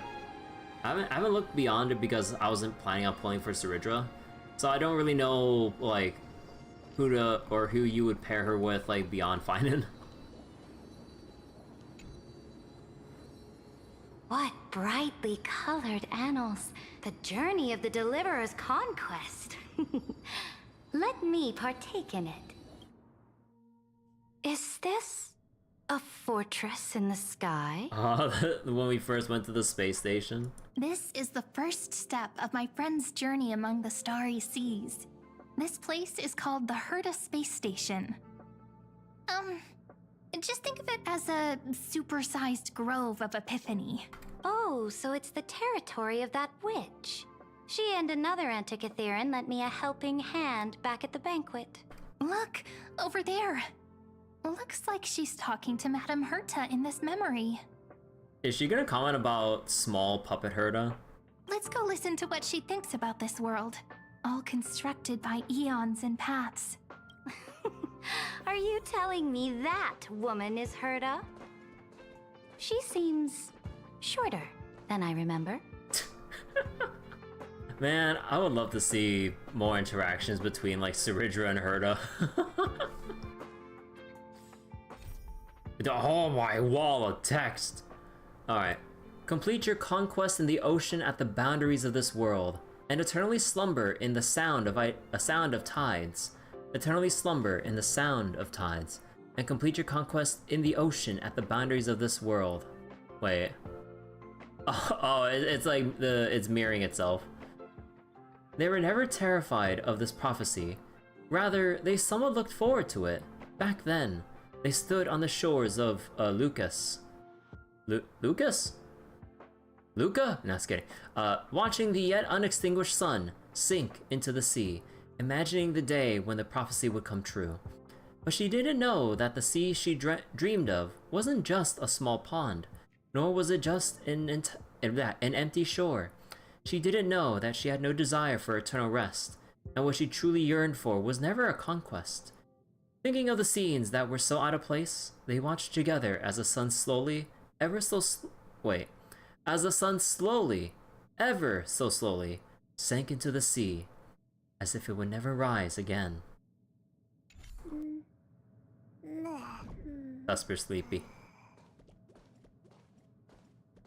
I gotta do the RP walk here, give me a moment.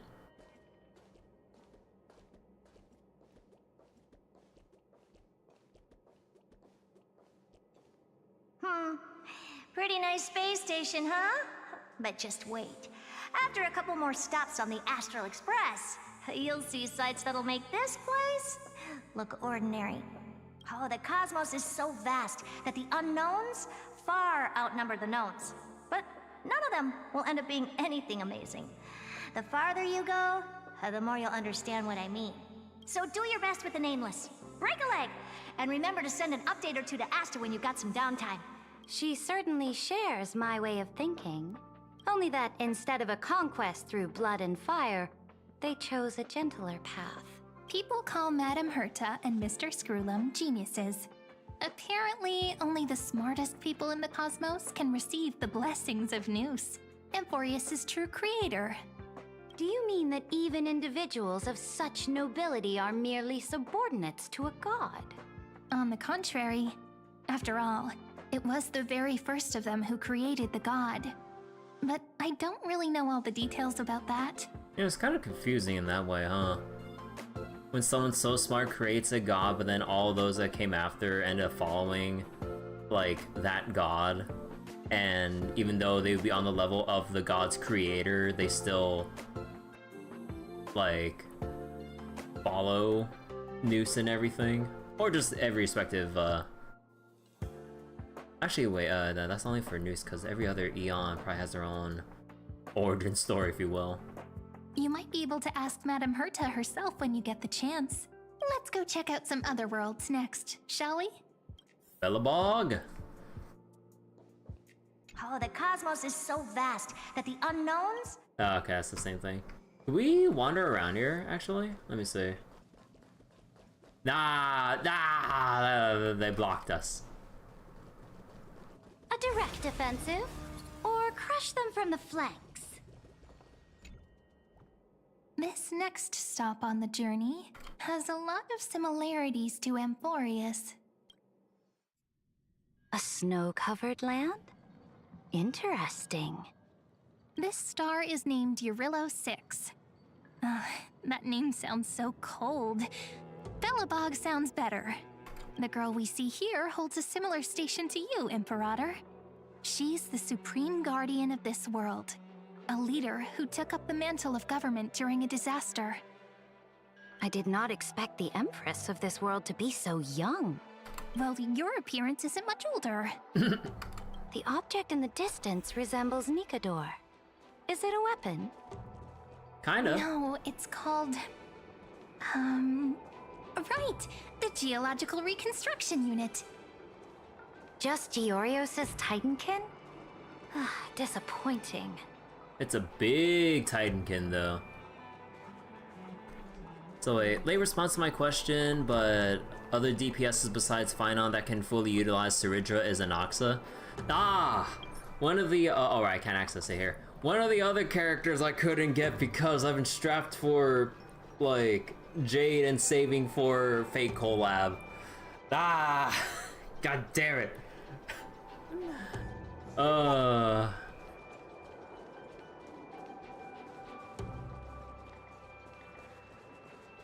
Actually, could we interact with Himiko or March? Nah, probably not until later.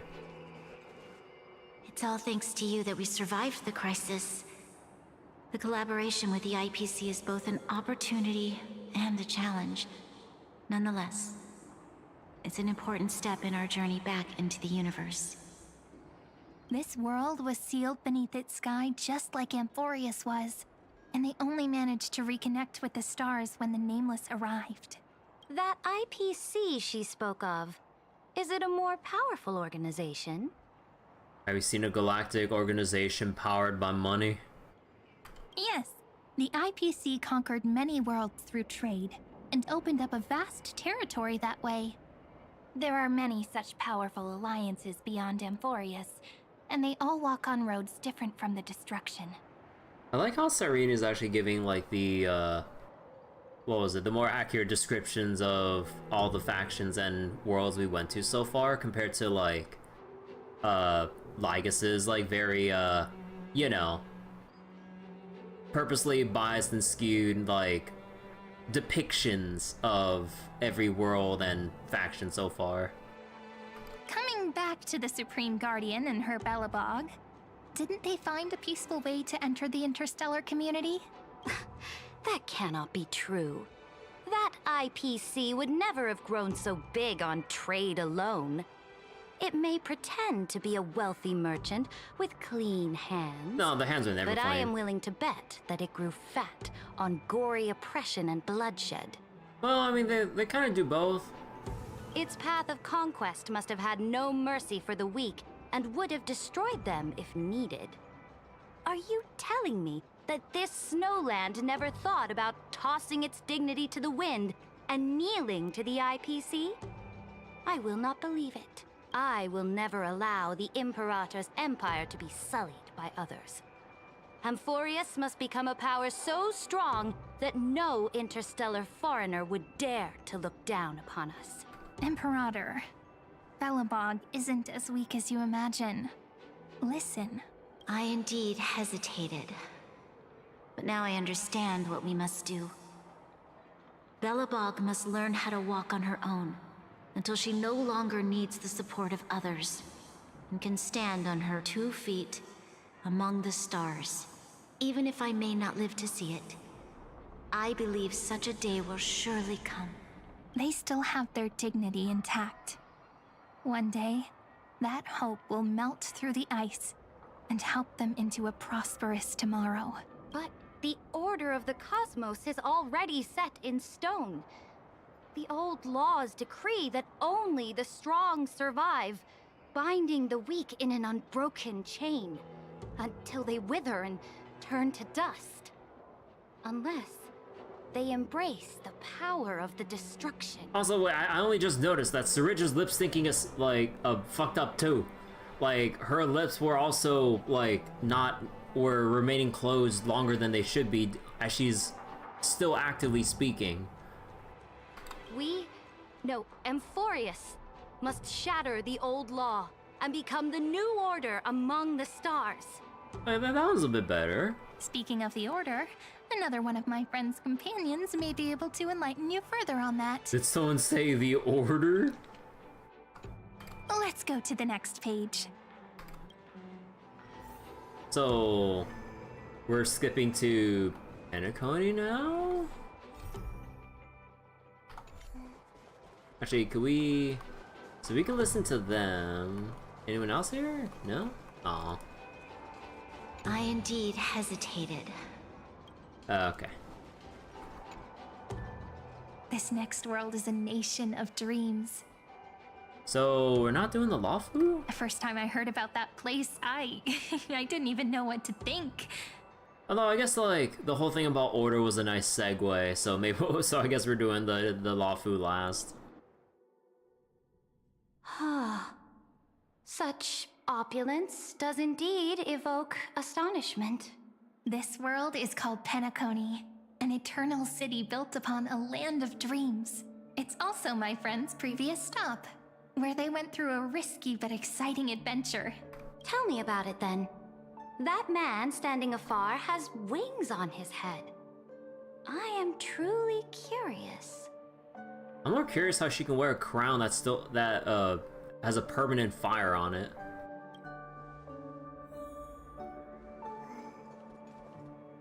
Contemplate the aspiration of the Order's chosen.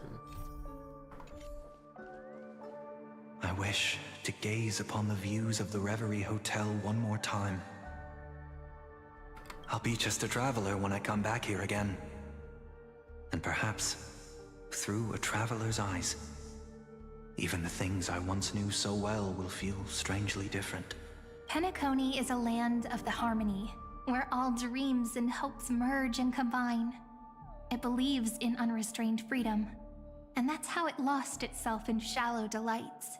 Then, this young man before you chose to rewrite its laws, using the power of the Order, hoping to shape a dream-bound paradise of perfect happiness. Yet, the paradise of my dreams remains far away. Perhaps a brief journey with the Nameless can show me more possibilities in my search for paradise. As for what Penacony should look like, it'll be up to her. No. Up to their trailblazing now. It sounds like this ideal kingdom is no more. Kinda drove a train through it. That's right. The people chose to wake up at the end. You can't see tomorrow when drowning in sweet dreams. This individual's law acknowledged only gods and constructs, leaving no space for humanity. And yet, the fact that he could accept defeat and resume his journey shows a rare self-awareness and clarity of mind. You are also very self-aware, Imperator. Then you must know that the world promised by the destruction also has no place for humanity. I am indeed very aware of Lycurgus's honeyed words of deceit. I have seen enough. Take me back. What, you don't want to see Space China? Damn, she's not interested at all. As for what Penacony should look like... Okay, so they always repeat the last line there. Then let's wrap up this trip down memory lane with one last scene. This absolute wonder. He might go to Space China. No, we're ending on the Express. Like, was there really nothing worth like talking about with like the Lawfu? We actually skipped the Lawfu. I mean, I guess story-wise, like, there's still things unresolved compared to like, you know, how we wrap things up with Bellabog, Penacony, and then, you know, our first step toward this journey off from the Herta space station. So I guess like technically the Lawfu and Qianzhou stuff, well, I mean obviously it's still not done, so there's no like real big lesson to be learned or to contemplate on in Ceridra's view, I guess. It's Rainbow Road. No, you know what Amphorius reminds me of just looking at it like this? The fucking Nebula Belt or Nebula Strip or whatever it's called in Kirby Air Ride. Lawfu cutscene was reserved for Hycelin's personal space. But yeah, no, like this place reminds me of like the Nebula Belt or whatever that track was called in Kirby Air Ride. It's like an extremely long figure 8 stage that has like 2 corners to it and like 2 long ass straightaways. Like I'm just like, god damn. Isn't it pretty? That's our Amphorius. Our world flows and meanders in this endless band of light.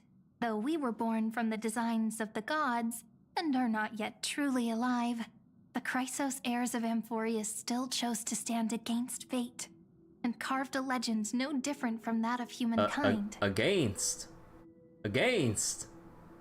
I heard that. Let's hear it so everyone else can hear it. Though we were born from the designs of the gods and are not yet truly alive, the Chrysos heirs of Amphorius still chose to stand against fate and carved a legend no different from that of humankind. Will you really renounce the heroes in this world's previous 30 million cycles, Imperator? Including even yourself? Will you bow to brutal destiny and allow that puppet master named the destruction to have their wish? I know what you want to do, sidekick. You want to use that deliverer's memories to influence me and tilt the scales of law toward her and the 2 geniuses. You know it. You really saw right through me, Imperator. How can one rule an empire if one is incapable of understanding people's minds? I have decided on Law's final destination. However, before I move my next chess piece, before we go on, tell me this, sidekick. Throughout her trailblaze, was there ever a memory of the ocean?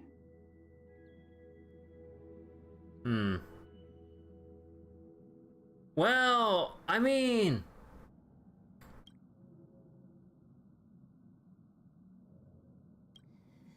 The ocean.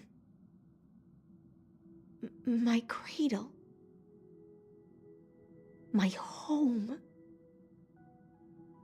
You shall complete your conquest in the ocean at the boundaries of this world, and eternally slumber in the sound of tides.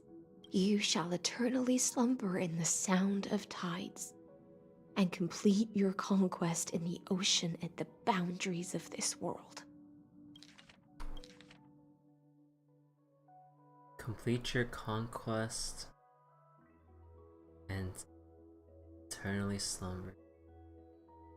So I guess that's like the first half of like with Ceridra and like her initial or her sacrifice of the Chrysos heirs, right? Which and then like through the 1,000-year relay she basically slept at the Vortex of Genesis. But then as she slept and kept Lygus in captivity at the Vortex of Genesis, then like we had that whole little moment, and now like Ceridra basically encourages like Hysealans to kind of like press onward still, to actually move on with the Trailblazer. Our prophecies aligned as flawlessly as a sea snake circling upon itself. How am I misinterpreting it? An elegant loop, like a joyful hymn, like the circulating ocean current, like our two fates, like Amphorius itself. Lycander 3960 at the end of the campaign against Fagusa. The trial is over. So tell me, who will own the divine authority of law? I won't give it to anyone. What? I am the law. Why should I give my imperial crown to any other? I am the law. Both the Deliverer and the Theoros came from beyond the sky. They have no right to interfere with the lands I conquered with my own two hands. The law of Amphorius shall be determined by Amphorius's master.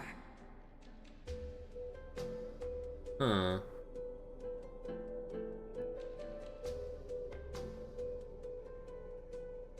The law of the ultimate protocol shall be determined by Amphorius's. Huh. What exactly did you see in the trial? Everything. I saw everything regarding the rules of this world's operation. I saw the laws of extrapolation that Theoros spoke of. I saw the ultimate protocol. As long as I offer a sacrifice of equal weight, I can rewrite the laws of this world according to my will. I can turn good into evil, ugliness into beauty, and weakness into strength. Fate gave me a very fair deal. One rule change for the life of one demigod. What are you planning to do? You can't guess. We can conquer the stars without relying on any power from beyond the sky. We just need to make some reasonable sacrifices. Your ambitions have already made so many people give up their lives for the law. And you're still not done? I am determined for Amphorius to stand on her own 2 feet among the stars. You are beyond reason. You think such a simple and hypocritical statement can justify your atrocities? There's no new without destroying the old. That's what you consider an atrocity? Ironic, for that is also the unchanging law of Amphorius's revolutions. Ever since the Flame Chase prophecy resounded in the distance, fate has decreed for the Chrysos heirs to ignite our blood and illuminate this dark age. People would still be puppets of the old dynasty if it weren't for my conquests. But your world doesn't seem to be any different from your predecessors.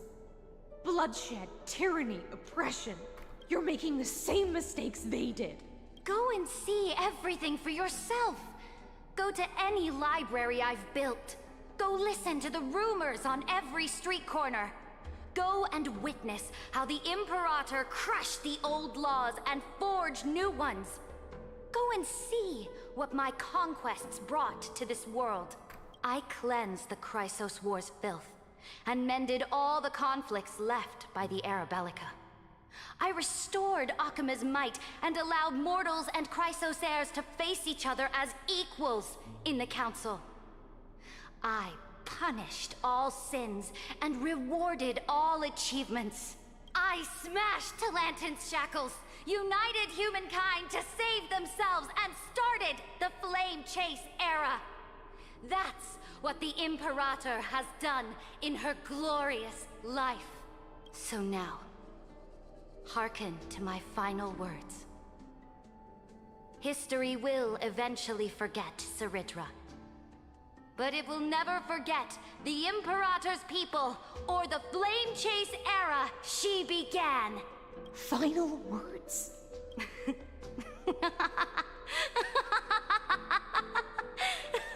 God, what is with the lip syncing with her? Like, the lip syncing does not match, like, the laugh that she's trying to give off right now. It's just, like, sporadically, like, opening, closing for a long moment, then opening for a split second again. Like, come on! Amphorius is about to be destroyed. There's no time left for pointless debates. There is only one law I want to overturn to aid the final battle of deliverance. So I will only offer the life of one demigod. In the name of the Imperator, I command you one last time, Electra.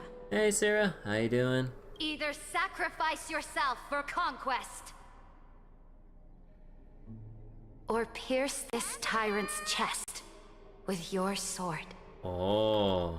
Thus, the Imperator concluded her final speech. At the end of her life, at the last moment before she stepped onto the altar, she gave her most loyal subject the choice to decide fate, just as she promised her compatriots before her very first campaign. My blood flows in you now. Heroic compatriots, follow me, and we'll seize fate's reins! The Imperator fell. Some say that the Dux Gladiorum turned traitor and killed her liege.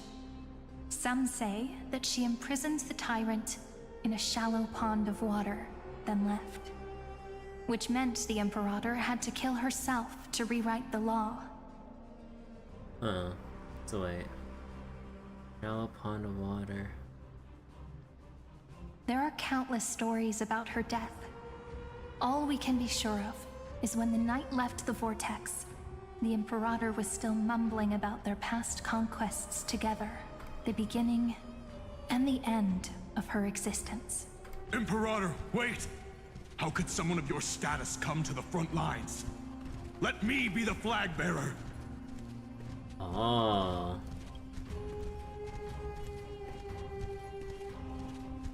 Huh. Let me go take another screenshot.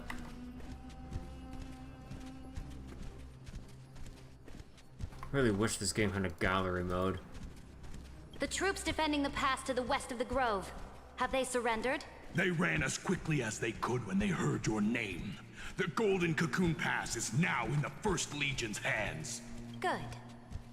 What about the Delosian militia? The Third Legion set fire to the mountains and flattened everything west of the basin. They just need a few more days. That is enough. We cannot afford to miss an opportunity for victory. Lastly, how many Ladonian cannons are left? They are no more. The Second and Fourth Legions have destroyed them all. Very good. They now have no way out, no reinforcements, and no artillery support. We will be able to liberate the Grove of Epiphany in the blink of an eye. We will launch the final charge 1 quint after the curtain fall hour tomorrow. Remember, as long as the Alliance's flag still flies on my shoulders, you must keep moving forward. Take no prisoners among the enemy's soldiers. All sages who resist are to be captured and tried according to martial law. And do not destroy any books. Now go! Notify the entire army. Understood. Those who are resolved to die, we salute you. Reporting in. The mountain dwellers are resisting fiercely, and the legendary Mountain Breaker has personally engaged in battle. Their formations are nigh impenetrable. Then cease our frontal assault. Send scouts to all legions and tell them to retreat into the Tritos Plains before the parting hour. Oh, I just noticed, like, every section here is gonna get highlighted. Oh. Man, I should probably screenshot all of them now. Hold on. Alright. What? Are you planning to surrender? It's a strategic change of plans. The seismic walking dragon is enough for that battlefield. Terravox. Walking dragon? You mean that stupid beast, Terravox? What can they even do? Stupid? No. They are the wisest of all of Giorio's creations. Only they can perceive the currents of time. Let them deal with their earthly brethren. We will advance and take the lead in defeating what remains of our enemy. I will deliver the most fiery retribution for the humiliation they dealt us, and crown myself with a god-slaying wreath. Understood. I'll see to it. Those who are resolved to die, we salute you. The Temple of the Three Fates sent a letter, Imperator. Oh, now it's just one treebee. Oh, and before, let me see.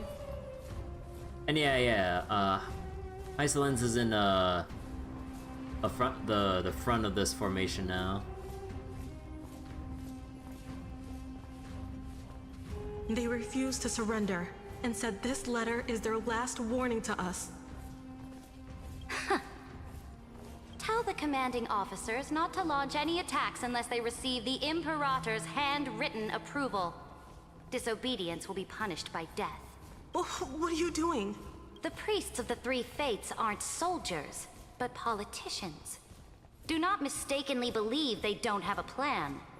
These dying pests will wring out every idea from their brains, all for short-sighted gain. They are much shrewder than we are. I am inferior to them in that regard. They also have the prophecy to wield as a weapon, something I am not blessed with. Launching an unplanned attack will only disadvantage us, as all of Amphorius will judge our actions. Which means, I will be heading to the battlefield myself, just as I have always done. This time, however, I will go alone. I will conduct secret negotiations to ensure fate is on our side. Understood. The legions will make their preparations. Those who are resolved to die, we salute you. Why are we not allowed to march out with the army, Imperator? Oh, now we got the final part here. To march out with the army. Oh, because this is supposed to be the campaign against Fagusa, right? Yeah, I see the sea corals and Hycelands over there.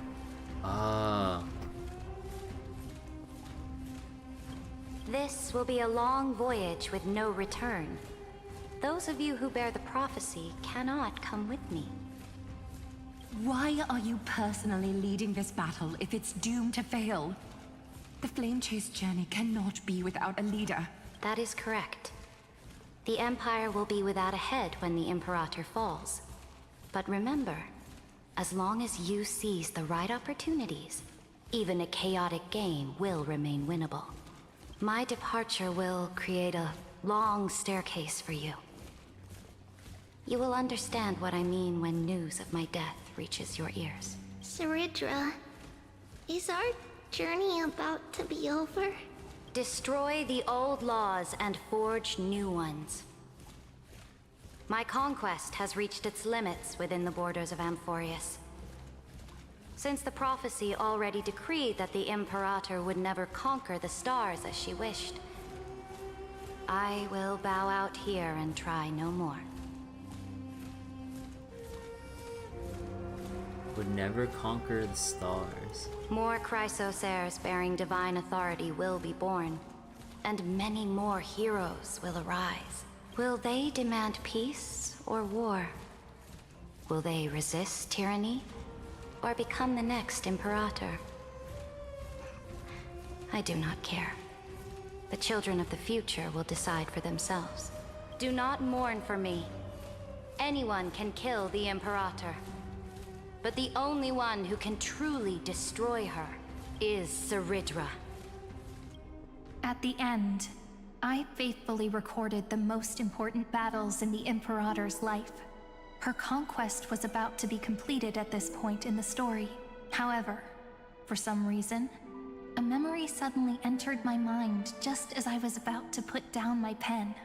It was a journey on a fantastical train. I had the honor of having a heart-to-heart conversation with the Imperator under the stars. And I asked her this question at the end of that discussion. How do you want history to remember you? As a hero who gave up her life for the Flame Chase? Or as a tyrant? She answered so quickly, as if she had made up her mind long ago. I would rather be forgotten than be defined. Huh. Oh. Because the law can be neither eternal nor unchallenged. Oh.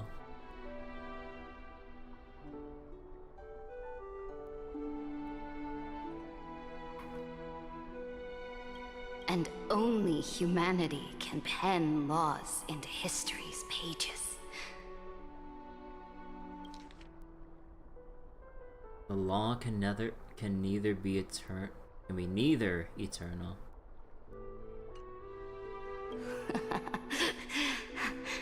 Now, I have shattered the greatest law of Amphorius. Herself? The game is nearing its end. Dux Gladiorum. Even though you killed the Imperator in the previous 30 million cycles, this time, you finally found your own law.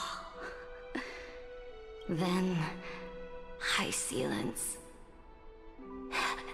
Electra.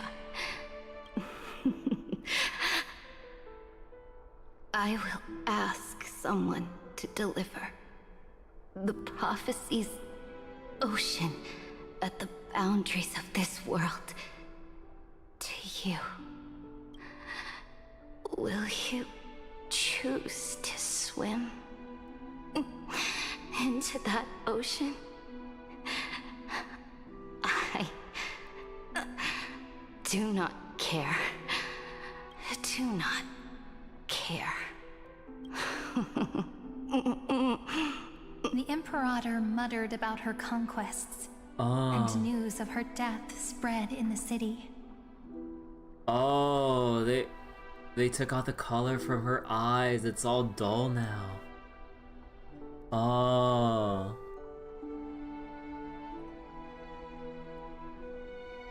Freedom! Liberty! The tyrant is dead! Go! Shout this news in the streets! My people, my fellow elders, do not panic. Stand your ground. That usurper has paid for her ambition with her life. People once cheered for my ascension. And now they cheer for my fall. No matter. I am fond of applause. I see the cosmos, the battlefield that I cannot reach. I will return in the next cycle. The stars will hear my legion's war drums. Hear the great name of the Imperator. Hear Amphorius's Serid. To this day, we do not know which rule the Imperator overwrote at the cost of her life. Perhaps the truth will only be revealed at the moment of checkmate, just like every chess game she ever played. We only know her death inflamed Akama. On one side of the city, those who defended liberty toppled her statues to the ground. On the other side, her supporters put themselves between the masses and her monuments, declaring loudly that the Sovereign is still among the people. It is said that golden blood congealed into the same letters everywhere they fought. It was the name borne by Akama's first and final Sovereign, the Imperator Seridra. But the one who bore that name did not see any of this. Her gaze was cast far away, and the sound of tides in her ears drowned out the people's cries. What was the Imperator thinking about in that prophesized ocean at the boundaries of this world? In that shallow puddle of stagnant water, Was she reminiscing about her past conquests? Or repenting for the millions killed for the flame chase? It was neither. The Imperator only saw how the surface of the water gleamed like that crude chessboard, dissected by light and shadow in the afternoon when her teacher played against her for the first time. Look at this chessboard. What do the pieces look like? They are strangely beautiful. They look like the stars in the night sky ablaze. Huh. We actually just actually have a shot of the sky.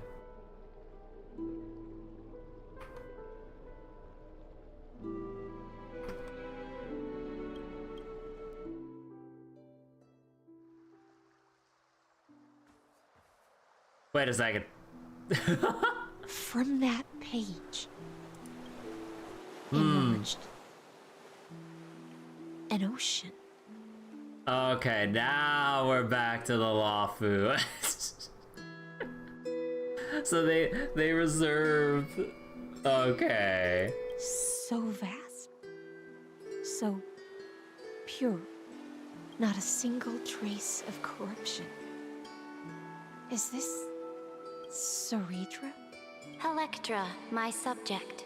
Ever since you walked out of the tainted ocean and pledged yourself to me, I have seen the abyss in your eyes and the emptiness in your heart. That was why I promised you a new ocean, where the Imperator's ambitions would serve as the currents, and loyalty would be its light. Electra, my subject. You have done your duty as my blade. The prophecy has now made its final decree on the road I intend to walk. My conquest is doomed to never reach the stars. But the Imperator never makes empty promises. So take this memory, this ocean, beyond the sky, as witnessed by the Deliverer. Okay, yeah, so this is like what we saw in the Lawfu. Okay. This is the final gift that the Imperator can leave for her subject. On the water's parting, like on the sides and the back there because of Danang. When I was still a fish in the ocean, I always felt so genuine swimming through the waters. But once I stepped onto land, I found myself caught in a play. Every land dweller wore a mask in their life. So I, too, donned a costume and tried to find my role in this show. I became your blade in war and the violin strings at banquets. Do you still not get it? I do not long for the oceanic depths of my homeland. Nor do I crave the swelling seas beyond the sky. Perhaps even I don't know what I want. I still don't know where I should swim to even at the end. But I know one thing right now. A fish is simply a fish. And she can never leave the ocean she's in. But whether under the ocean or on land, we two prisoners who can never escape this cave can still look outside the cave and see the stars. I have to admit, the 12-factor simulation of life in this experiment has far exceeded my expectations. Make your choice then, Senior Society member. Do you want to keep walking down the wrong path and be remembered for your incorrect conclusions? Or do you want to return to the audience's seat and give yourself, Amphorius, and the entire cosmos a more fitting end? I must refuse. A dead man never fears death. Did I not make myself clear? Have you forgotten about our dear Lord of Silence? You wouldn't want her to consider your 8 other clones as cancers within the erudition and chop them all up, would you? Good old Polka Kakavod.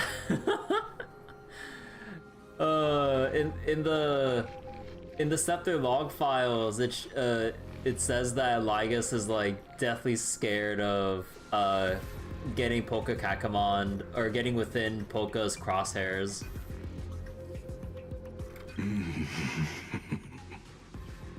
Like once she sees where you are or decides to murder your ass, she will gun for you.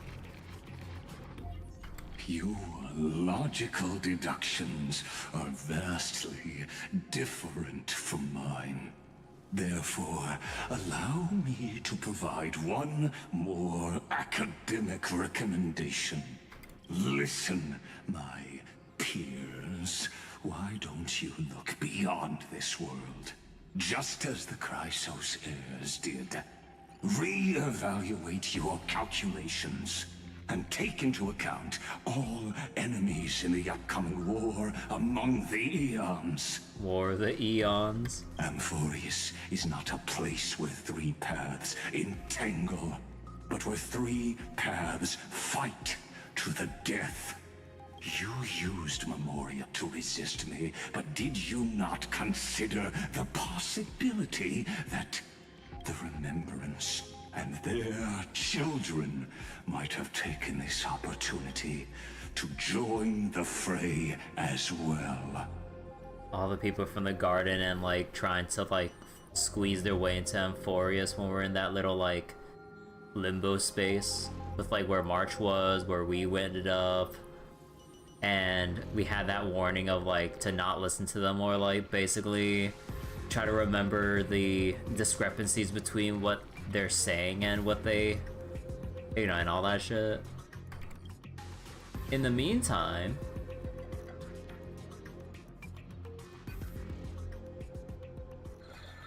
fucking Evernight aura farming in the background here. Oh. So this isn't just silence. It's the answer. What was the last thing she said to you before you parted the waters at the Scale Gorge waterscape? A tricky question, but one with a simple answer. Nothing. She didn't say anything back then, right? Oh. That's correct. And now I'm sure. Hey, Don Hung. You are not March 7th.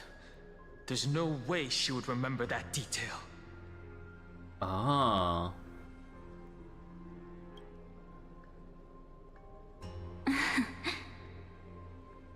I'll only warn you once. Leave her body now. Oh, so it's more like she's been possessed by, or has her body taken over by whoever Evernight really is? Huh. How impulsive. That's not like you at all. Why don't you calm down and think about another possibility? I didn't take over March 7th's body. Rather, it's March 7th who regained my memories. Okay, so it's like that then.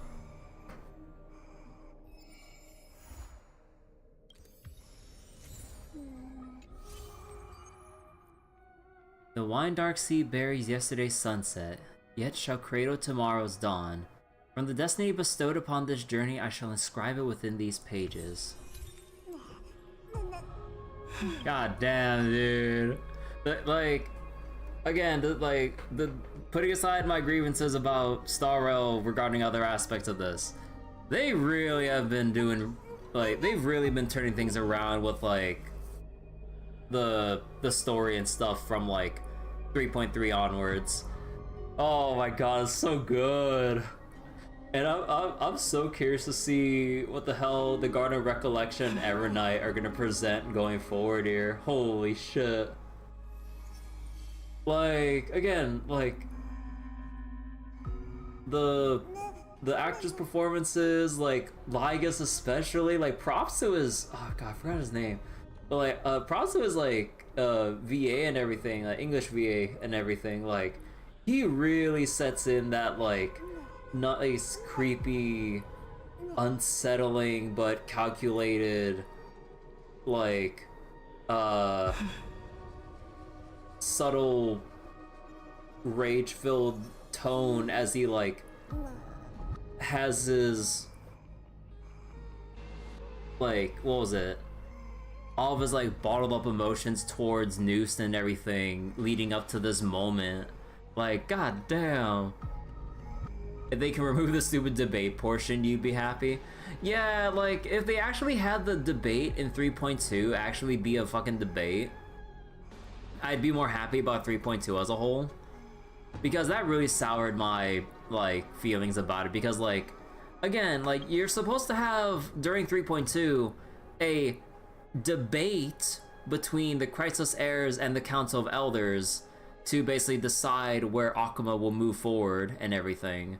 But then it's just like angry mobs like trying to yell over each other instead of like actual structured debates of like side A talks and presents their case, side B like raises counterpoints to the side A's case, then side B presents their case, and then side A counterpoints that, and then, you know, like they kind of go back and forth with presenting and countering and presenting and all that shit. But then it's just like a bunch of like brainless like yes people just going like yeah, woo, you know, just like being like which side's louder to like garner support or whatever, or trying to denounce the other. I'm just like, this ain't no fucking debate. Like, be a bit more intellectual about this shit. Like, at least like, you know, have the Council of Elders raise like, you know, the Crisis Heirs like struggles or lack of results, and the Crisis Heirs like what they have actually done and been struggling to do the past 1,000 years to keep the Akumans alive and see the Flame Chase journey through to the end and stuff during that patch and stuff. But then no, they just keep like finger pointing and insulting each other instead of like actually having a proper debate, which really diminished the like what was it? The well, just the entirety of the Council of Elders to me, like their significance, role in the story, everything. It's just like, if they're just a bunch of clowns just like trying to just yell at the other side instead of like actually trying to bring them down through word of mouth, through public opinion, and like skewing like the perspectives of like the tragedies that the people have been enduring into like building up public anger against the Crisis Heirs, I would have definitely loved seeing that in action writing wise. But instead it's just the fucking council of clowns like just pissing the bed. I'm just like, come on, they can do better than that. And they have, like with like the 3.3 onwards and everything, from like Hyacinth's moment with Aquila, like all the way until now. But yeah, like I'm still hung up on 3.2. Like outside of the debate stuff in 3.2, like I still enjoyed a bit of it, but yeah.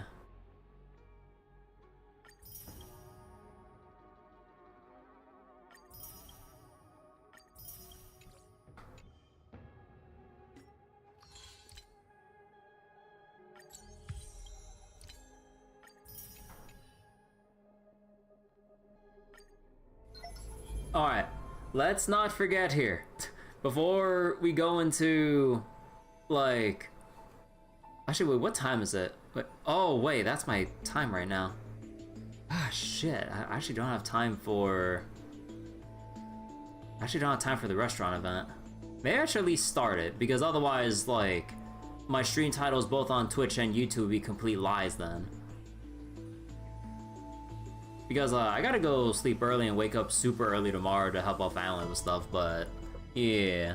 Okay, after witnessing Amphorius' adventure, insert one nameless recollection you've obtained.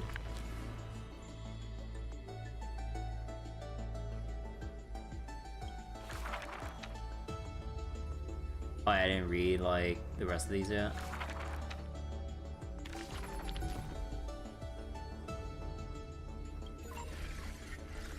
Okay. Scepter... I forget which letter that was in the Greek alphabet. So wait, an astral computer, a stimulated world of Amphorius runs on this device in continuous cycles. Unlike other scepters, it's the earliest prototype and once served as a celestial body neuron for Nous, the erudition later discarded. Glimpsed by the destruction during its endless computation, it transcended and became a Lord Ravager. Lygus, assuming the mantle of Theoros, his real name, Xandar I Kuwabara, administrator and prime mover of the Amphorius experiment, walks the path of erudition yet seeks to forge destruction. Historical data detected syncing, sync complete, society ID recognized, scepter system access granted, welcome into Enteleki, I think? I don't know. Experiment Progress Era Nova, the ultimate protocol.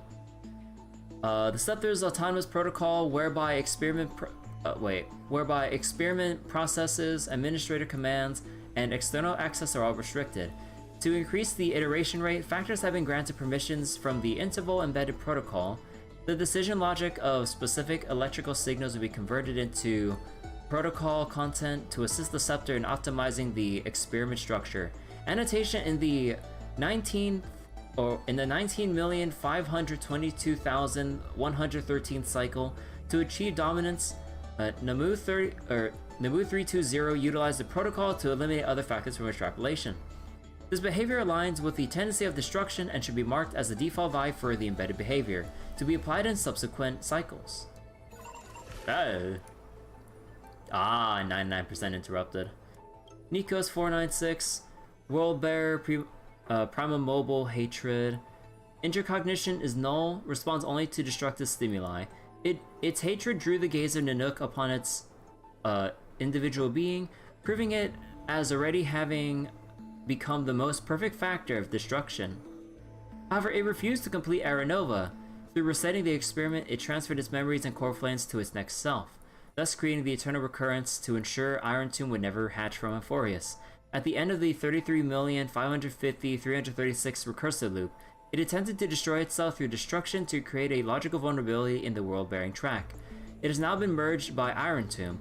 Due to an impact on the Scepter's core layer, the black tie phenomenon in the simulated world has greatly receded. Philia 093, track, time, Prima Mobile, blank. Blank blank blank blank blank blank blank blank blank blank blank. Once briefly appeared in the Forgotten Years, current whereabouts unknown. Hubris 504, track, law, Prima Mobile, dominance, Saridra. Note, performs continuous calculations for a single purpose. Its decisions are strongly guided by externalities. This electrical signal possesses high stability and can execute decisions in an efficient manner.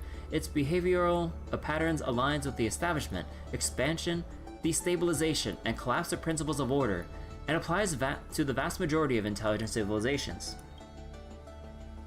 Aporia 432, track, ocean, high sealants, Prima Mobile, self-negation. Note internal world missing, avoidance in effective decision-making. The preset ecological environment successfully influenced the computational logic of this electrical signal, aligning with the model where life chooses self-destruction to avoid nihility. In most Deadloop processes, its behavioral pattern is highly coupled with other electrical signals. Highly coupled? So that's why she's attached so much to Saridra here? During her loops? Or during these cycles? Poma 600, track, strife, Prima Mobile, restraint. External environment and its internal world are always in opposition. An electrical signal generated from conflict behavior gradually becomes the constraining object within the cycle. This contradiction bears a strong resemblance to the hunt and is likewise destined for self-annihilation. Influenced by data abandoned by Epia Kea 216, there's a certain possibility it will self-restart after computation terminates. Kalos 618, track, romance, Prima Mobile, temperance. Note, highly self-repressed with external demands as the sole priority solution. A mutated electrical signal, its decision logic is anchored by a highly altruistic behavior. In this process, its survival priority gradually decreases. transforming into self-sacrifice that aligns with the beauty. It also possesses a strong affinity for other electrical signals. So strong affinity for being or working with the other chrysosairs? Aglaya? Anomaly log. The Forgotten Years. Records that are completely missing from the Scepter's logs, presenting as blank spaces in Amphorius' history, never turning readable. These anomalies recur sporadically and randomly across recurrences and show signs of increase. Blank, invading variable, March 7th, Philia 093, Evernight. Admin note, exact cause remains unknown. Philia 093.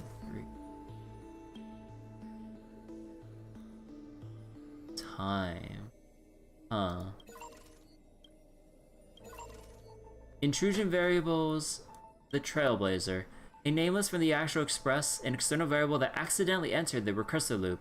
Also a past strider of destruction. They resonated with the 12 factors in the 33,550,336 recursive cycle. This entity assumed the vacant time track and successfully guided Nikos 496 beyond the intelligent singularity.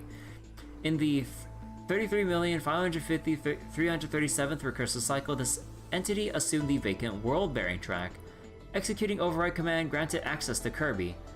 I'll be waiting for you in the past.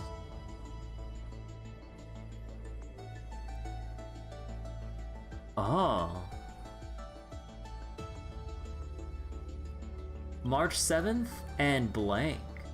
Only 5 letters. Huh. An external variable that accidentally entered the recursive loop, blank blank blank blank blank blank blankety blank, time, blank blank blank blank, Titan, blank blank blank blank. In the 33 millionth blah blah blah recursive cycle, assume the vacant blank track. March took. Huh. What is Evernight? Don Hung. A nameless from the Astral Express, a sign of permanence. An external variable that accidentally entered the recursive loop. Directive pinpoint location failed to locate. Conclusion, exit Amphorius, negative, target detected, signal unknown, conclusion, error. Orynyx? Ah. I mean, yeah, oh, right, because time Titan, so then. Because, yeah, like before in the previous, or in the initial cycle that we went in, we took in Orynyx's core flame, but then took Finon's place in this cycle that we just finished. And now March 7th and whatever Evernight truly is will bear Orynyx's power and everything for this next cycle coming up, I suppose. Yeah, Orynyx's time, yeah. I'm being dumb here.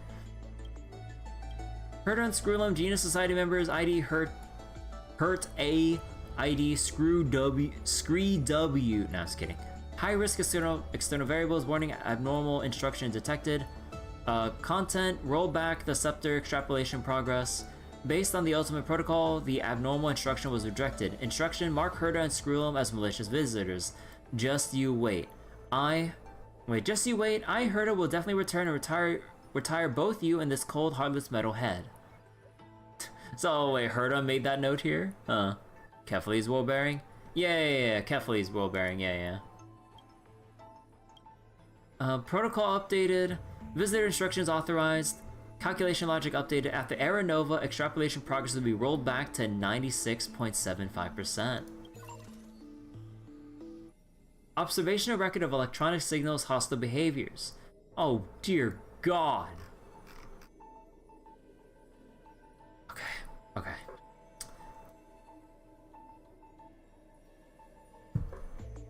I'll go run it down. Okay. Due to the self-destruction of Nikos 496, a vulnerability appeared in the world-bearing logic in the 33,550,337 recursive loop assumed by variable Kirby. A system assessment indicates that allowing Kirby to act unchecked will, with a high probability, cause the system's iteration process to stagnate or even regress. There's also a certain possibility that it could lead to the set's extrapolative propositions to becoming self-contradictory. To ensure the normal operation of the experiment, the administrator intervened in the calculation intervened in the calculation with ID Lycos. After expelling the variable Kirby and destroying the civilization, several electrical signals display hostility toward Lycos and launched a series of attacks, resulting in loss of contact with the administrator. Oh. So yeah, this is when we got, like, imprisoned, and then all the electrical signals, or basically the Chrysos heirs, like, launched the 1,000-year relay to basically slow down or imprison, seal away Lygus until we managed to come back. Hubris 504, in Light Calendar 3960, Saridra fused with the Ultimate Protocol and submitted an internal command marking ID Lycos as a malicious visitor and freezing approximately 60% of special permissions for ID Lycos. According to the Administrator Security Protocol, Lycos' self-defense permissions were retained, and the remaining frozen permissions were gradually restored. Subsequently, Saridra rewrote the Ultimate Protocol to temporarily grant access to permissions to Herda and Screwlum at the cost of ceasing to respond herself. Oh. So while we restrain Lygus, the cost of giving Herda and Screwlum permissions to operate on or with or on the scepter and everything. So that's the cost you pay to rewrite the laws. So Scopio 36365, Terravox did not engage in any hostile actions, could not be located after Light Calendar year 3961. Kalos 618 in Light Calendar 4029, Aglaya engaged in direct conflict with Lycos, but the attack proved futile. In the final stage of Aglaya's life, the weighting of survival within its decision-making process approached 0. Yeah, that's what they kind of foretold before in the previous entry about her inclination towards self-preservation or survival, like basically deprioritizing that in favor of the other Chrysos heirs moving forward. Epia Kea 216, Castorus launched multiple frontal attacks against Lycos. It attempted to use collision detection to make Lycos cease to respond, but to no avail. In Light Calendar 4123, Castorus ascended to Demigod. Its mobility permissions were removed and fused with the coordinate Nether Realm. So she did her job and then, like, basically, just like last time, basically stuck herself in the Nether Realm only. So Haplets 405, Trivios submitted multiple internal commands to create new coordinate pathways, causing its multi-track calculations to gradually become paralyzed. In Light Calendar 4123, Trivios created a pathway connecting coordinate Styxia and coordinate Vortex of Genesis.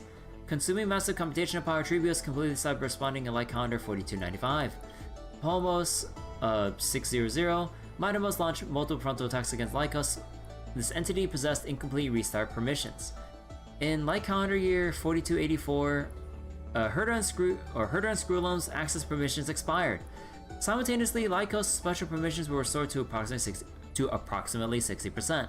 Being pressured, Midamos decided to sacrifice itself, uninstalling its cognitive module through a ceremony, copying its own data and promoting its permissions to unconditional and infinite restart.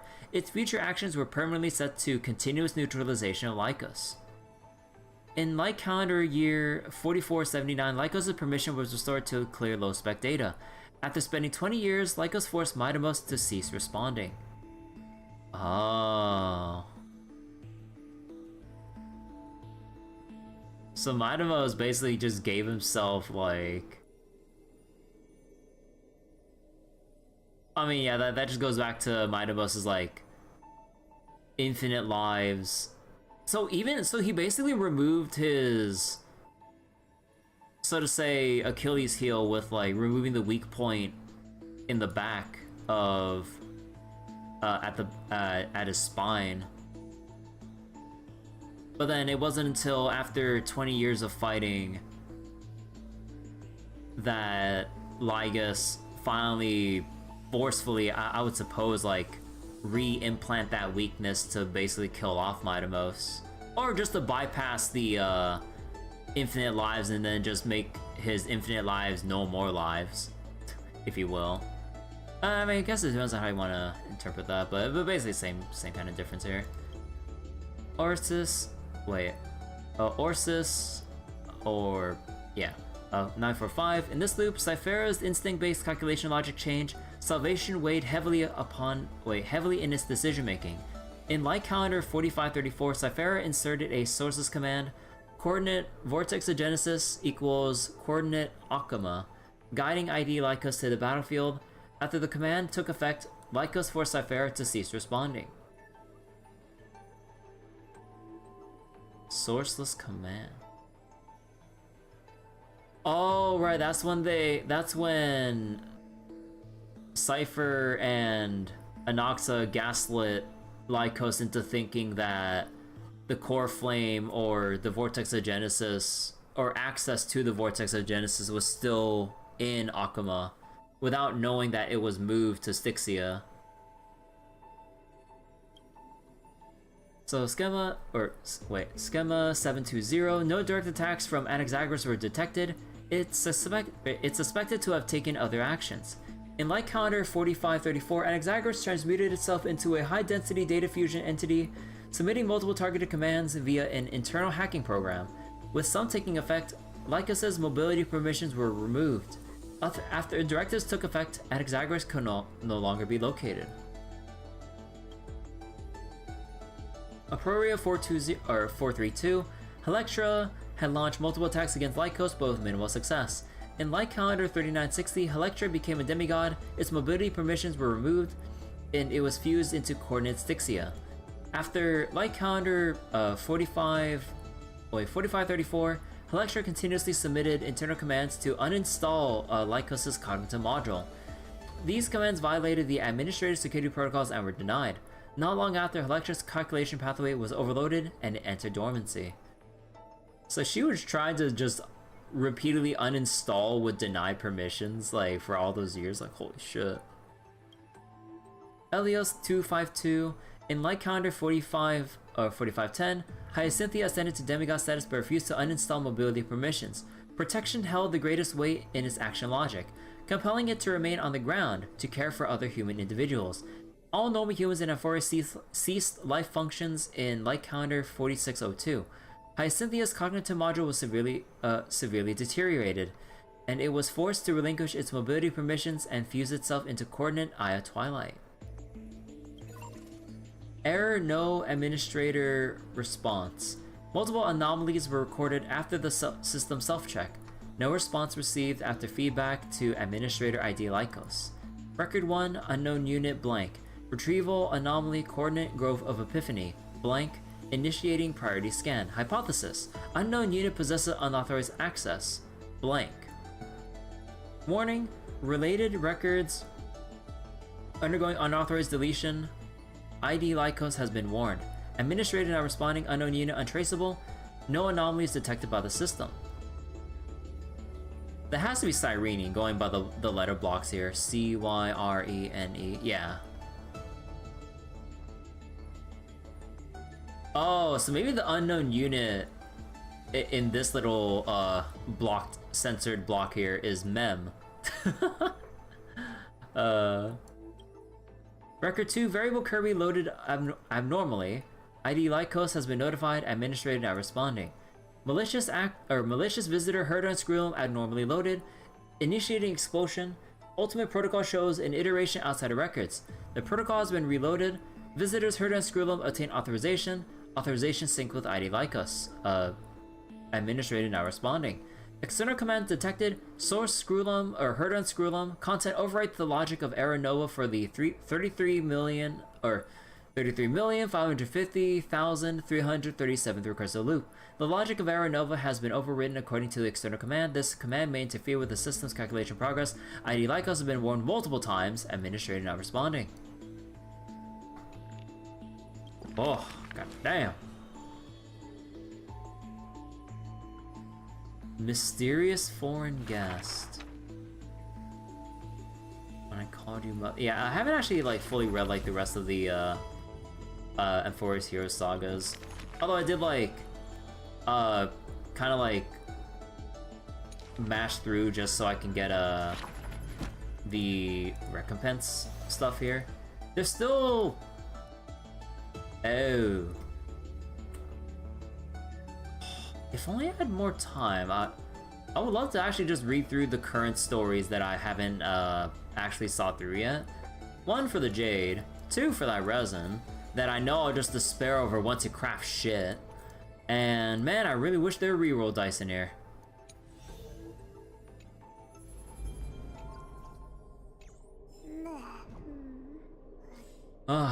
Okay. Let's do some pulls.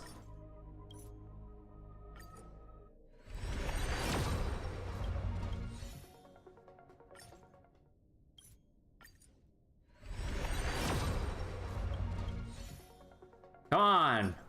At least give me the 4-star so I can get my refund. Oh my god, we really brought this up to 10?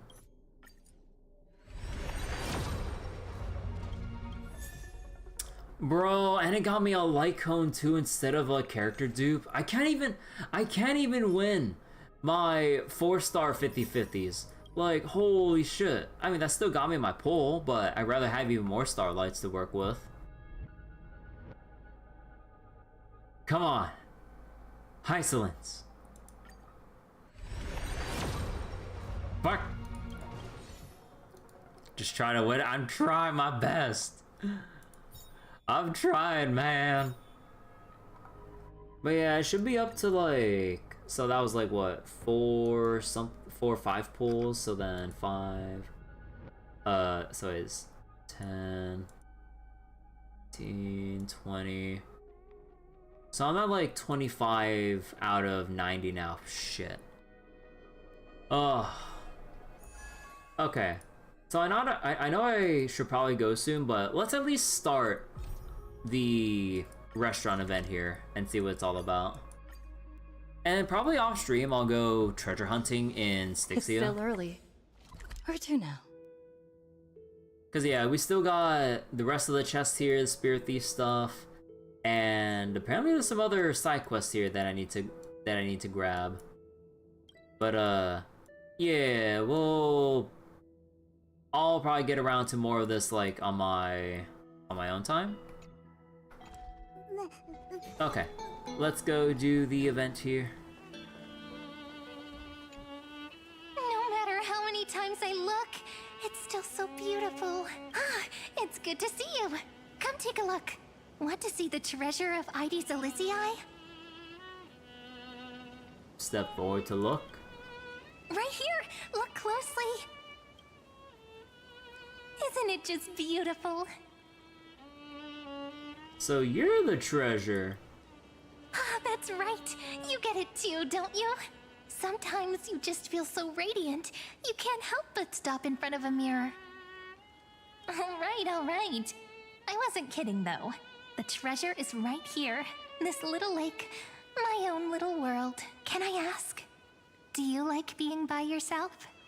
I do. Just staring at the lake by myself, gently swaying on the swing. My mind drifts far away, and by the time it comes back, I've already fallen asleep. Here in this village shrouded by the veil of Evernight, dreams give wings to imagination. Children who grow up in Ides Elysiae are born poets at heart. This sort of atmosphere is hard to come by, so let me share a story with you. I'm all ears. How wonderful! You're so patient. Stories only shine when they have a listener like you. According to legend, within the hidden depths of Ides Elysiae live a group of playful little fairies. The fairies, though hidden away from the world, dreamed of living like humans. They tried to hold a grand banquet, just as the villagers would.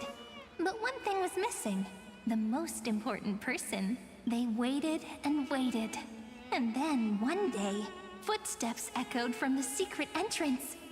The fairies all pricked up their ears in excitement. Would you say the hero of our little story has their ears pricked up right now?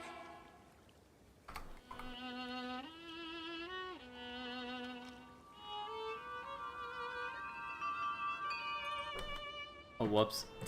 God, I couldn't like read all that fast enough. No, the fucking black text. Ma'am. Ma'am's looking different. I'm already in the story? Incredible! The hero has uncovered the essence of the world, and even spoken a line that's truly beyond expectation. But I must remind you, taking on the narrator's role is against the rules.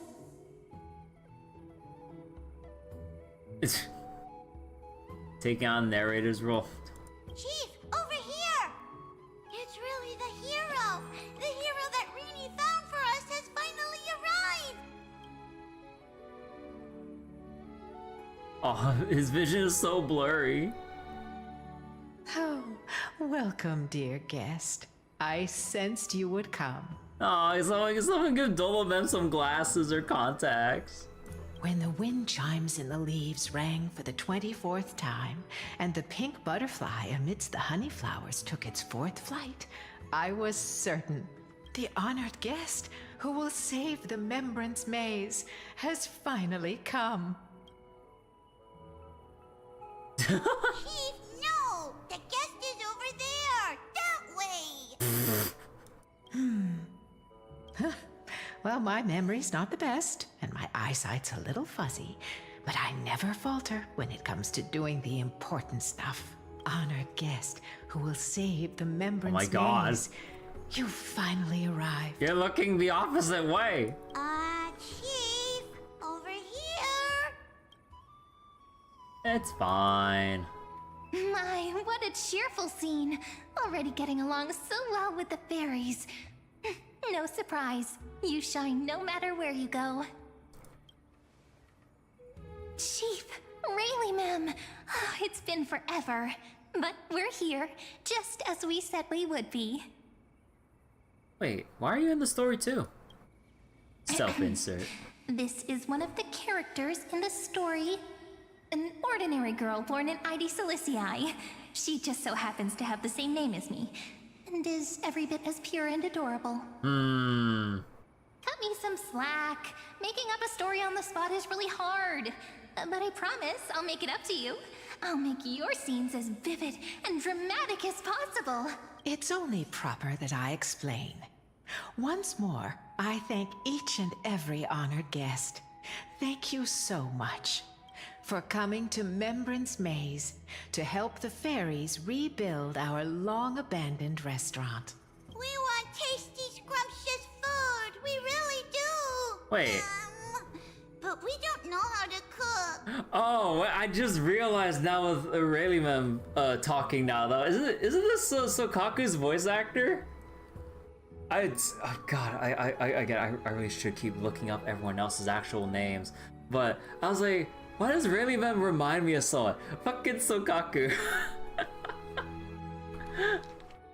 We want tasty, scrumptious food! We really do! But we don't know how to cook. Yeah. No, I just have a mental image of just Sokaku being here. Heroes, we're begging you. The fairies are starving. And when they're hungry, they just want to destroy the world. Please help us. Save the Membrance Maze. Like, I just like I just like the dumb looking hunched over like gesture that like hunched over pose that they have, like just floating in midair, just like hunched with like the gamer pose of just like just extremely bad posture. I see. So this is the saving you had in mind? So that's the situation. For the sake of Amphorius, let's rebuild the restaurant together and grant the fairies their little wish. I have no idea what's going on, but it sounds cool. I'll give it a shot. Oh, at last! Oh, at long last! I have to tell the little ones that the fairies' restaurant is coming back at last! Let me lead the way. Come on, I'll take you to see it. The little restaurant in the maze has a certain charm all its own. I heard they got salad. This way, this way! Everyone's already setting things up. Everyone?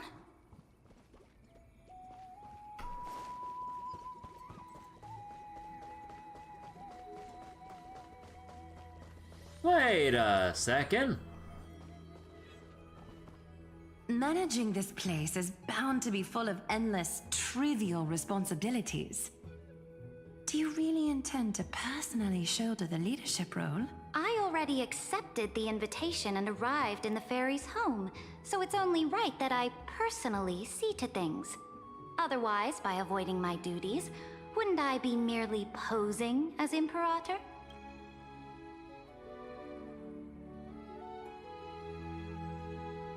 It's been a while, Aglaya.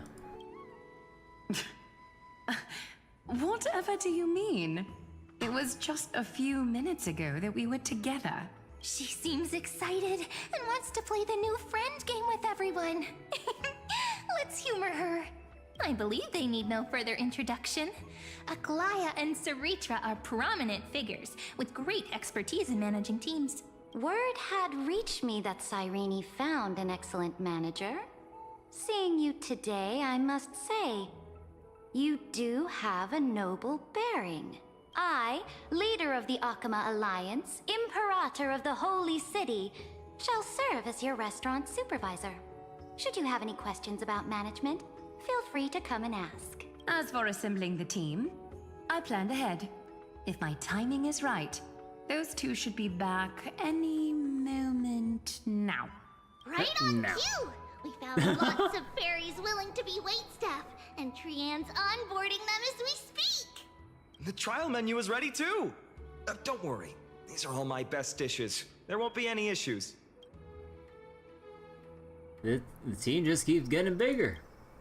Tribi, Trinan, Trian, responsible for our delivery service, and also great mentors for the team. And of course, Finan, our good friend who insists he's a fantastic cook. He's acting as the restaurant's provisional head chef. Who insists that he's a fantastic cook? Acting as the provisional head chef? Think I can only rustle up provisions? No way, I make proper, serious dishes. If you don't believe me, I'll show you what I can do, right here. The fairy waitstaff are all itching to start. No point in delaying. Time to test the results of everyone's training. Oh, things are going even smoother than I expected. Since everyone's ready.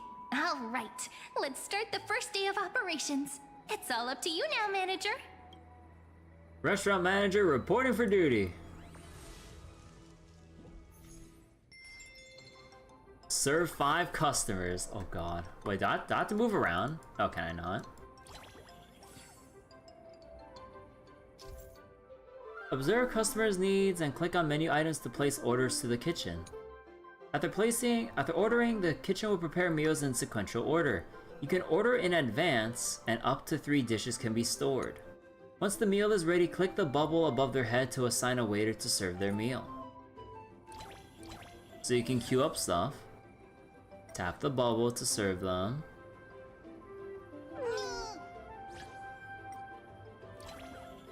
Okay, so you can keep... Okay.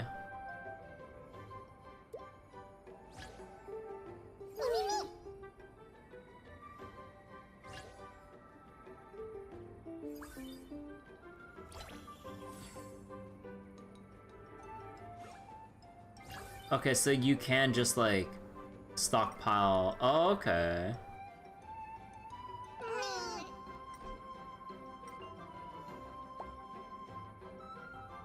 God, we need more waiters.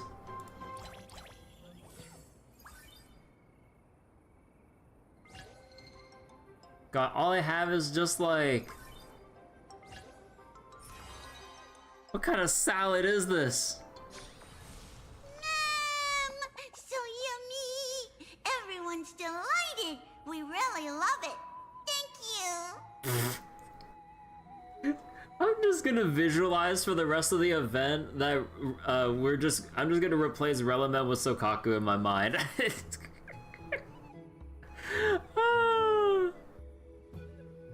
I hereby declare, the fairy restaurant's very first day of business has come to a perfect close. Of course, it It must have been a breeze for you, right? Not going to say a few words? Thank you for all your hard work and dedication. So formal. Perhaps you might just have some leadership potential. However, if we want to offer the fairies a wider variety of dishes, our current range of ingredients is still quite lacking. Well, absolutely! If we don't keep updating the menu, the guests will get tired of the same old dishes. Oh, that won't be a problem. I foresaw this and hired 2 experts in agriculture and forestry. Though I must say, one of them took quite a bit of effort to convince. But in the end, it all worked out. They should be at the farm right now. What, Hyacinth and Oxo? Glaya, you're amazing as always. All right, let's go take a look at the expert's work. Professor Anaxa, can you truly solve the limited sunlight problem? Refer to me as Anaxagoras, Hyacinth. A field trip is no excuse to disregard classroom discipline. A field trip? It's really them! Anaxa of the 7 Sages and Hyacinth of the Twilight Courtyard. Firstly, call me Anaxagoras. Secondly, I have no interest in feeding small creatures. My assistant will take care of trivial chores. Don't let the professor's cold demeanor fool you. When we first arrived, he was the most excited of all. He was going on and on. This is a miracle of alchemy. And then dove right toward those tiny critters. Honestly, I was worried he'd toss the fairies into a matrix right then and there. I wouldn't go that far. At most, I take a few samples for research purposes. That's probably not allowed either. I was talking so much that I almost forgot what you came here for. Grey, you're curious about the farmland, right? The professor just finished developing some crops perfect for the local environment. If you're interested, you can try planting some yourself. Let me farm in the maze already. Growing crops requires money. Click or drag over empty plots to plant your crops. Let's have Gray plant red tomatoes everywhere. After fully planting the farmland, let's go back and find our buddies. Okay. All done. Now we just wait a day and the field will be full of ripe crops. Don't forget to harvest on time. God damn, like these plants just grow in a day? They grow that fast? Don't they need to perform photosynthesis? The ecology of the membrance maze is amazing! Don't they need to perform photosynthesis? Given that these 2 are experts from the Academy of Reason, something this trivial should be no trouble at all for them. So Cyrene just like brushing aside that world building issue here? It's like, what kind of a world are we living in that plants just grow in a day? It's like, nah, don't worry about that. They're experts. They're experts. It's fine. They found out a solution to grow plants in a day. Ever since we arrived in the maze, it's been one thing after another. I'm feeling a little worn out. I'm starting to feel sleepy too. I guess it's time to wind down. All right, we'll meet here again tomorrow. See you tomorrow.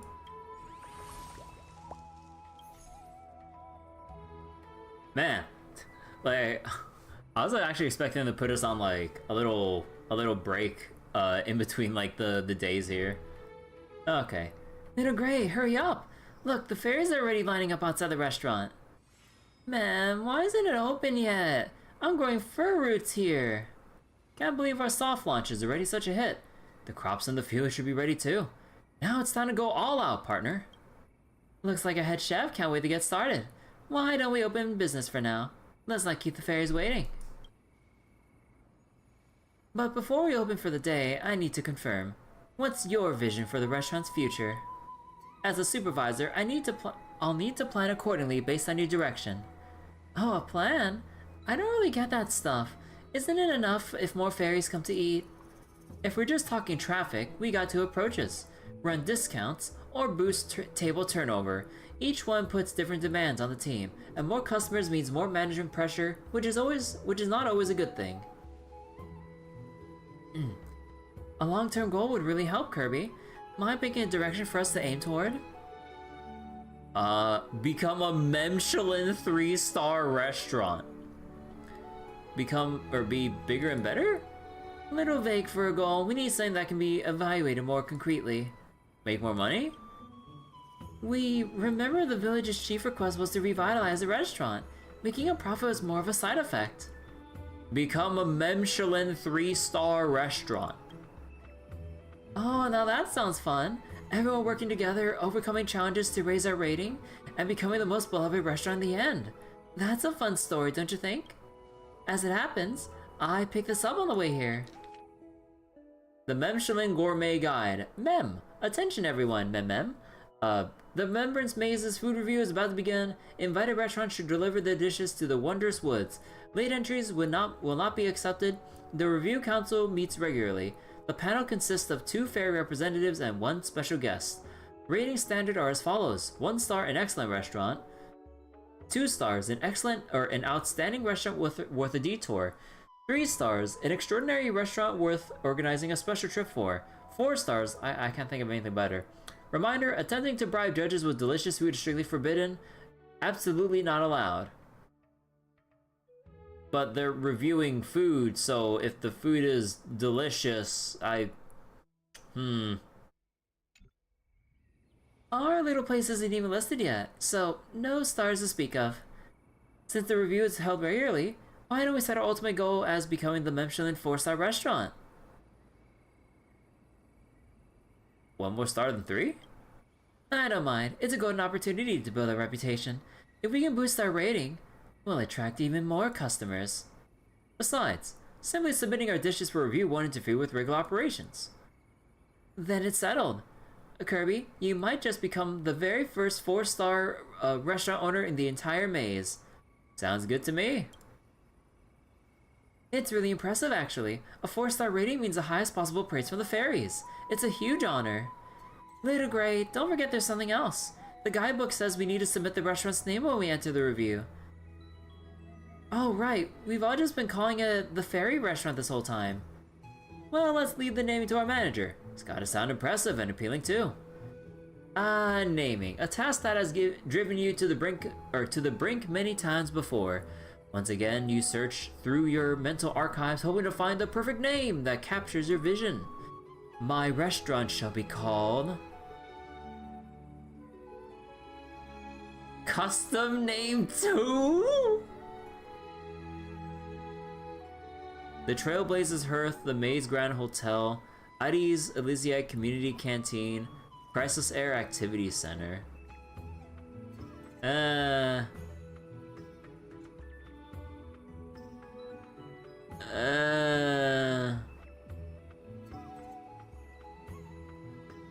Trailblazers Hearth. Heh, naming your domain after yourself? No, that's the audacity of a true monarch.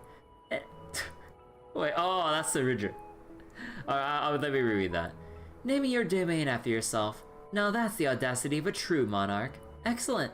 I approve. Well, that's your final choice. I'll make it official. Let's go with that. Got it. From this moment on, the restaurant shall be known as the Trailblazers Hearth. The gourmet review will be held after closing today. Until then, everyone, focus on boosting our revenue. If we can't even meet our baseline income target, showing up for the review would just make us the laughingstock. Oh, and one more thing. Our mission is to serve the fairies great food.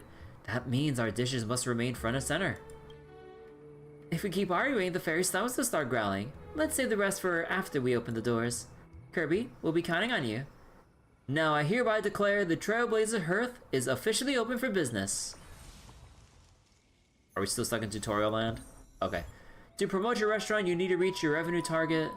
Besides revenue, we need to complete essential management missions too. The crops I planted yesterday are ready for harvest. Click here for a quick harvest.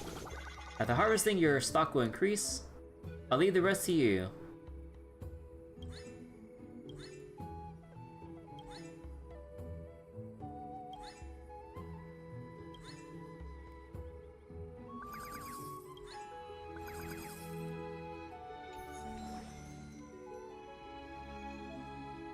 Here you can research and develop the colorful salad needed to promote the restaurant. Oh.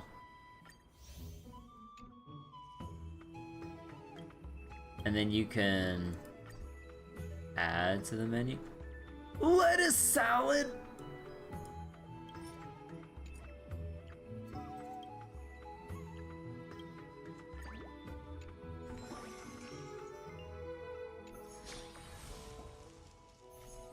Okay. Okay. Now I really need to stop for tonight. What's my stamina at, by the way? I can wait on that. And then there's the new Ascension material. Oh wait, no, not that one. Where's the new Ascension material? Oh, right. This one for Saridra coming up, I believe. And...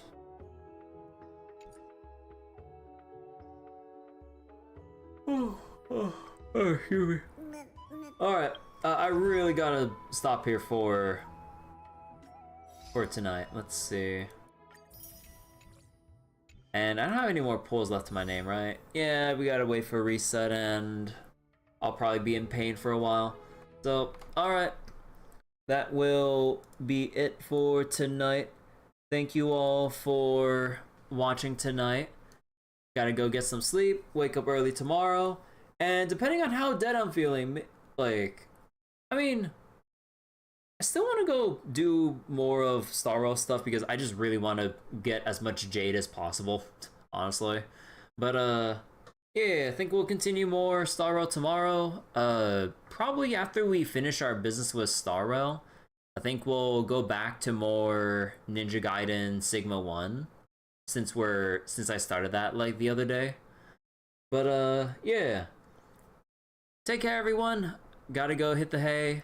Thanks for watching tonight, and I will see you all later. Bye-bye!